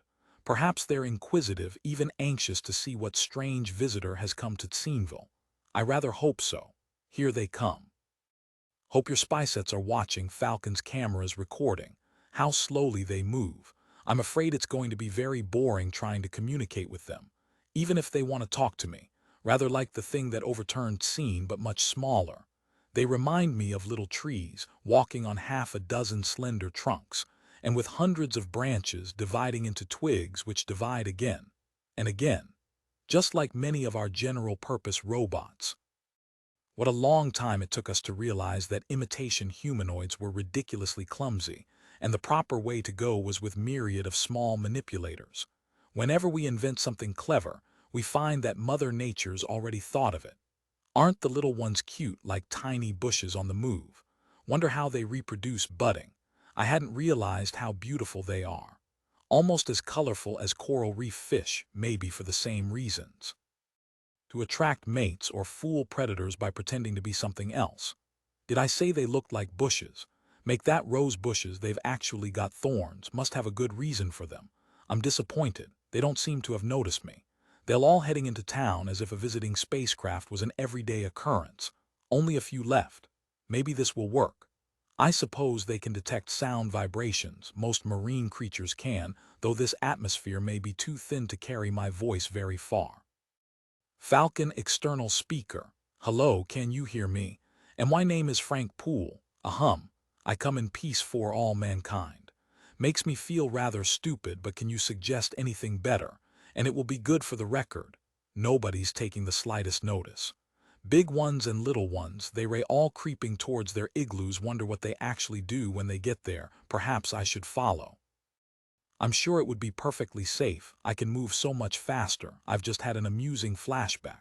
All these creatures going in the same direction. They look like the commuters who used to surge back and forth twice a day between home and office before electronics made it unnecessary. Let's try again before they all disappear. Hello there, this is Frank Poole, a visitor from planet Earth. Can you hear me? I hear you, Frank. This is Dave. 29 The ghosts in the machine. Frank Poole's immediate reaction was one of utter astonishment, followed by overwhelming joy. He had never really believed that he would make any kind of contact, either with the Europes or the monolith. Indeed, he had even had fantasies of kicking in frustration against that towering ebon wall and shouting angrily, "Is there anybody home?" Yet he should not have been so amazed.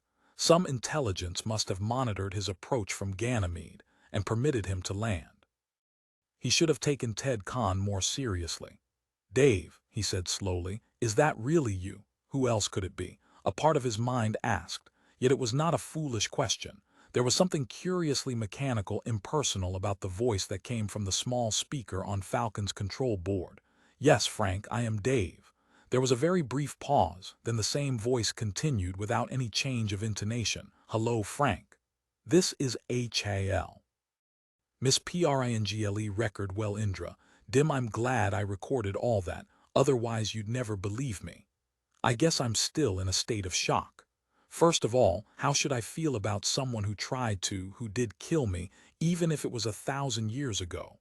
But I understand now that Hal wasn't to blame. Nobody was. There's a very good piece of advice I've often found useful: never attribute to malevolence what is merely due to incompetence. I can't feel any anger towards a bunch of programmers I never knew, who have been dead for centuries. I'm glad this is encrypted, as I don't know how it should be handled, and a lot that I tell you may turn out to be complete nonsense.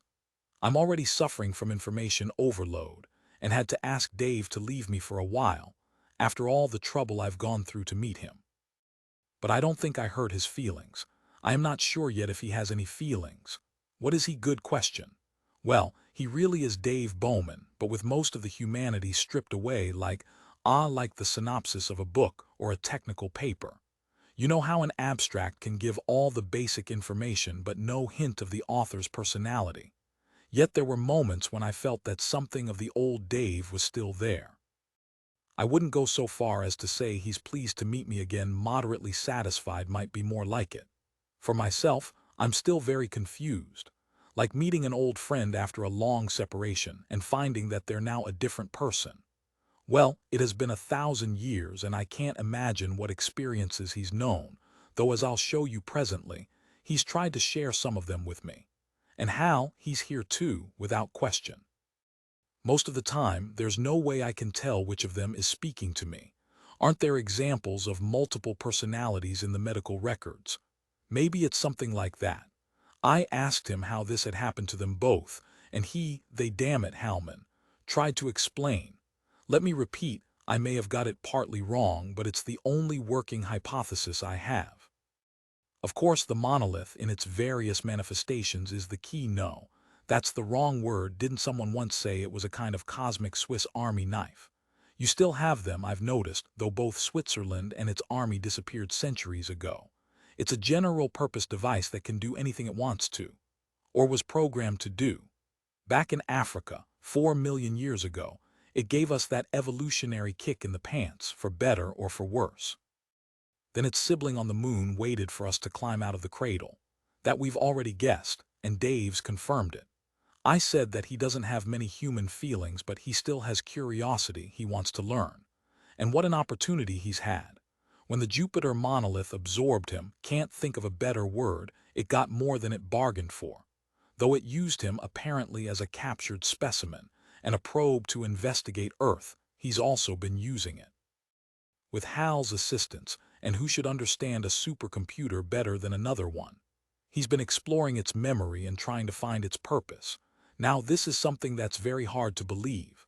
The monolith is a fantastically powerful machine. Look what it did to Jupiter. But it's no more than that. It's running on automatic. It has no consciousness. I remember once thinking that I might have to kick the Great Wall and shout, "Is there anyone there?" And the correct answer would have to be no one except Dave and Hal. Worse still, some of its systems may have started to fail. Dave even suggests that, in a fundamental way, it's become stupid. Perhaps it's been left on its own for too long. It's time for a service check. And he believes the monolith has made at least one misjudgment. Perhaps that's not the right word. It may have been deliberate, carefully considered. In any event, it's truly awesome and terrifying in its implications. Luckily, I can show it to you so you can decide for yourselves. Yes, even though it happened 1,000 years ago when Leonov flew the second mission to Jupiter. And all this time no one has ever guessed. I'm certainly glad you got me fitted with the brain cap. Of course it's been invaluable, I can't imagine life without it, but now it's doing a job it was never designed for. And doing it remarkably well. It took Hallman about 10 minutes to find how it worked and to set up an interface. Now we have mind-to-mind contact, which is quite a strain on me, I can tell you. I have to keep asking them to slow down and use baby talk, or should I say baby think. I'm not sure how well this will come through.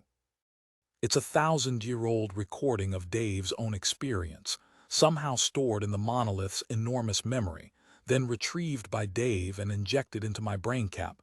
Don't ask me exactly how, and finally transferred and beamed to you by Ganymede Central. Phew. Hope you don't get a headache downloading it. Over to Dave Bowman at Jupiter, early 21st century. 30 Foamscape, the million-kilometer-long tendrils of magnetic force, the sudden explosion of radio waves, the geysers of electrified plasma wider than the planet Earth. They were as real and clearly visible to him as the clouds banding the planet in multi-hued glory. He could understand the complex pattern of their interactions, and realized that Jupiter was much more wonderful than anyone had ever guessed.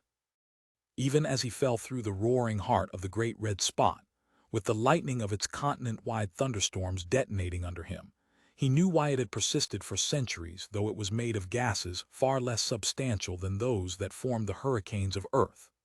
The thin scream of hydrogen wind faded as he sank into the calmer depths, and a sheet of waxen snowflakes, some already coalescing into barely palpable mountains of hydrocarbon foam, descended from the heights above.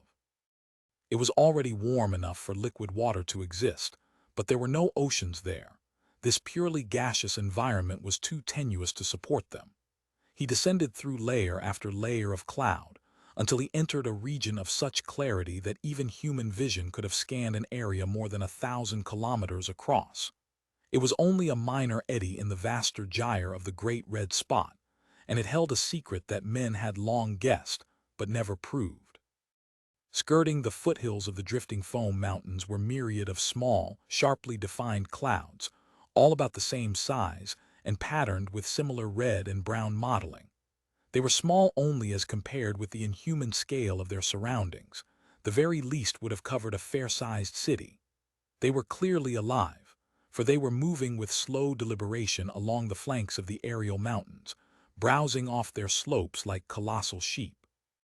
And they were calling to each other in the meter band, their radio voices faint but clear against the cracklings and concussions of Jupiter itself.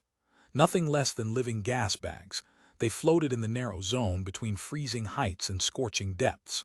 Narrow, yes, but a domain far larger than all the biosphere of Earth. They were not alone. Moving swiftly among them were other creatures so small that they could easily have been overlooked. Some of them bore an almost uncanny resemblance to terrestrial aircraft, and were of about the same size. But they too were alive, perhaps predators, perhaps parasites, perhaps even herdsmen. A whole new chapter of evolution, as alien as that which he had glimpsed on Europa, was opening before him. There were jet-propelled torpedoes like the squids of the terrestrial oceans, hunting and devouring the huge gas bags. But the balloons were not defenseless. Some of them fought back with electric thunderbolts and with clawed tentacles like kilometer-long chainsaws. There were even stranger shapes, exploiting almost every possibility of geometry bizarre: translucent kites, tetrahedra, spheres, polyhedra, tangles of twisted ribbons. The gigantic plankton of the Jovian atmosphere, they were designed to float like gossamer in the uprising currents, until they had lived long enough to reproduce. Then they would be swept down into the depths to be carbonized and recycled in a new generation. He was searching a world more than 100 times the area of Earth, and though he saw many wonders, nothing there hinted of intelligence. The radio voices of the great balloons carried only simple messages of warning or of fear. Even the hunters, who might have been expected to develop higher degrees of organization, were like the sharks in Earth's oceans, mindless automata. And for all its breathtaking size and novelty, The biosphere of Jupiter was a fragile world, a place of mists and foam, of delicate silken threads and paper-thin tissues spun from the continual snowfall of petrochemicals formed by lightning in the upper atmosphere. Few of its constructs were more substantial than soap bubbles. Its most awesome predators could be torn to shreds by even the feeblest of terrestrial carnivores. Like Europa, but on a vastly grander scale, Jupiter was an evolutionary cul-de-sac. Intelligence would never emerge here.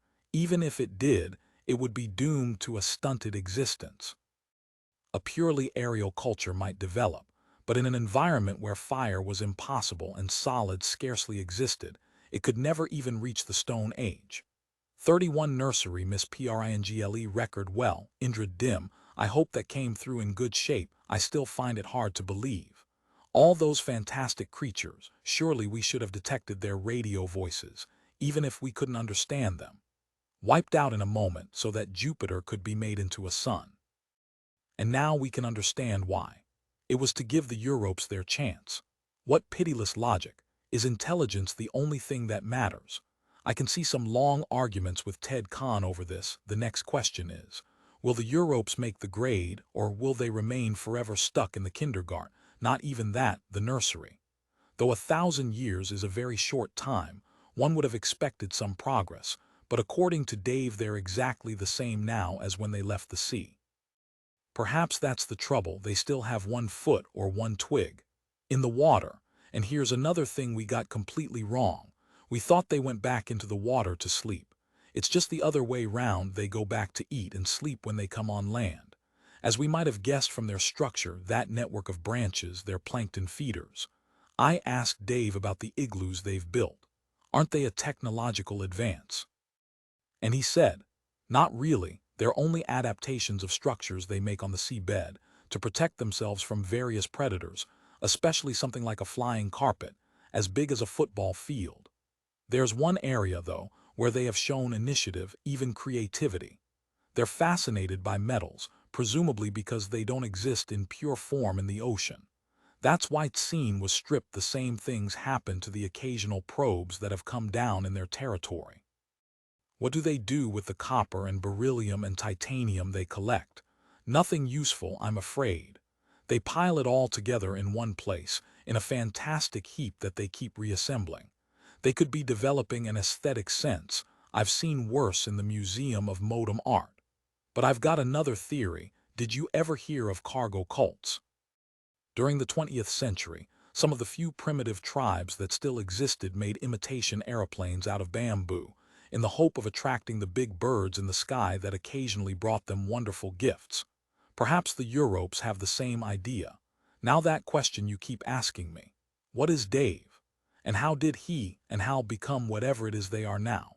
The quick answer, of course, is that they're both simulations in the monolith's gigantic memory. Most of the time they are inactivated. When I asked Dave about this, he said he'd been awake, his actual word, for only 50 years altogether in the thousands since his metamorphosis. When I asked if he resented this takeover of his life, he said, "Why should I resent it? I am performing my functions perfectly." Yes, that sounds exactly like Hal, but I believe it was Dave if there's any distinction now. Remember that Swiss Army knife analogy. Halman is one of this cosmic knife's myriad of components, but he's not a completely passive tool. When he's awake, he has some autonomy, some independence, presumably within limits set by the monolith's overriding control. During the centuries, he's been used as a kind of intelligent probe to examine Jupiter, as you've just seen, as well as Ganymede and the Earth. That confirms those mysterious events in Florida, reported by Dave's old girlfriend and the nurse who was looking after his mother just moments before her death, as well as the encounters in Anubis City, and it also explains another mystery. I asked Dave directly, why was I allowed to land on Europa when everyone else has been turned away for centuries? I fully expected to be. The answer's ridiculously simple. The monolith uses Dave Halman from time to time to keep an eye on us. Dave knew all about my rescue, even saw some of the media interviews I made on Earth and on Ganymede. I must say I'm still a little hurt he made no attempt to contact me, but at least he put out the welcome mat when I did arrive. Dim, I still have 48 hours before Falcon leaves with or without me. I don't think I'll need them now I've made contact with Howman. We can keep in touch just as easily from Anubis, if he wants to do so. And I'm anxious to get back to the Ganymed as quickly as possible. Falcon's a fine little spacecraft, but her plumbing could be improved. It's beginning to smell in here, and I'm itching for a shower. Look forward to seeing you, and especially Ted Khan. We have much to talk about before I return to Earth. Transmit store, v termination the toil of all that beheals not the primal fault. It rains into the sea, and still the sea is salt. A. E. Houseman. More poems, 32. A gentleman of leisure on the whole. It had been an interesting but uneventful decades, punctuated by the joys and sorrows which time and fate bring to all mankind. The greatest of those had been wholly unexpected. In fact, before he left for Ganymede, Poole would have dismissed the very idea as preposterous.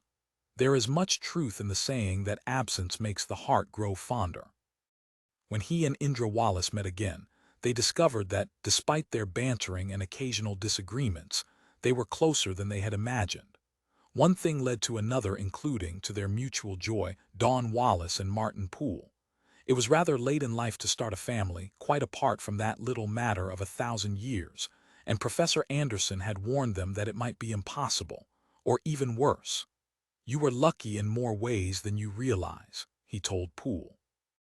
Radiation damage was surprisingly low, and we were able to make all essential repairs from your intact DNA. But until we do some more tests, I can't promise genetic integrity. So enjoy yourselves, but don't start a family until I give the okay. The tests had been time-consuming, and as Anderson had feared, further repairs were necessary.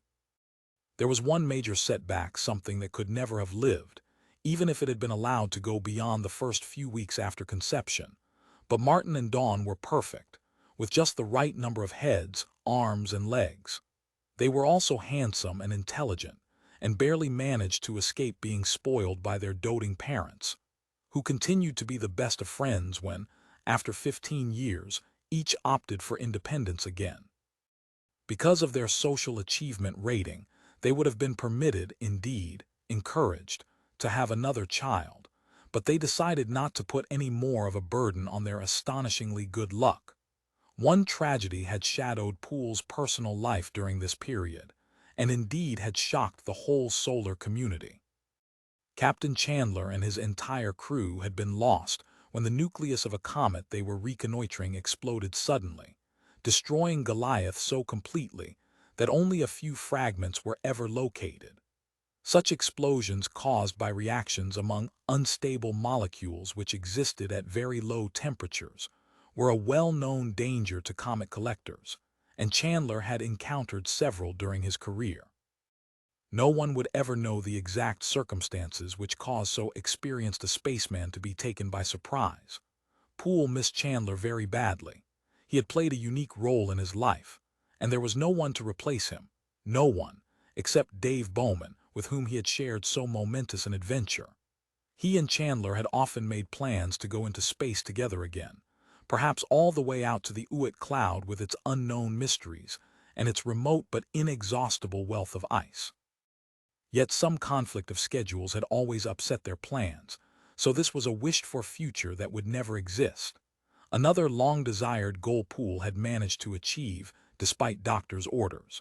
He had been down to Earth, and once was quite enough. The vehicle in which he had traveled looked almost identical to the wheelchairs used by the luckier paraplegics of his own time.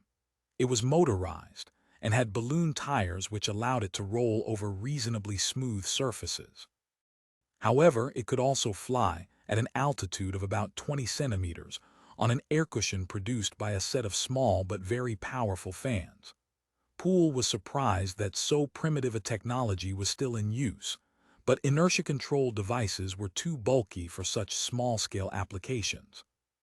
Seated comfortably in his hover chair, he was scarcely conscious of his increasing weight as he descended into the heart of Africa, though he did notice some difficulty in breathing.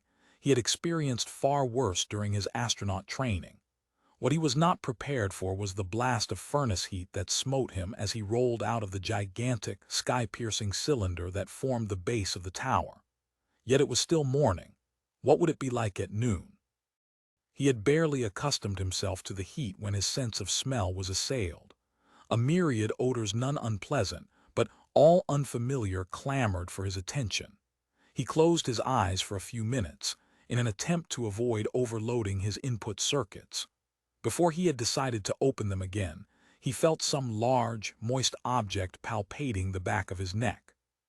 "Say hello to Elizabeth," said his guide, a burly young man dressed in traditional great white hunter garb, much too smart to have seen any real use. "She's our official greeter." Poole twisted round in his chair and found himself looking into the soulful eyes of a baby elephant. "Hello, Elizabeth," he answered rather feebly.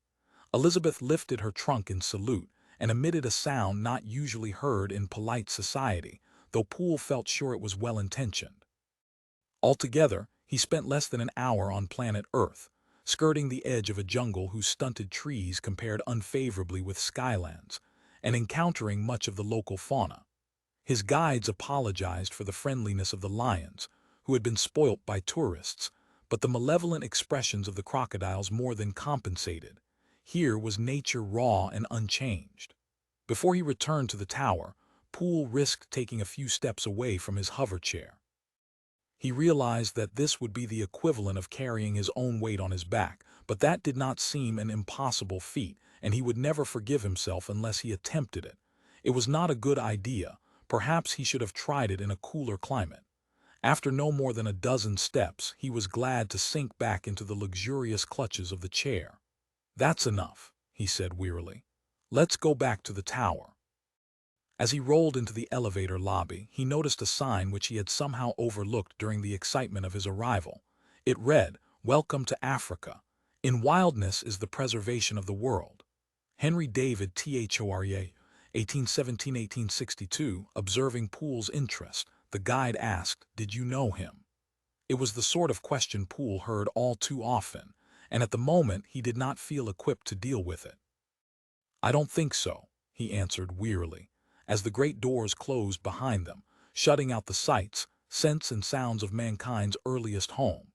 His vertical safari had satisfied his need to visit Earth, and he did his best to ignore the various aches and pains acquired there when he returned to his apartment at level 10,000, a prestigious location, even in this democratic society. Indra, however, was mildly shocked by his appearance and ordered him straight to bed. "Just like Antaeus, but in reverse," she muttered darkly. "Who?" asked Poole. There were times when his wife's erudition was a little overwhelming, but he had determined never to let it give him an inferiority complex. "Son of the earth goddess Gaia. Hercules wrestled with him, but every time he was thrown to the ground, Antaeus renewed his strength." "Who won?" "Hercules, of course, by holding Antaeus in the air, so Ma couldn't recharge his batteries." "Well, I'm sure it won't take me long to recharge mine. And I've learned one lesson. If I don't get more exercise, I may have to move up to lunar gravity level." Poole's good resolution lasted a full month. Every morning he went for a brisk 5-kilometer walk, choosing a different level of the Africa Tower each day. Some floors were still vast, echoing deserts of metal which would probably never be occupied, but others had been landscaped and developed over the centuries in a bewildering variety of architectural styles. Many were borrowings from past ages and cultures. Others hinted at futures which Poole would not care to visit. At least there was no danger of boredom, and on many of his walks he was accompanied, at a respectful distance, by small groups of friendly children. They were seldom able to keep up with him for long. One day, as Poole was striding down a convincing though sparsely populated imitation of the Champs Elysees, he suddenly spotted a familiar face. "Daniel," he called. The other man took not the slightest notice, even when Poole called again more loudly. "Don't you remember me, Daniel?" And now that he had caught up with him, Poole did not have the slightest doubt of his identity, looked genuinely baffled. "I'm sorry," he said. "You're Commander Poole, of course. But I'm sure we've never met before." Now it was Poole's turn to be embarrassed. "Stupid of me," he apologized. "Must have mistaken you for someone else. Have a good day." He was glad of the encounter and was pleased to know that Daniel was back in normal society. Whether his original crime had been axe murders or overdue library books should no longer be the concern of his one-time employer. The account had been settled, the books closed. Although Poole sometimes missed the cops and robbers dramas he had often enjoyed in his youth, he had grown to accept the current wisdom. Excessive interest in pathological behavior was itself pathological. With the help of Miss Pringle, MKIII, Poole had been able to schedule his life so that there were even occasional blank moments when he could relax and set his brain cap on random search, scanning his areas of interest.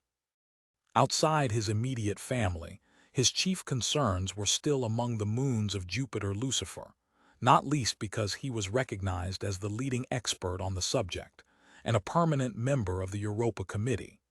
This had been set up almost 1,000 years ago to consider what, if anything, could and should be done about the mysterious satellite.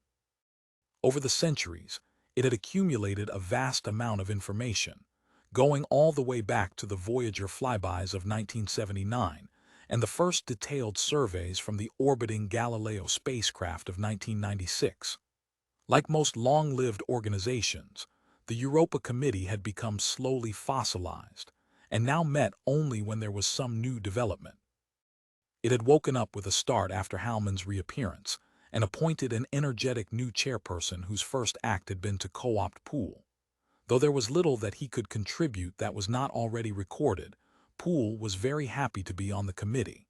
It was obviously his duty to make himself available, and it also gave him an official position he would otherwise have lacked. Previously, his status was what had once been called a national treasure, which he found faintly embarrassing.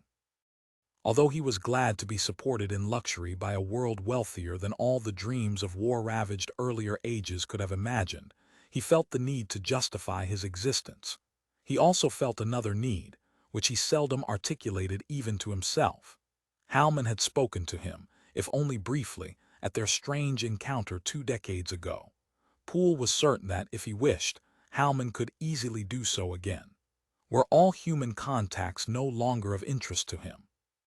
He hoped that was not the case, yet that might be one explanation of his silence. He was frequently in touch with Theodore Kahn, as active and acerbic as ever, and now the Europa Committee's representative on Ganymede. Ever since Poole had returned to Earth, Ted had been trying in vain to open a channel of communication with Bowman. He could not understand why long lists of important questions on subjects of vital philosophical and historic interest received not even brief acknowledgments. "Does the monolith keep your friend Hallman so busy that he can't talk to me?" he complained to Poole. "What does he do with his time anyway?" It was a very reasonable question, and the answer came like a thunderbolt out of a cloudless sky from Bowman himself as a perfectly commonplace vidphone call. 33 contact. "Hello, Frank. This is Dave. I have a very important message for you. I assume that you are now in your suite in Africa Tower. If you are there, please identify yourself by giving the name of our instructor in orbital mechanics. I will wait for 60 seconds, and if there is no reply, we'll try again in exactly 1 hour." That minute was hardly long enough for Poole to recover from the shock. He felt a brief surge of delight, as well as astonishment, before another emotion took over. Glad though he was to hear from Bowman again, that phrase, "a very important message," sounded distinctly ominous. At least it was fortunate, Poole told himself, that he's asked for one of the few names I can remember. Yet who could forget a Scot with a Glasgow accent so thick it had taken them a week to master it? But he had been a brilliant lecturer, once you understood what he was saying. "Dr. Gregory McVitie." "Accepted. Now please switch on your BrainCap receiver. It will take 3 minutes to download this message. Do not attempt to monitor. I am using 10-to-1 compression. I will wait 2 minutes before starting." How is he managing to do this? Poole wondered. Jupiter Lucifer was now over 50 light-minutes away, so this message must have left almost an hour ago. It must have been sent with an intelligent agent in a properly addressed package on the Ganymede Earth beam, but that would have been a trivial feat to Hallman, with the resources he had apparently been able to tap inside the monolith. The indicator light on the brain box was flickering. The message was coming through. At the compression Hallman was using, it would take half an hour for Poole to absorb the message in real time, but he needed only 10 minutes to know that his peaceful lifestyle had come to an abrupt end. 34 Judgment in a world of universal and instantaneous communication, it was very difficult to keep secrets. This was a matter, Poole decided immediately, for face-to-face discussion. The Europa Committee had grumbled, but all its members had assembled in his apartment. There were 7 of them, the lucky number, doubtless suggested by the phases of the moon, that had always fascinated mankind. It was the first time Poole had met 3 of the committee's members, though by now he knew them all more thoroughly than he could possibly have done in a pre-brain-capped lifetime. Chairperson O'Connor, members of the committee, I'd like to say a few words, only a few, I promise. Before you download the message I've received from Europa, and this is something I prefer to do verbally. That's more natural for me. I'm afraid I'll never be quite at ease with direct mental transfer. As you all know, Dave Bowman and Hal have been stored as emulations in the monolith on Europa. Apparently it never discards a tool it once found useful, and from time to time it activates Hallman to monitor our affairs when they begin to concern it. As I suspect my arrival may have done, though perhaps I flatter myself. But Hallman isn't just a passive tool.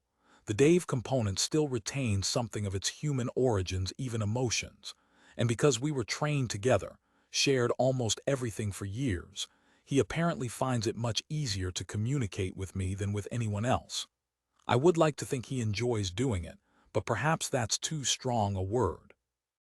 He's also curious, inquisitive, and perhaps a little resentful of the way he's been collected, like a specimen of wildlife, though that's probably what we are, from the viewpoint of the intelligence that created the monolith. And where is that intelligence now? Hallman apparently knows the answer, and it's a chilling one. As we always suspected, the monolith is part of a galactic network of some kind. And the nearest node, the monolith's controller, or immediate superior, is 450 light-years away. Much too close for comfort. This means that the report on us and our affairs that was transmitted early in the 21st century was received half a millennium ago. If the monolith's, let's say, supervisor, replied at once, any further instructions should be arriving just about now. And that's exactly what seems to be happening. During the last few days, the monolith has been receiving a continuous string of messages and has been setting up new programs, presumably in accordance with these. Unfortunately, Hallman can only make guesses about the nature of those instructions.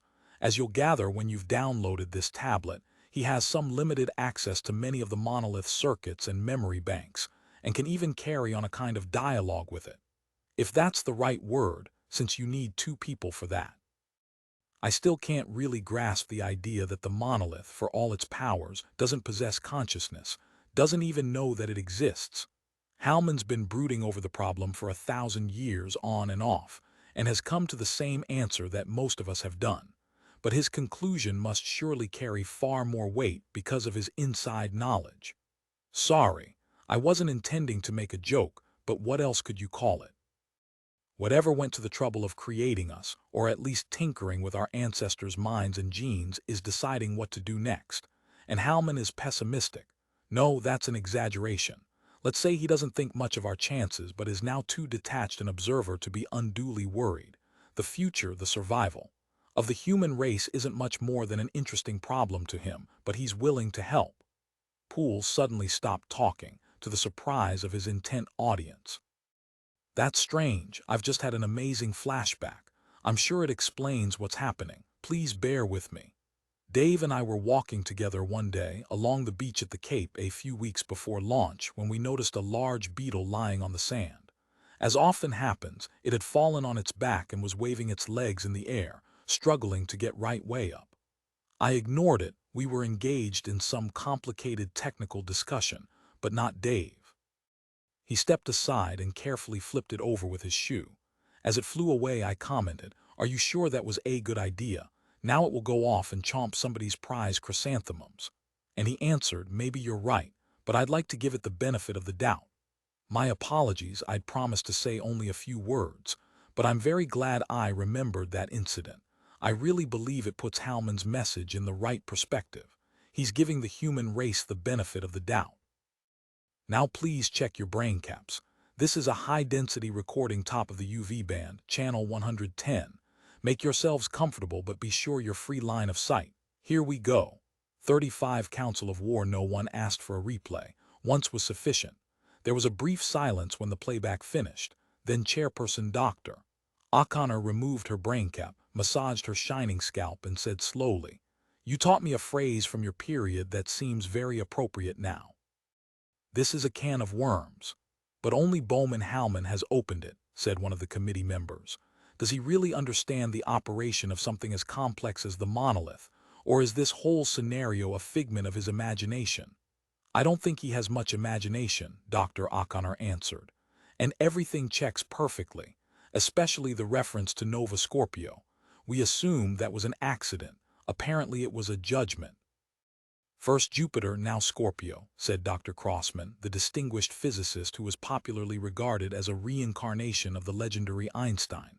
A little plastic surgery, it was rumored, had also helped. "Who will be next in line?" "We always guessed," said the chair, "that the TMAs were monitoring us." She paused for a moment, then added ruefully, "What bad, what incredibly bad. Luck that the FMAL report went off just after the very worst period in human history." There was another silence. Everyone knew that the 20th century had often been branded the century of torture. Poole listened without interrupting, while he waited for some consensus to emerge. Not for the first time, he was impressed by the quality of the committee. No one was trying to prove a pet theory, score debating points, or inflate an ego. He could not help drawing a contrast with the often bad-tempered arguments he had heard in own time, between space agency engineers and administrators, congressional staffs, and industrial executives. Yes, the human race had undoubtedly improved. The brain cap had not only helped to weed out misfits, but had enormously increased the efficiency of education. Yet there had also been a loss. There were very few memorable characters in this society. Offhand he could think of only 4: Indra, Captain Chandler, Dr. Khan, and the Dragon Lady of wistful memory. The chairperson let the discussion flow smoothly back and forth until everyone had had a say, then began her summing up. "The obvious first question, how seriously should we take this threat, isn't worth wasting time on. Even if it's a false alarm or a misunderstanding, it's potentially so grave that we must assume it's real until we have absolute proof to the contrary." "Agreed." "Good. And we don't know how much time we have, so we must assume that the danger is immediate. Perhaps Howman may be able to give us some further warning, but by then it may be too late. So the only thing we have to decide is, how can we protect ourselves against something as powerful as the monolith? Look what happened to Jupiter, and apparently Nova Scorpio. I'm sure that brute force would be useless, though perhaps we should explore that option. Dr. Crossman, how long would it take to build a super bomb? Assuming that the designs still exist so that no research is necessary, perhaps 2 weeks. Thermonuclear weapons are rather simple and use common materials. After all, they made them back in the second millennium. But if you wanted something sophisticated, say an antimatter bomb or a mini black hole, well, that might take a few months. Thank you. Could you start looking into it? But as I've said, I don't believe it would work. Surely something that can handle such powers must also be able to protect itself against them. So any other suggestions? Can we negotiate? One counselor asked, not very hopefully. With what, or whom? Crossman answered. As we've discovered, the monolith is essentially a pure mechanism, doing just what it's been programmed to do. Perhaps that program is flexible enough to allow of changes, but there's no way we can tell. And we certainly can't appeal to head office. That's 1,000 light-years away. Poole listened without interrupting. There was nothing he could contribute to the discussion, and indeed much of it was completely over his head. He began to feel an insidious sense of depression. Would it have been better, he wondered, not to pass on this information? Then, if it was a false alarm, no one would be any the worse. And if it was not, well, humanity would still have peace of mind before whatever inescapable doom awaited it. He was still mulling over these gloomy thoughts when he was suddenly alerted by a familiar phrase. A quiet little member of the committee, with a name so long and difficult that Poole had never been able to remember, still less pronounce it, had abruptly dropped just 2 words into the discussion. Trojan horse. There was one of those silences generally described as pregnant, then a chorus of "Why didn't I think of that?" Of course. Very good idea. Until the chairperson, for the first time in the session, had to call for order. "Thank you, Professor Thurignanasampanthamworthy," said Dr. O'Connor without missing a beat. "Would you like to be more specific?" "Certainly. If the monolith is indeed, as everyone seems to think, essentially a machine without consciousness and hence with only limited self-monitoring ability, we may already have the weapons that can defeat it, locked up in the vault. And a delivery system, Howman. Precisely. Just a minute, Dr. T. We know nothing, absolutely nothing, about the monolith's architecture. How can we be sure that anything our primitive species ever designed would be effective against it? We can't, but remember this. However sophisticated it is, the monolith has to obey exactly the same universal laws of logic that Aristotle and Boole formulated centuries ago. That's why it may should be vulnerable to the things locked up in the vault. We have to assemble them in such a way that at least one of them will work. It's our only hope, unless anybody can suggest a better alternative." "Excuse me," said Poole, finally losing patience. "Will someone kindly tell me what and where is this famous vault you're talking about? 36 Chamber of Horrors history is full of nightmares, some natural, some man-made.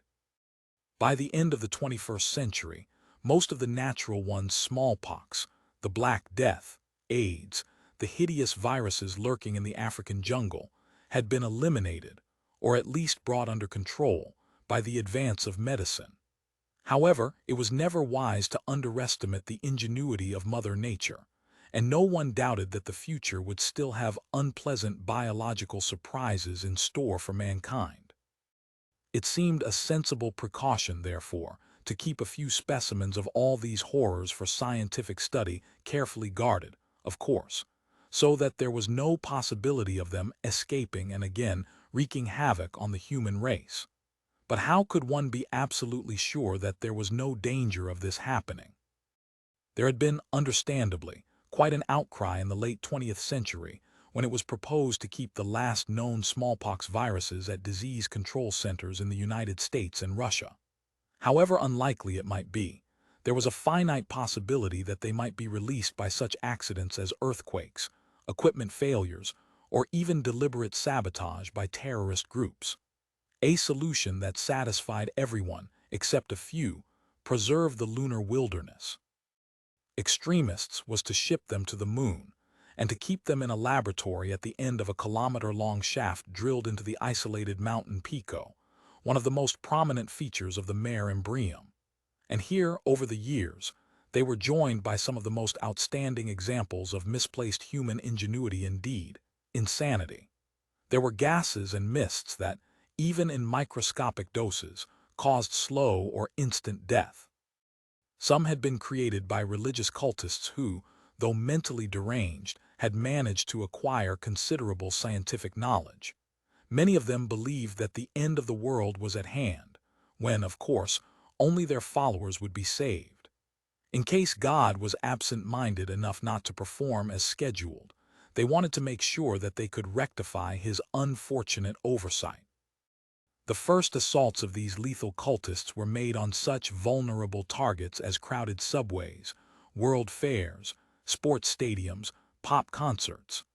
Tens of thousands were killed, and many more injured before the madness was brought under control in the early 21st century. As often happens, some good came out of evil, because it forced the world's law enforcement agencies to cooperate as never before. Even rogue states which had promoted political terrorism were unable to tolerate this random and wholly unpredictable variety.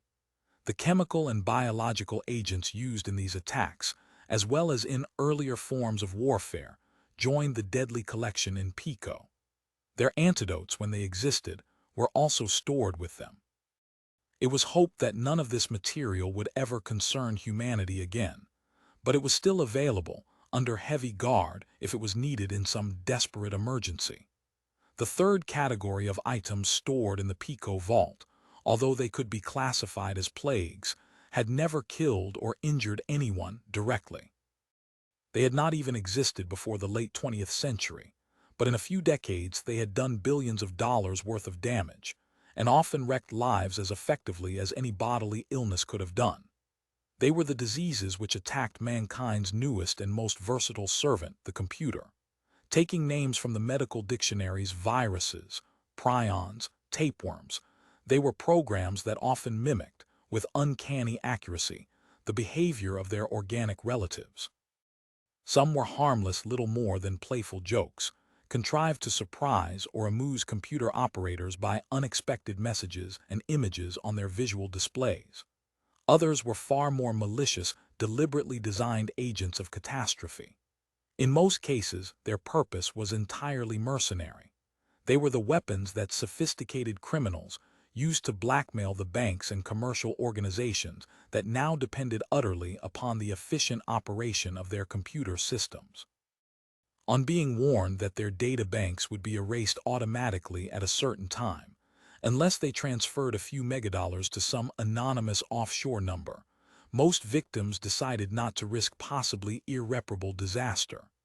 They paid up quietly, often to avoid public or even private embarrassment, without notifying the police. This understandable desire for privacy made it easy for the network highwaymen to conduct their electronic holdups. Even when they were caught, they were treated gently by legal systems which did not know how to handle such novel crimes. And after all, they had not really hurt anyone, had they?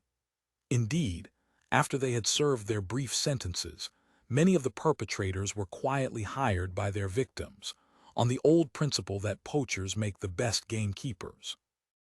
These computer criminals were driven purely by greed, and certainly did not wish to destroy the organizations they preyed upon.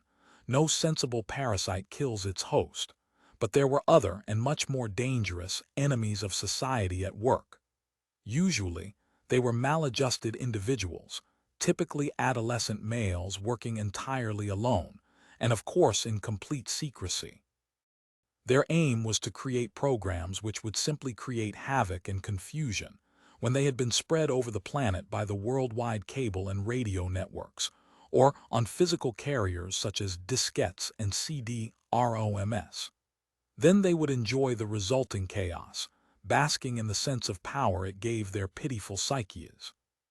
Sometimes these perverted geniuses were discovered and adopted by national intelligence agencies for their own secretive purposes, usually to break into the data banks of their rivals. This was a fairly harmless line of employment, as the organizations concerned did at least have some sense of civic responsibility. Not so the apocalyptic sects, who were delighted to discover this new armory, holding weapons far more effective and more easily disseminated than gas or germs, and much more difficult to counter, since they could be broadcast instantaneously to millions of offices and homes. The collapse of the New York Havana Bank in 2005, the launching of Indian nuclear missiles in 2007, luckily with their warheads unactivated, the shutdown of pan-European air traffic control in 2008, the paralysis of the North American telephone network in that same year. All these were cult-inspired rehearsals for doomsday. Thanks to brilliant feats of counterintelligence by normally uncooperative and even warring national agencies, this menace was slowly brought under control. At least, so it was generally believed. There had been no serious attacks at the very foundations of society for several hundred years. One of the chief weapons of victory had been the braincap, though there were some who believed that this achievement had been bought at too great a cost.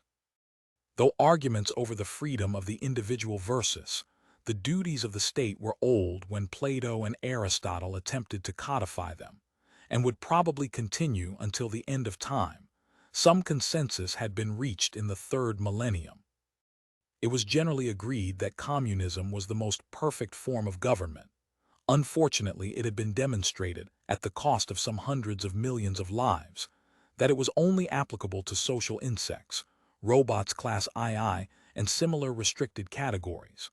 For imperfect human beings, the least worst answer was demosocracy, frequently defined as individual greed, moderated by an efficient but not too zealous government.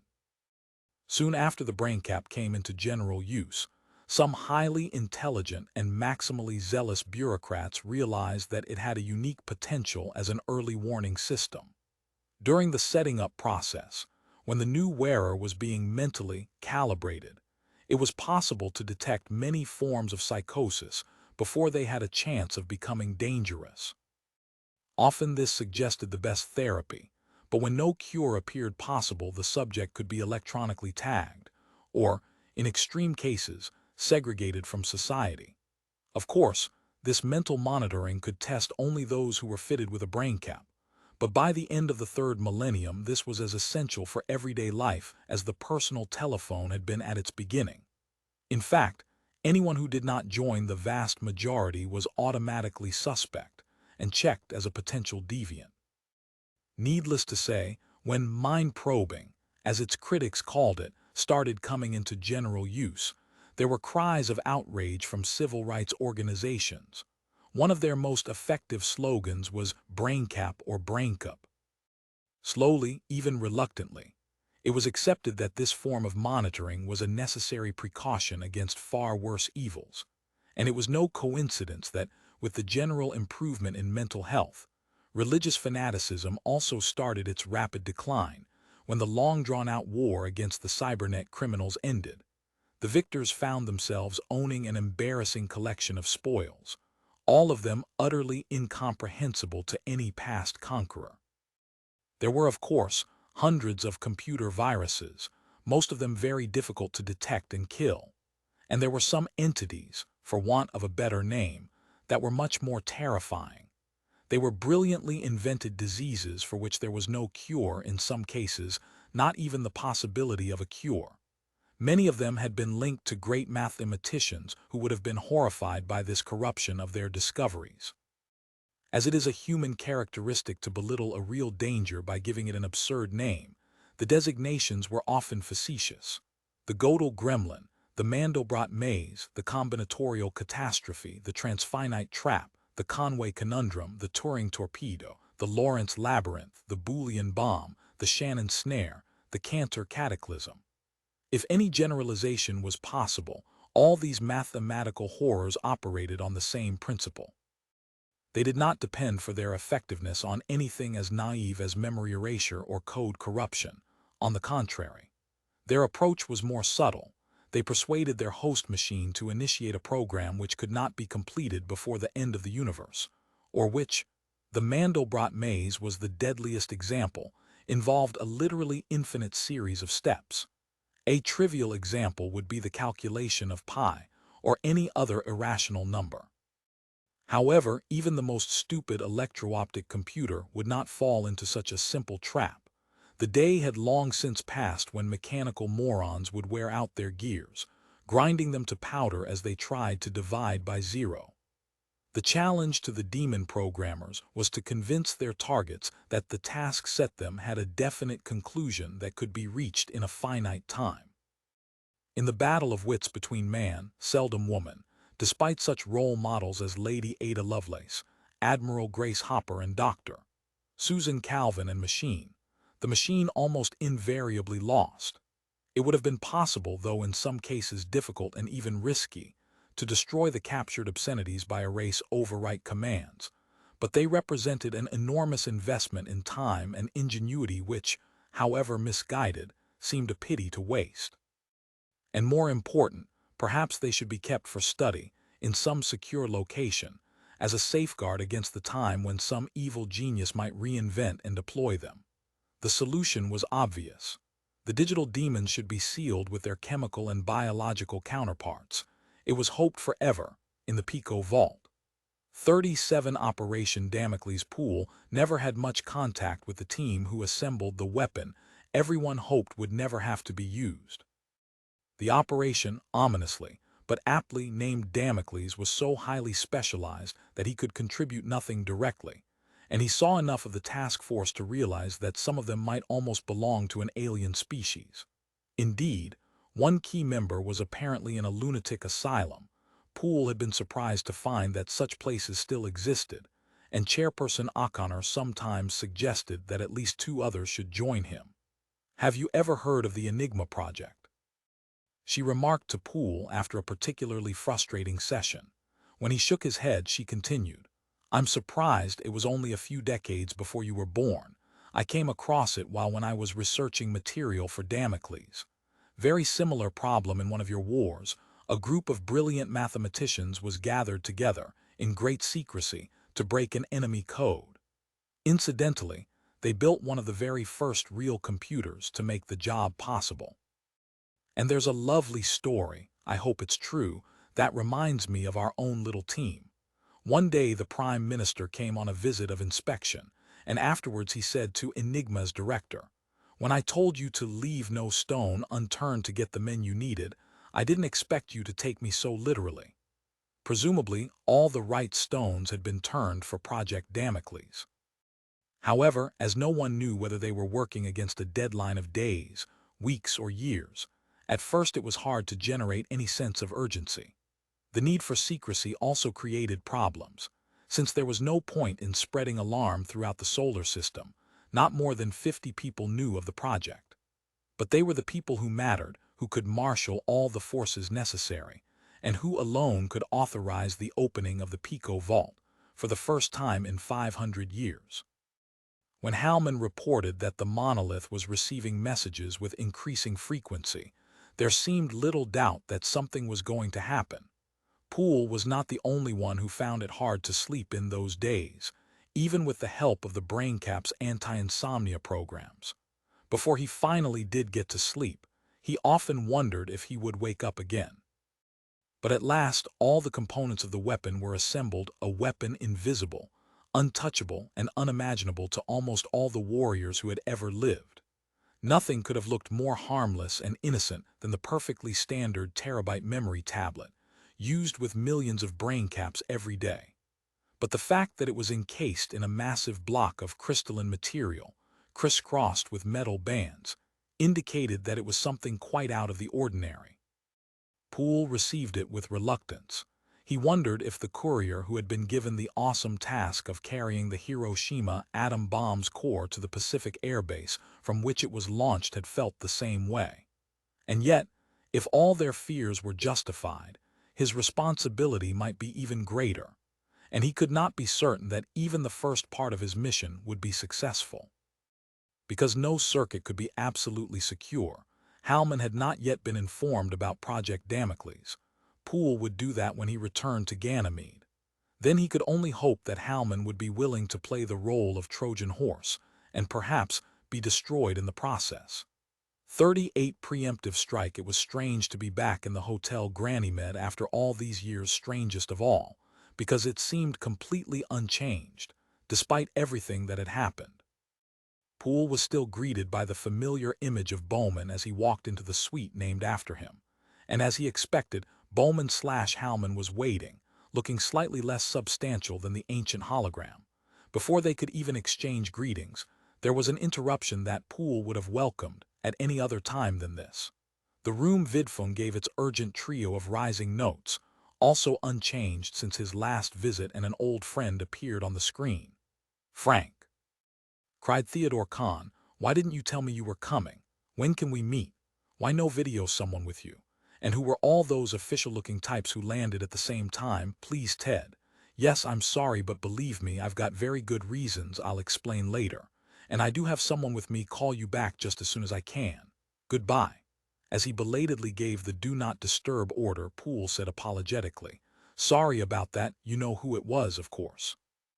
"Yes, Dr. Kahn. He often tried to get in touch with me. But you never answered. May I ask why?" Though there were far more important matters to worry about, Poole could not resist putting the question. "Ours was the only channel I wished to keep open. Also, I was often away, sometimes for years." That was surprising, yet it should not have been. Poole knew well enough that Hallman had been reported in many places in many times, yet away for years. He might have visited quite a few star systems. Perhaps that was how he knew about Nova Scorpio, only 40 light-years distant.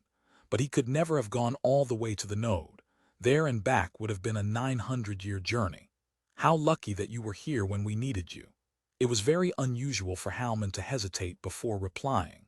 There was much longer than the unavoidable 3-second time lag before he said slowly, "Are you sure that it was luck?" "What do you mean?" "I do not wish to talk about it, but twice I have glimpsed powers entities, far superior to the monoliths and perhaps even their makers. We may both have less freedom than we imagine." That was indeed a chilling thought. Poole needed a deliberate effort of will to put it aside and concentrate on the immediate problem. Let us hope we have enough free will to do what is necessary. Perhaps this is a foolish question. Does the monolith know that we are meeting? Could it be suspicious? It is not capable of such an emotion. It has numerous fault protection devices, some of which I understand. But that is all. Could it be overhearing us now? I do not believe so. I wish that I could be sure it was such a naive and simple-minded super genius, thought Poole as he unlocked his briefcase and took out the sealed box containing the tablet. In this low gravity, its weight was almost negligible. It was impossible to believe that it might hold the destiny of mankind. There was no way we could be certain of getting a secure circuit to you, so we couldn't go into details. This tablet contains programs which we hope will prevent the monolith from carrying out any orders which threaten mankind. There are 20 of the most devastating viruses ever designed on this, most of which have no known antidote. In some cases, it is believed that none is possible. There are 5 copies of each. We would like you to release them when, and if, you think it is necessary. Dave Hal, no one has ever been given such a responsibility, but we have no other choice. Once again, the reply seemed to take longer than the 3-second round trip from Europa. If we do this, all the monolith's functions may cease. We are uncertain what will happen to us then. We have considered that, of course. But by this time, you must surely have many facilities at your command, some of them probably beyond our understanding. I am also sending you a petabyte memory tablet. 10 to the 15th bytes is more than sufficient to hold all the memories and experiences of many lifetimes. This will give you one escape route. I suspect you have others. Correct. We will decide which to use at the appropriate time. Poole relaxed as far as was possible in this extraordinary situation. Howman was willing to cooperate. He still had sufficient links with his origins. Now, we have to get this tablet to you physically. Its contents are too dangerous to risk sending over any radio or optical channel. I know you possess long-range control of matter. Did you not once detonate an orbiting bomb? Could you transport it to Europa? Alternatively, we could send it in an auto-courier to any point you specify. That would be best. I will collect it in Sceneville. Here are the coordinates. Poole was still slumped in his chair when the Bowman suite monitor admitted the head of the delegation that had accompanied him from Earth. Whether Colonel Jones was a genuine colonel, or even if his name was Jones, were minor mysteries which Poole was not really interested in solving. It was sufficient that he was a superb organizer and had handled the mechanics of Operation Damocles with quiet efficiency. "Well, Frank, it's on its way. We'll be landing in 1 hour, 10 minutes. I assume that Howman can take it from there, but I don't understand how he can actually handle, is that the right word, these tablets. I wondered about that until someone on the Europa committee explained it. There's a well-known, though not to me, theorem stating that any computer can emulate any other computer, so I'm sure that Howman knows exactly what he's doing. He would never have agreed otherwise." "I hope you're right," replied the colonel. "If not, well, I don't know what alternative we have." There was a gloomy pause until Poole did his best to relieve the tension. "By the way, have you heard the local rumor about our visit?" "Which particular one?" "That we're a special commission sent here to investigate crime and corruption in this raw frontier township. The mayor and the sheriff are supposed to be running scared." "How I envy them," said Colonel Jones. "Sometimes it's quite a relief to have something trivial to worry about." 39 Dayside, like all the inhabitants of Anubis City, population now 56,521. Dr. Theodore Kahn woke soon after local midnight to the sound of the general alarm. His first reaction was not another icequake for Deus's sake. He rushed to the window, shouting, "Open," so loudly that the room did not understand, and he had to repeat the order in a normal voice. The light of Lucifer should have come streaming in, painting the patterns on the floor that so fascinated visitors from Earth, because they never moved even a fraction of a millimeter, no matter how long they waited. That unvarying beam of light was no longer there. As Khan stared in utter disbelief through the huge, transparent bubble of the Anubis dome, he saw a sky that Ganymede had not known for 1,000 years. It was once more ablaze with stars. Lucifer had gone. And then, as he explored the forgotten constellations, Khan noticed something even more terrifying. Where Lucifer should have been was a tiny disk of absolute blackness, eclipsing the unfamiliar stars. There was only one possible explanation, Khan told himself numbly. Lucifer has been swallowed by a black hole, and it may be our turn next. On the balcony of the Ganymede Hotel, Poole was watching the same spectacle, but with more complex emotions. Even before the general alarm, his ComSec had woken him with a message from Hallman. It is beginning. We have infected the monolith, but one, perhaps several of the viruses have entered our own circuits. We do not know if we will be able to use the memory tablet you have given us. If we succeed, we will meet you in Sceneville. Then came the surprising and strangely moving words whose exact emotional content would be debated for generations. If we are unable to download, remember us. From the room behind him, Poole heard the voice of the mayor, doing his best to reassure the now sleepless citizens of Anubis. Though he opened with that most terrifying of official statements, no cause for alarm, the mayor did indeed have words of comfort. We don't know what's happening, but Lucifer's still shining normally. I repeat, Lucifer is still shining. We've just received news from the interorbit shuttle Alcyone, which left for Callisto half an hour ago.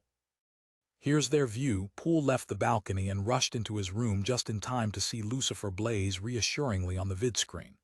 What's happened? The mayor continued breathlessly. Is that something has caused a temporary eclipse? We'll zoom in to look at it. Callisto Observatory, come in please. How does he know it's temporary? Thought Poole as he waited for the next image to come up on the screen. Lucifer vanished to be replaced by a field of stars. At the same time, the mayor faded out and another voice took over. 2-meter telescope, but almost any instrument will do. It's a disk of perfectly black material, just over 10,000 kilometers across, so thin it shows no visible thickness. And it's placed exactly, obviously, deliberately to block Ganymede from receiving any light.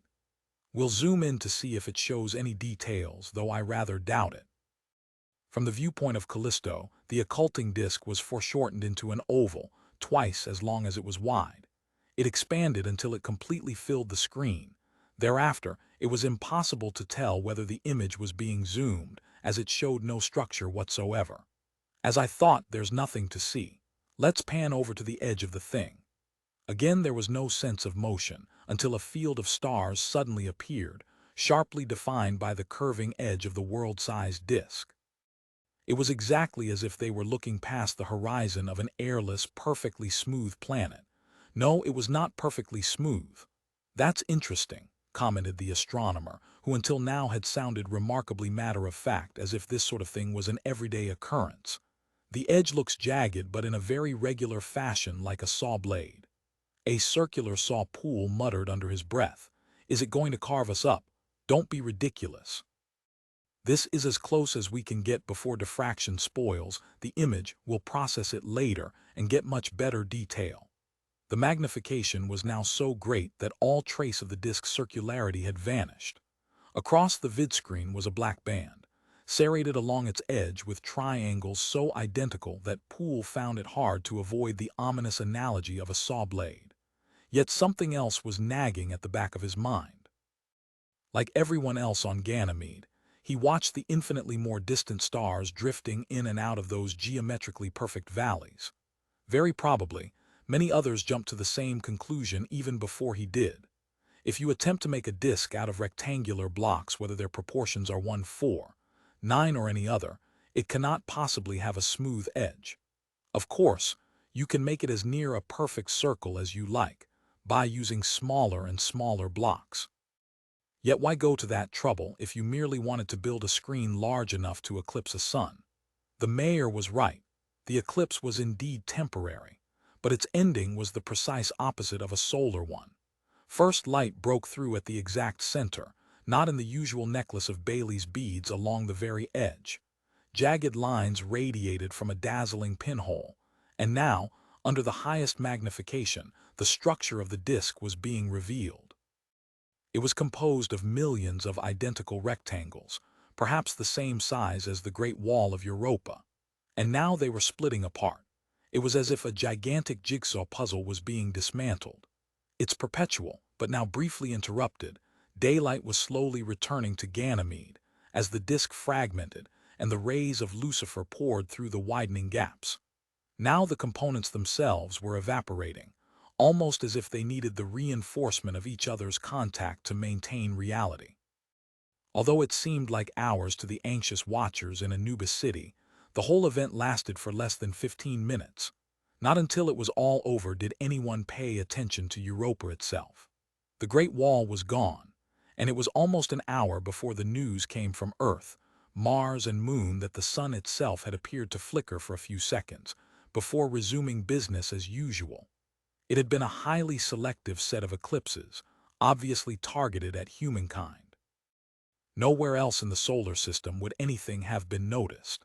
In the general excitement, it was a little longer before the world realized that TMA-0 and TMA-1 had both vanished, leaving only their 4-million-year-old imprints on Tycho and Africa. It was the first time the Europes could ever have met humans, but they seemed neither alarmed nor surprised by the huge creatures moving among them at such lightning speed. Of course, it was not too easy to interpret the emotional state of something that looked like a small, leafless bush, with no obvious sense organs or means of communication. But if they were frightened by the arrival of Alcyone and the emergence of its passengers, they would surely have remained hiding in their igloos.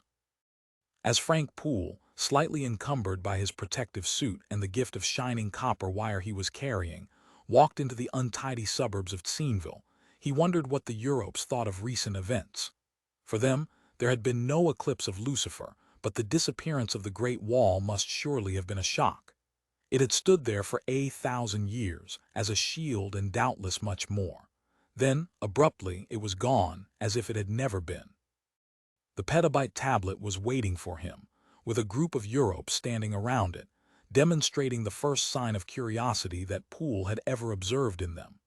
He wondered if Hallman had somehow told them to watch over this gift from space until he came to collect it, and to take it back, since it now contained not only a sleeping friend but terrors which some future age might exorcise, to the only place where it could be safely stored. 40 midnight. Pico. It would be hard, Poole thought, to imagine a more peaceful scene, especially after the trauma of the last weeks. The slanting rays of a nearly full Earth revealed all the subtle details of the waterless sea of rains, not obliterating them, as the incandescent fury of the sun would do. The small convoy of mooncars was arranged in a semicircle 100 meters from the inconspicuous opening at the base of Pico that was the entrance to the vault. From this viewpoint, Poole could see that the mountain did not live up to the name that the early astronomers, misled by its pointed shadow, had given to it. It was more like a rounded hill than a sharp peak, and he could well believe that one of the local pastimes was bicycle riding to the summit. Until now, none of those sportsmen and women could have guessed at the secret hidden beneath their wheels. He hoped that the sinister knowledge would not discourage their healthy exercise. An hour ago, with a sense of mingled sadness and triumph, he had handed over the tablet he had brought, never letting it out of his sight, from Ganymede directly to the moon. "Goodbye, old friends," he had murmured. "You've done well.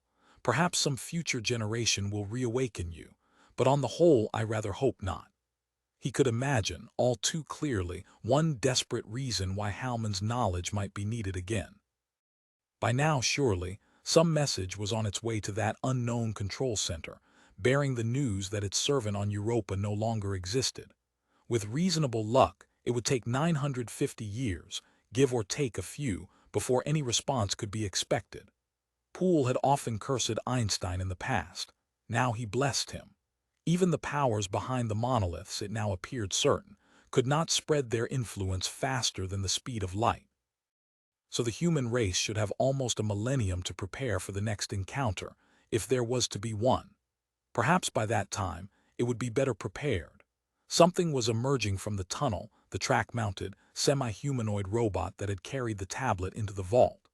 It was almost comic to see a machine enclosed in the kind of isolation suit used as protection against deadly germs and here on the airless moon. But no one was taking any chances, however unlikely they might seem. After all, the robot had moved among those carefully sequestered nightmares, and although according to its video cameras everything appeared in order, there was always a chance that some vial had leaked or some canister's seal had broken. The moon was a very stable environment, but during the centuries, it had known many quakes and meteor impacts. The robot came to a halt 50 meters outside the tunnel. Slowly, the massive plug that sealed the vault swung back into place and began to rotate in its threads, like a giant bolt being screwed into the mountain. All not wearing dark glasses, please close your eyes or look away from the robot, said an urgent voice over the mooncar radio. Poole twisted round in his seat, just in time to see an explosion of light on the roof of the vehicle. When he turned back to look at Pico, all that was left of the robot was a heap of glowing slag. Even to someone who had spent much of his life surrounded by vacuum, it seemed altogether wrong that tendrils of smoke were not slowly spiraling up from it. "Sterilization completed," said the voice of the mission controller. "Thank you, everybody. Now returning to Plato City." How ironic that the human race had been saved by the skillful deployment of its own insanities. What moral, Poole wondered, could one possibly draw from that? He looked back at the beautiful blue earth, huddling beneath its tattered blanket of clouds for protection against the cold of space. Up there, a few weeks from now, he hoped to cradle his first grandson in his arms. Whatever godlike powers and principalities lurked beyond the stars, Poole reminded himself, for ordinary humans only two things were important: love and death. His body had not yet aged 100 years. He still had plenty of time for both. Epilogue: their little universe is very young and its God is still a child, but it is too soon to judge them. When we return in the last days, we will consider what should be saved. Sources and ACKNOWLEDGMENTS Sources Chapter 1. The Kuiper Belt for a description of Captain Chandler's hunting ground, discovered as recently as 1992. See The Kuiper Belt by Jane X. Liu and David C. Jewett, Scientific American, May 1996, Chapter 3. Rehabilitation. I believed that I had invented the palm-to-palm transfer of information, so it was mortifying to discover that Nicholas, being digital, Negroponte, Hodder and Stoughton, 1995, and his MIT Media Lab have been working on the idea for years. Chapter 4. Star City, the concept of a ring around the world in the geostationary orbit (CEO), linked to the Earth by towers at the equator, may seem utterly fantastic but in fact has a firm scientific basis. It is an obvious extension of the space elevator, invented by the St. Petersburg engineer Yuri Artsutanov, whom I had the pleasure of meeting in 1982, when his city had a different name. Yuri pointed out that it was theoretically possible to lay a cable between the Earth and a satellite hovering over the same spot on the equator, which it does when placed in the CEO, home of most of today's communications satellites. From this beginning, a space elevator, or in Yuri's picturesque phrase, cosmic funicular, could be established, and payloads could be carried up to the CEO purely by electrical energy. Rocket propulsion would be needed only for the remainder of the journey. In addition to avoiding the danger, noise, and environmental hazards of rocketry, the space elevator would make possible quite astonishing reductions in the cost of all space missions.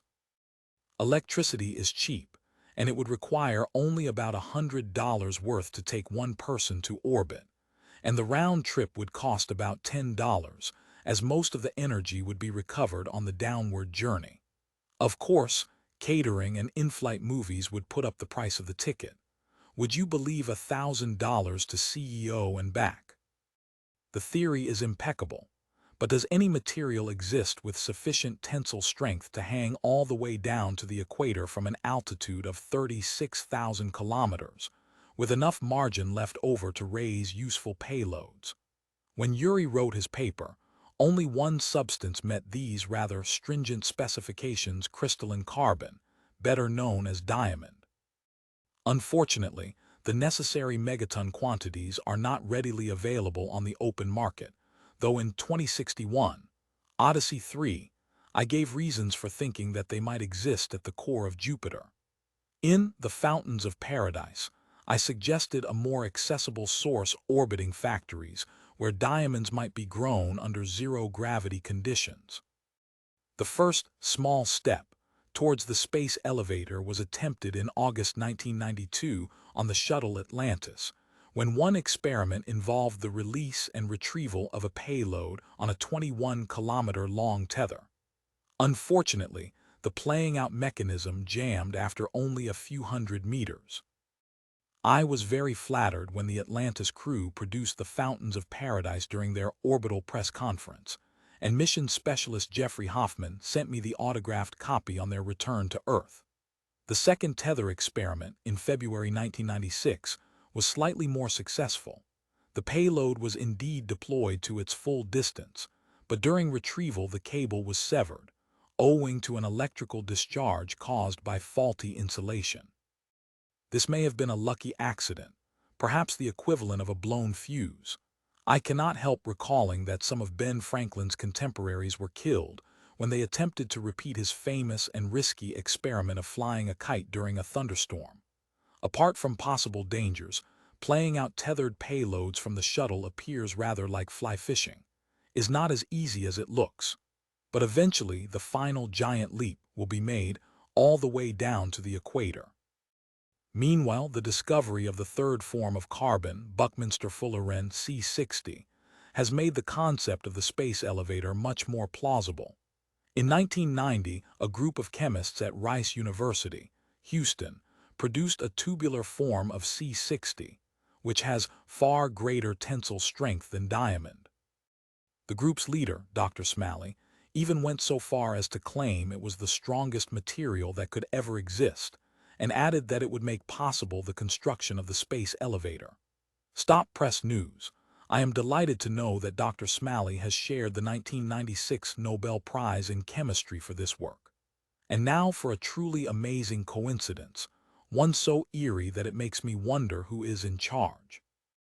Buckminster Fuller died in 1983, so never lived to see the discovery of the buckyballs and buckytubes, which have given him much greater posthumous fame. During one of the last of his many world trips, I had the pleasure of flying him and his wife Anne around Sri Lanka and showed them some of the locations featured in the Fountains of Paradise. Shortly afterwards, I made a recording from the novel on a 12, Remember Them, LP record, Cadman TC 1606, and Bucky was kind enough to write the sleeve notes. They ended with a surprising revelation, which may well have triggered my own thinking about Star City. In 1951, I designed a free-floating tensegrity ring bridge to be installed way out from and around the Earth's equator. Within this halo bridge, the Earth would continue its spinning while the circular bridge would revolve at its own rate. I foresaw Earthian traffic vertically ascending to the bridge, revolving and descending at preferred Earth loci. I have no doubt that, if the human race decides to make such an investment, a trivial one, according to some estimates of economic growth, Star City could be constructed. In addition to providing new styles of living and giving visitors from low-gravity worlds like Mars and the Moon better access to the home planet, it would eliminate all rocketry from the Earth's surface and relegate it to deep space, where it belongs, though I hope there would be occasional anniversary reenactments at Cape Kennedy to bring back the excitement of the pioneering days. Almost certainly most of the city would be empty scaffolding, and only a very small fraction would be occupied or used for scientific or technological purposes.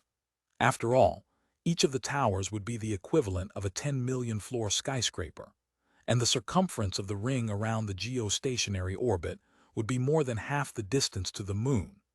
Many times the entire population of the human race could be housed in such a volume of space if it was all enclosed. This would pose some interesting logistics problems, which I am content to leave as an exercise for the student. Chapter 5. Education. I was astonished to read in a newspaper on 19 July 1996 that Dr. Chris Winter, head of British Telecom's artificial life team, believes that the information and storage device I described in this chapter could be developed within 30 years. In my 1956 novel The City and the Stars, I put it more than 1 billion years in the future. Obviously a serious failure of imagination. Dr. Winter states that it would allow us to recreate a person physically, emotionally, and spiritually, and estimates that the memory requirements would be about 10 terabytes, 10e13 bytes, 2 orders of magnitude less than the petabyte, 10e15 bytes, I suggest. And I wish I'd thought of Dr. Winter's name for this device, which will certainly start some fierce debates in ecclesiastical circles. The Soul Catcher. For its application to interstellar travel, see following note on Chapter 9. For an excellent history of the beanstalk concept, as well as many other even farther out ideas such as anti-gravity and space warps, see Robert L. Forward's Indistinguishable from Magic. Bean 1995. Chapter 7. Infinite energy. If the inconceivable energy of the zero-point field, sometimes referred to as quantum fluctuations or vacuum energy, can ever be tapped, the impact upon our civilization will be incalculable. All present sources of power, oil, coal, nuclear, hydro, solar, would become obsolete, and so would many of our fears about environmental pollution. They would all be wrapped up in one big worry: heat pollution. All energy eventually degrades to heat, and if everyone had a few million kilowatts to play with, this planet would soon be heading the way of Venus, several hundred degrees in the shade. However, there is a bright side to the picture. There may be no other way of averting the next ice age, which otherwise is inevitable. Civilization is an interval between ice ages. Will Durant. The Story of Civilization, Fine Communications, U.S., 1993. Even as I write this, many competent engineers in laboratories all over the world claim to be tapping this new energy source. Some idea of its magnitude is contained in a famous remark by the physicist Richard Feynman, to the effect that the energy in a coffee mug's volume, any such volume anywhere, is enough to boil all the oceans of the world. This, surely, is a thought to give one pause. By comparison, nuclear energy looks as feeble as a damp match. And how many supernovae, I wonder, really are industrial accidents? Chapter 9. Skyland. One of the main problems of getting around in Star City would be caused by the sheer distances involved. If you wanted to visit a friend in the next tower, and communications will never completely replace contact, despite all advances in virtual reality, it could be the equivalent of a trip to the moon. Even with the fastest elevators, this would involve days rather than hours, or else accelerations quite unacceptable to people who had adapted to low-gravity life. The concept of an inertialess drive, i.e. a propulsion system that acts on every atom of a body so that no strains are produced when it accelerates, was probably invented by the master of the space opera, E. Smith, in the 1930s. It is not as improbable as it sounds because a gravitational field acts in precisely this manner. If you fall freely near the Earth, neglecting the effects of air resistance, you will increase speed by just under 10 meters per second every second. Yet you will feel weightless. There will be no sense of acceleration, even though your velocity is increasing by 1 kilometer a second every minute and a half. And this would still be true if you were falling in Jupiter's gravity, just over 2.5 times Earth's, or even the enormously more powerful field of a white dwarf or neutron star, millions or billions of times greater. You would feel nothing, even if you had approached the velocity of light from a standing start in a matter of minutes. However, if you were foolish enough to get within a few radii of the attracting object, its field would no longer be uniform over the whole length of your body, and tidal forces would soon tear you to pieces. For further details, see my deplorable but accurately titled short story Neutron Tide. In The Wind from the Sun. An inertialess drive, which would act exactly like a controllable gravity field, had never been discussed seriously outside the pages of science fiction until very recently. But in 1994, three American physicists did exactly this, developing some ideas of the great Russian physicist Andrei Sakharov. Inertia as a zero-point field Lorentz force by B. Haish, A. Ruda and H. F. Puthoff. Physics Review A, February 1994, may one day be regarded as a landmark paper, and for the purposes of fiction I have made it so. It addresses a problem so fundamental that it is normally taken for granted, with a "that's just the way the universe is made" shrug of the shoulders. The question HR and P asked is, what gives an object mass, or inertia, so that it requires an effort to start it moving, and exactly the same effort to restore it to its original state? Their provisional answer depends on the astonishing, and outside the physicists' ivory towers, little-known fact that so-called empty space is actually a cauldron of seething energies, the zero-point field, see note above. HR and P suggest that both inertia and gravitation are electromagnetic phenomena, resulting from interaction with this field. There have been countless attempts, going all the way back to Faraday, to link gravity and magnetism, and although many experimenters have claimed success, none of their results has ever been verified. However, if HR and P's theory can be proved, it opens up the prospect, however remote, of anti-gravity, space drives, and the even more fantastic possibility of controlling inertia. This could lead to some interesting situations. If you gave someone the gentlest touch, they would promptly disappear at thousands of kilometers an hour, until they bounced off the other side of the room a fraction of a millisecond later. The good news is that traffic accidents would be virtually impossible. Automobiles and passengers could collide harmlessly at any speed. And you think that today's lifestyles are already too hectic. The weightlessness which we now take for granted in space missions, and which millions of tourists will be enjoying in the next century, would have seemed like magic to our grandparents. But the abolition or merely the reduction of inertia is quite another matter and may be completely impossible. But it's a nice thought, for it could provide the equivalent of teleportation. You could travel anywhere, at least on Earth, almost instantaneously. Frankly, I don't know how Star City could manage without it. As every trekker knows, the Starship Enterprise uses inertial dampers to solve this particular problem. When asked how these work, the series' technical advisor gave the only possible answer: "Very well, thank you." See The Physics of Star Trek by Lawrence Krauss, HarperCollins, 1996. One of the assumptions I have made in this novel is that Einstein is correct, and that no signal or object can exceed the speed of light. A number of highly mathematical papers have recently appeared suggesting that, as countless science fiction writers have taken for granted, galactic hitchhikers may not have to suffer this annoying disability. On the whole, I hope they are right, but there seems one fundamental objection. If FTL is possible, where are all those hitchhikers, or at least the well-heeled tourists? One answer is that no sensible ETs will ever build interstellar vehicles, for precisely the same reason that we have never developed coal-fueled airships. There are much better ways of doing the job. The surprisingly small number of bits required to define a human being, or to store all the information one could possibly acquire in a lifetime, is discussed in Machine Intelligence, The Cost of Interstellar Travel and Fermi's Paradox by Louis K. Scheffer, Quarterly Journal of the Royal Astronomical Society, Vol.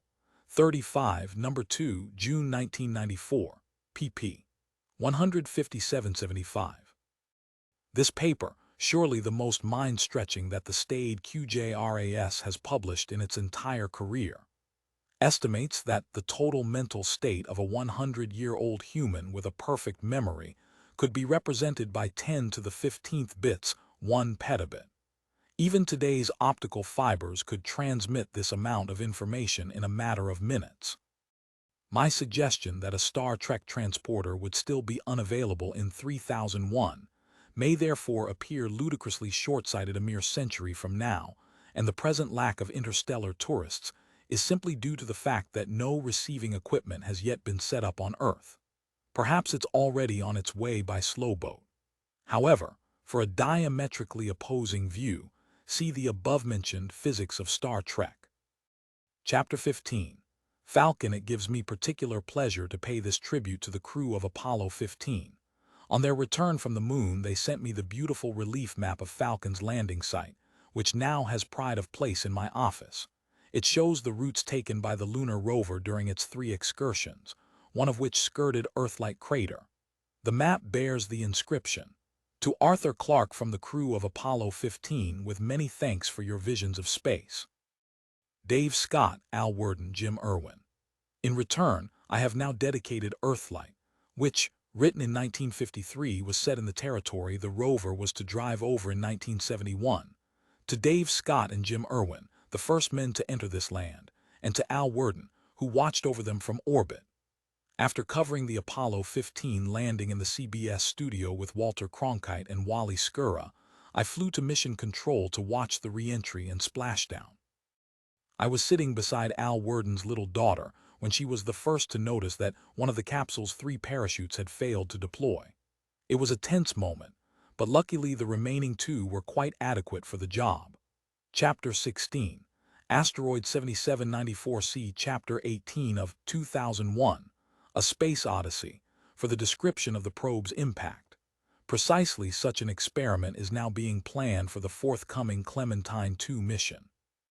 I am a little embarrassed to see that in my first Space Odyssey, the discovery of asteroid 7794 was attributed to the Lunar Observatory in 1997.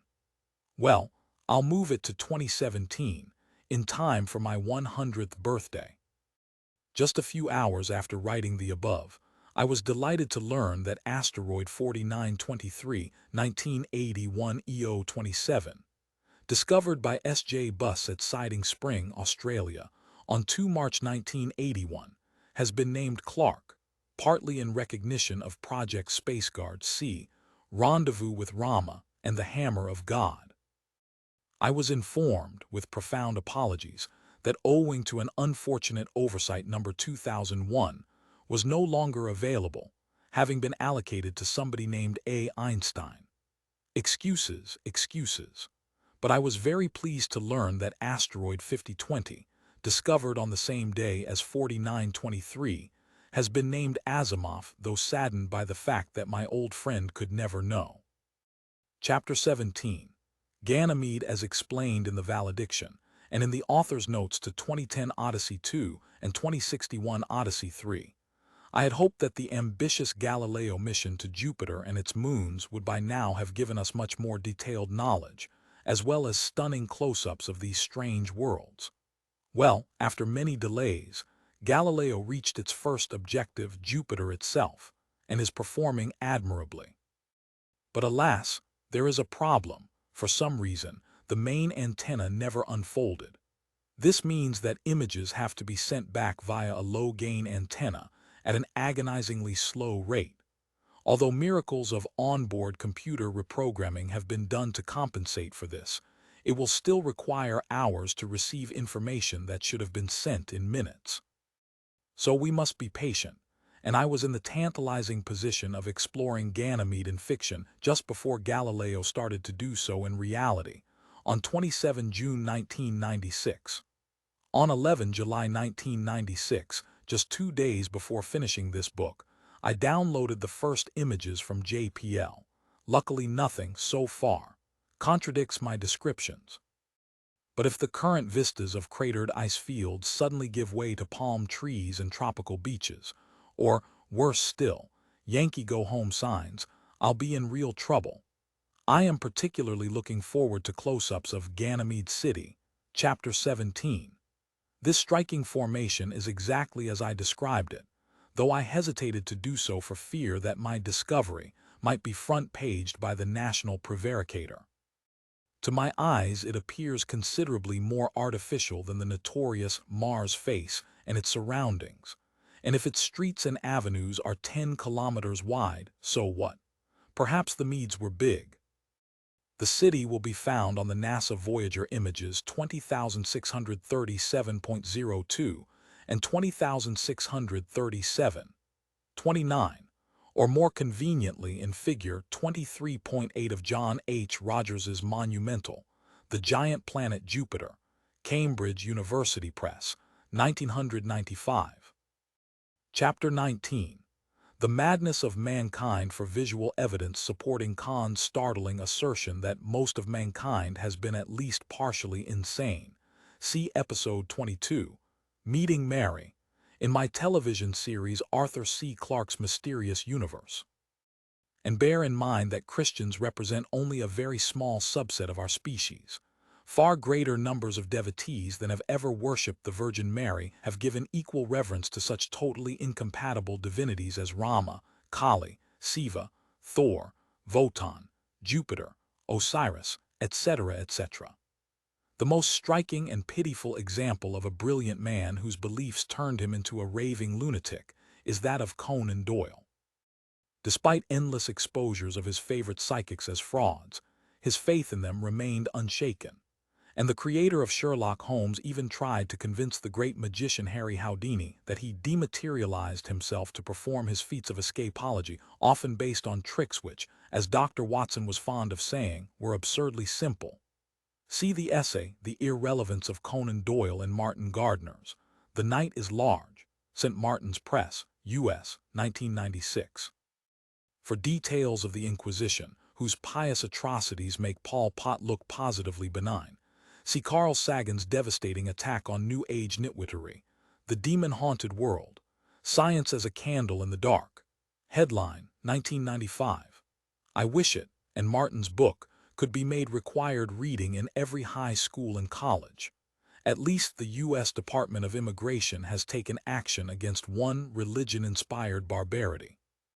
Time Magazine, Milestones, 24 June 1996, reports that asylum must now be granted to girls threatened with genital mutilation in their countries of origin. I had already written this chapter when I came across Anthony Storr's Feet of Clay, a study of gurus, HarperCollins, 1996, which is a virtual textbook on this depressing subject. It is hard to believe that one holy fraud, by the time the U.S. Marshals belatedly arrested him, had accumulated 93 Rolls-Royces. Even worse, 83% of his thousands of American dupes had been to college, and thus qualify for my favorite definition of an intellectual: someone who has been educated beyond his/her intelligence. Chapter 26. Tsinville in the 1982 preface to 2010, Odyssey 2, I explained why I named the Chinese spaceship which landed on Europa after Dr. Tsin H. Sushen, one of the founders of the United States and Chinese rocket programmers. As Iris Chang states in her biography Thread of the Silkworm, Basic Books, 1995, his life is one of the supreme ironies of the Cold War. Born in 1911, Tsin won a scholarship which brought him from China to the United States in 1935, where he became student and later colleague of the brilliant Hungarian aerodynamicist Theodor von Karman. Later, as first Goddard professor at the California Institute of Technology, he helped establish the Guggenheim Aeronautical Laboratory, the direct ancestor of Pasadena's famed Jet Propulsion Laboratory. With top-secret clearance, he contributed greatly to American rocket research in the 1950s, but during the hysteria of the McCarthy era was arrested on trumped-up security charges when he attempted to pay a visit to his native China.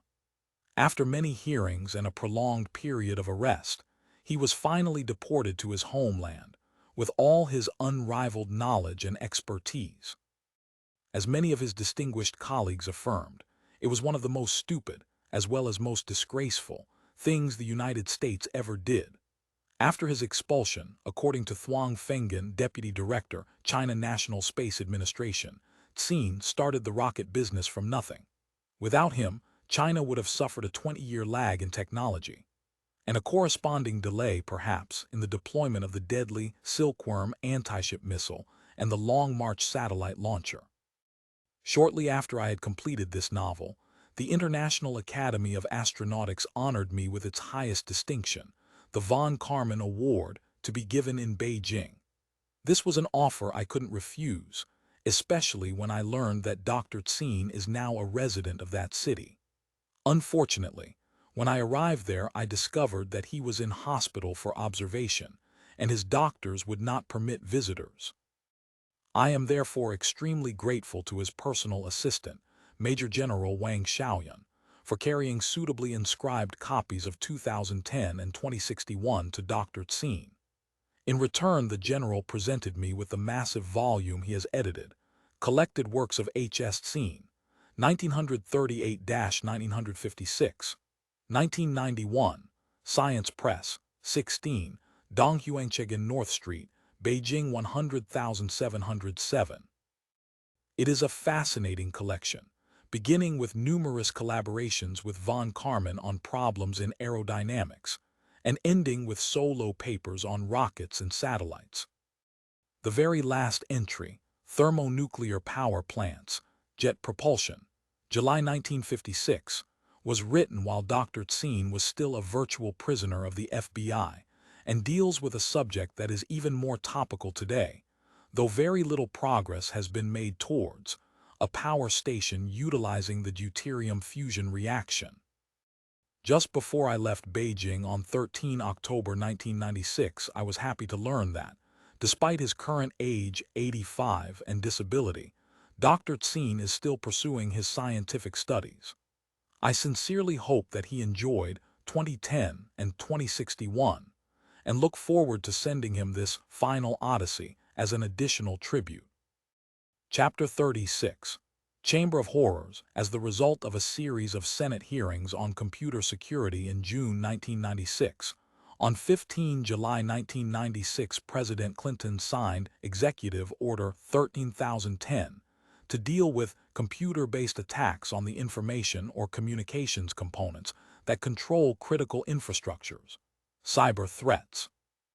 This will set up a task force to counter cyberterrorism, and will have representatives from the CIA, NSA, defense agencies, etc. Pico. Here we come. Since writing the above paragraph, I have been intrigued to learn that the finale of the movie Independence Day, which I have not yet seen, also involves the use of computer viruses as Trojan horses. I am also informed that its opening is identical to that of Childhood's End, 1953, and that it contains every known science fiction cliché, since Melly's trip to the moon, 1903. I cannot decide whether to congratulate the scriptwriters on their one stroke of originality, or to accuse them of the transtemporal crime of precognitive plagiarism. In any event, I fear there's nothing I can do to stop John Q. Popcorn thinking that I have ripped off the ending of ID4. The following material has been taken, usually with major editing, from the earlier books in the series. From 2001, A Space Odyssey, Chapter 18 Through the Asteroids, and Chapter 37 Experiment. From 2010, Odyssey 2, Chapter 11 Ice and Vacuum, Chapter 36 Fire in the Deep, Chapter 38 Foamscape. Acknowledgements. My thanks to IBM for presenting me with the beautiful little ThinkPad 755 CD on which this book was composed. For many years I have been embarrassed by the totally unfounded rumor that the name HAL was derived by one-letter displacement from IBM.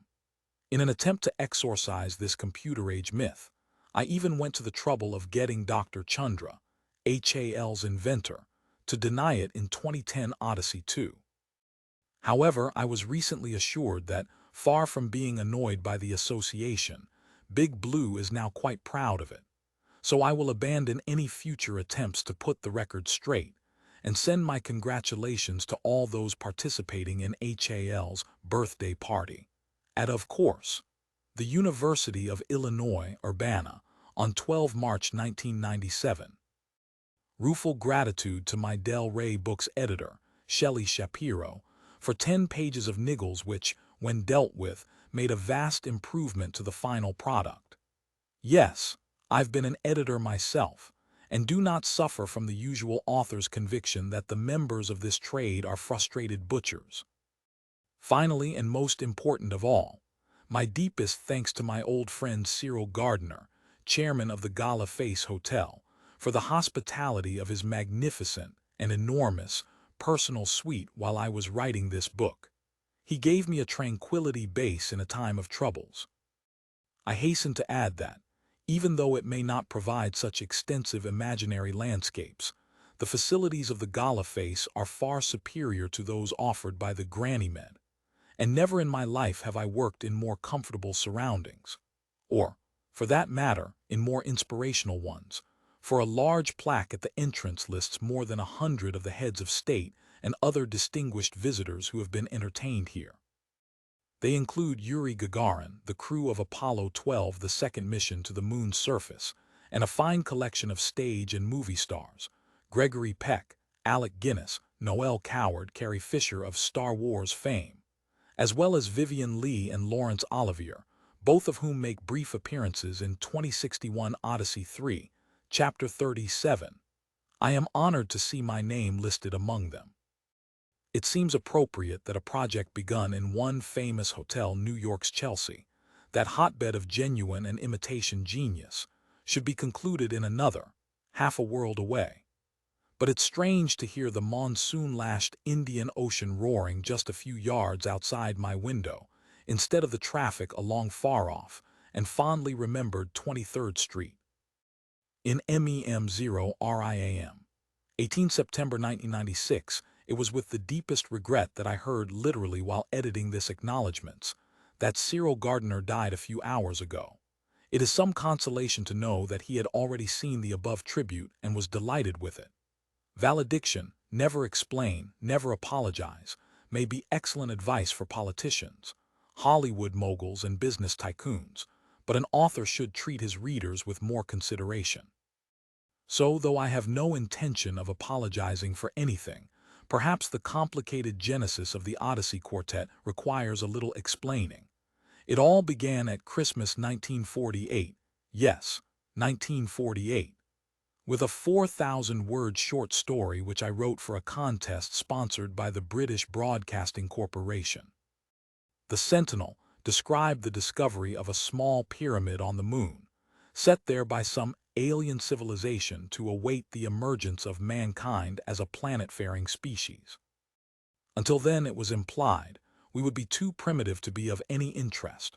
The BBC rejected my modest effort, and it was not published until almost 3 years later in the one and only Spring 1951 issue of 10-Story Fantasy, a magazine which, as the invaluable encyclopedia of science fiction, Riley comments, is primarily remembered for its poor arithmetic.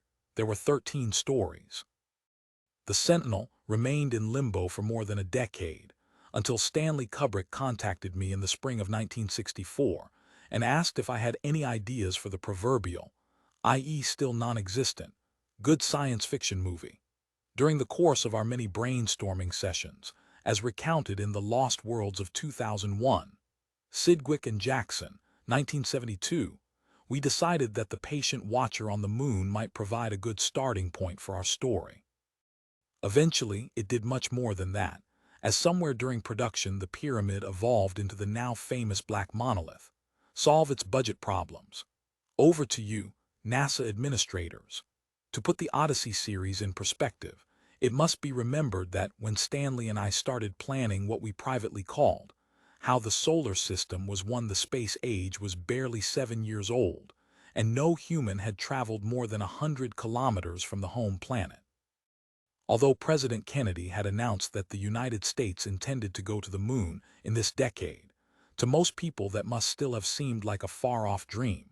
When filming started just west of London on a freezing 29 December 1965, we did not even know what the lunar surface looked like at close quarters.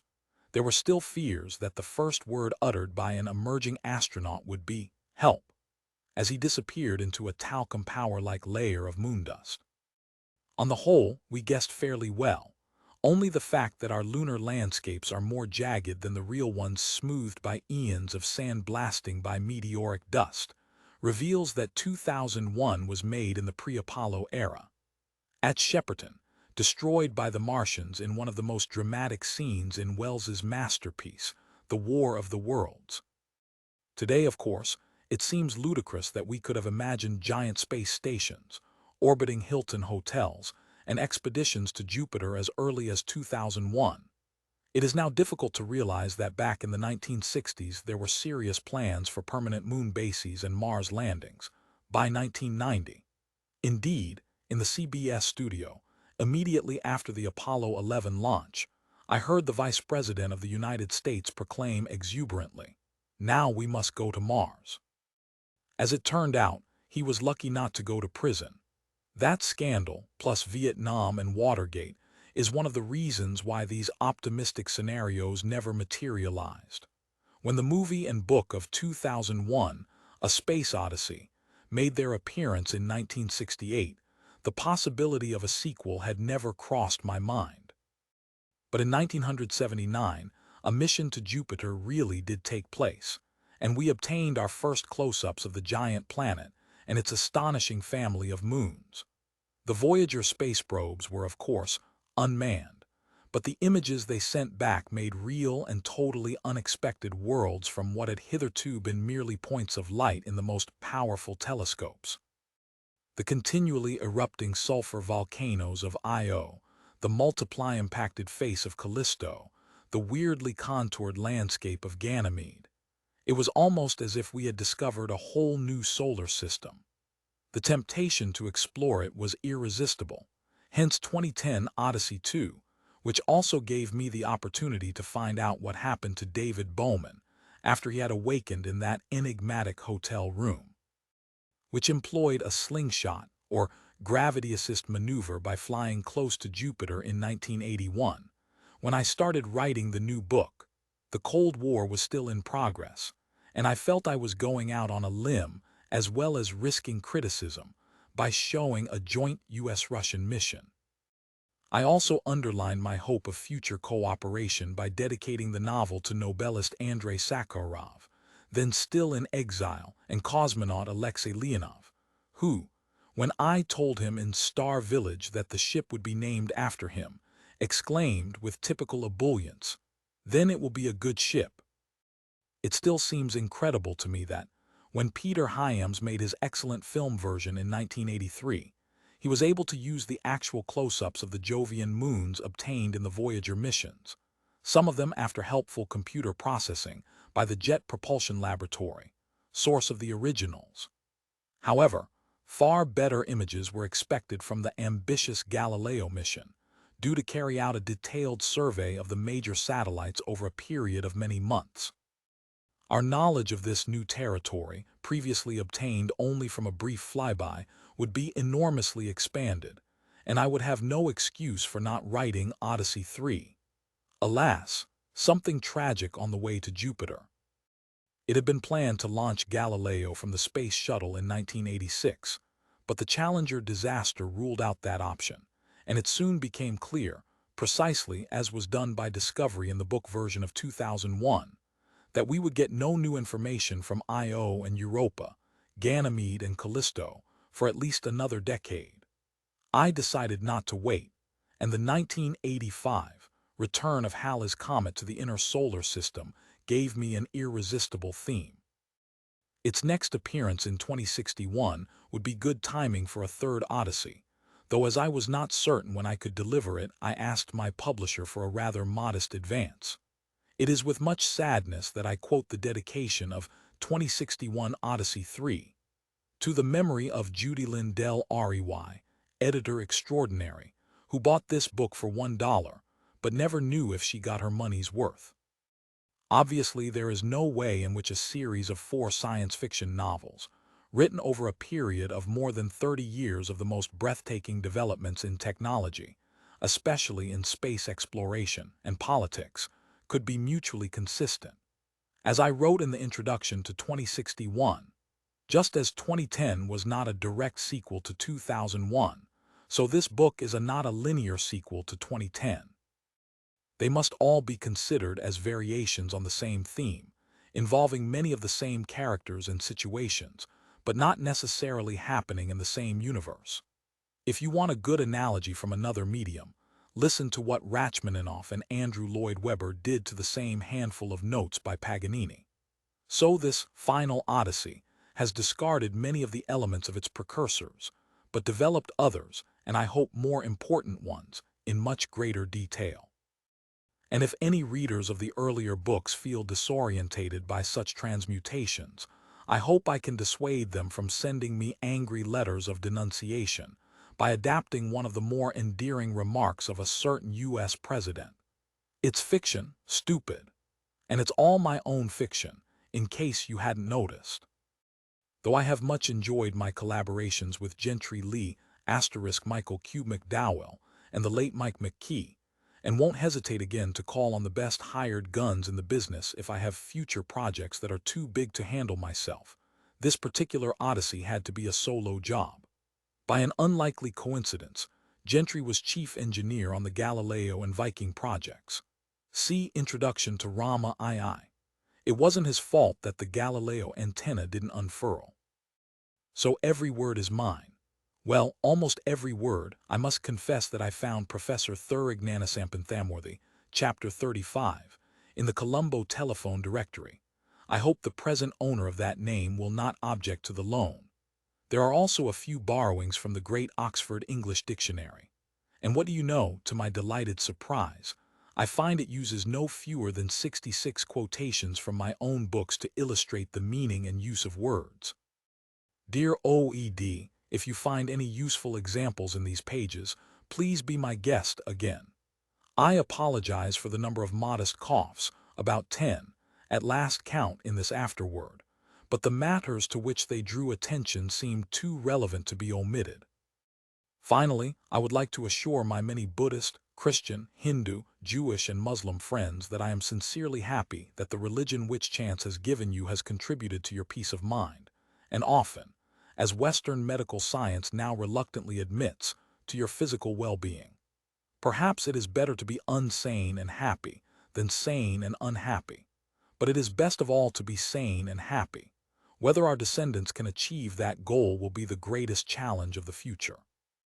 Indeed, it may well decide whether we have any future. Arthur C. Clarke, Colombo, Sri Lanka, 19 September 1996, 2-1. The search for alien artifacts in the solar system should be a perfectly legitimate branch of science, exoarchaeology.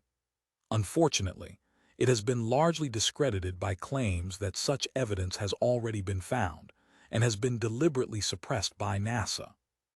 It is incredible that anyone would believe such nonsense. Far more likely that the space agency would deliberately fake ET artifacts.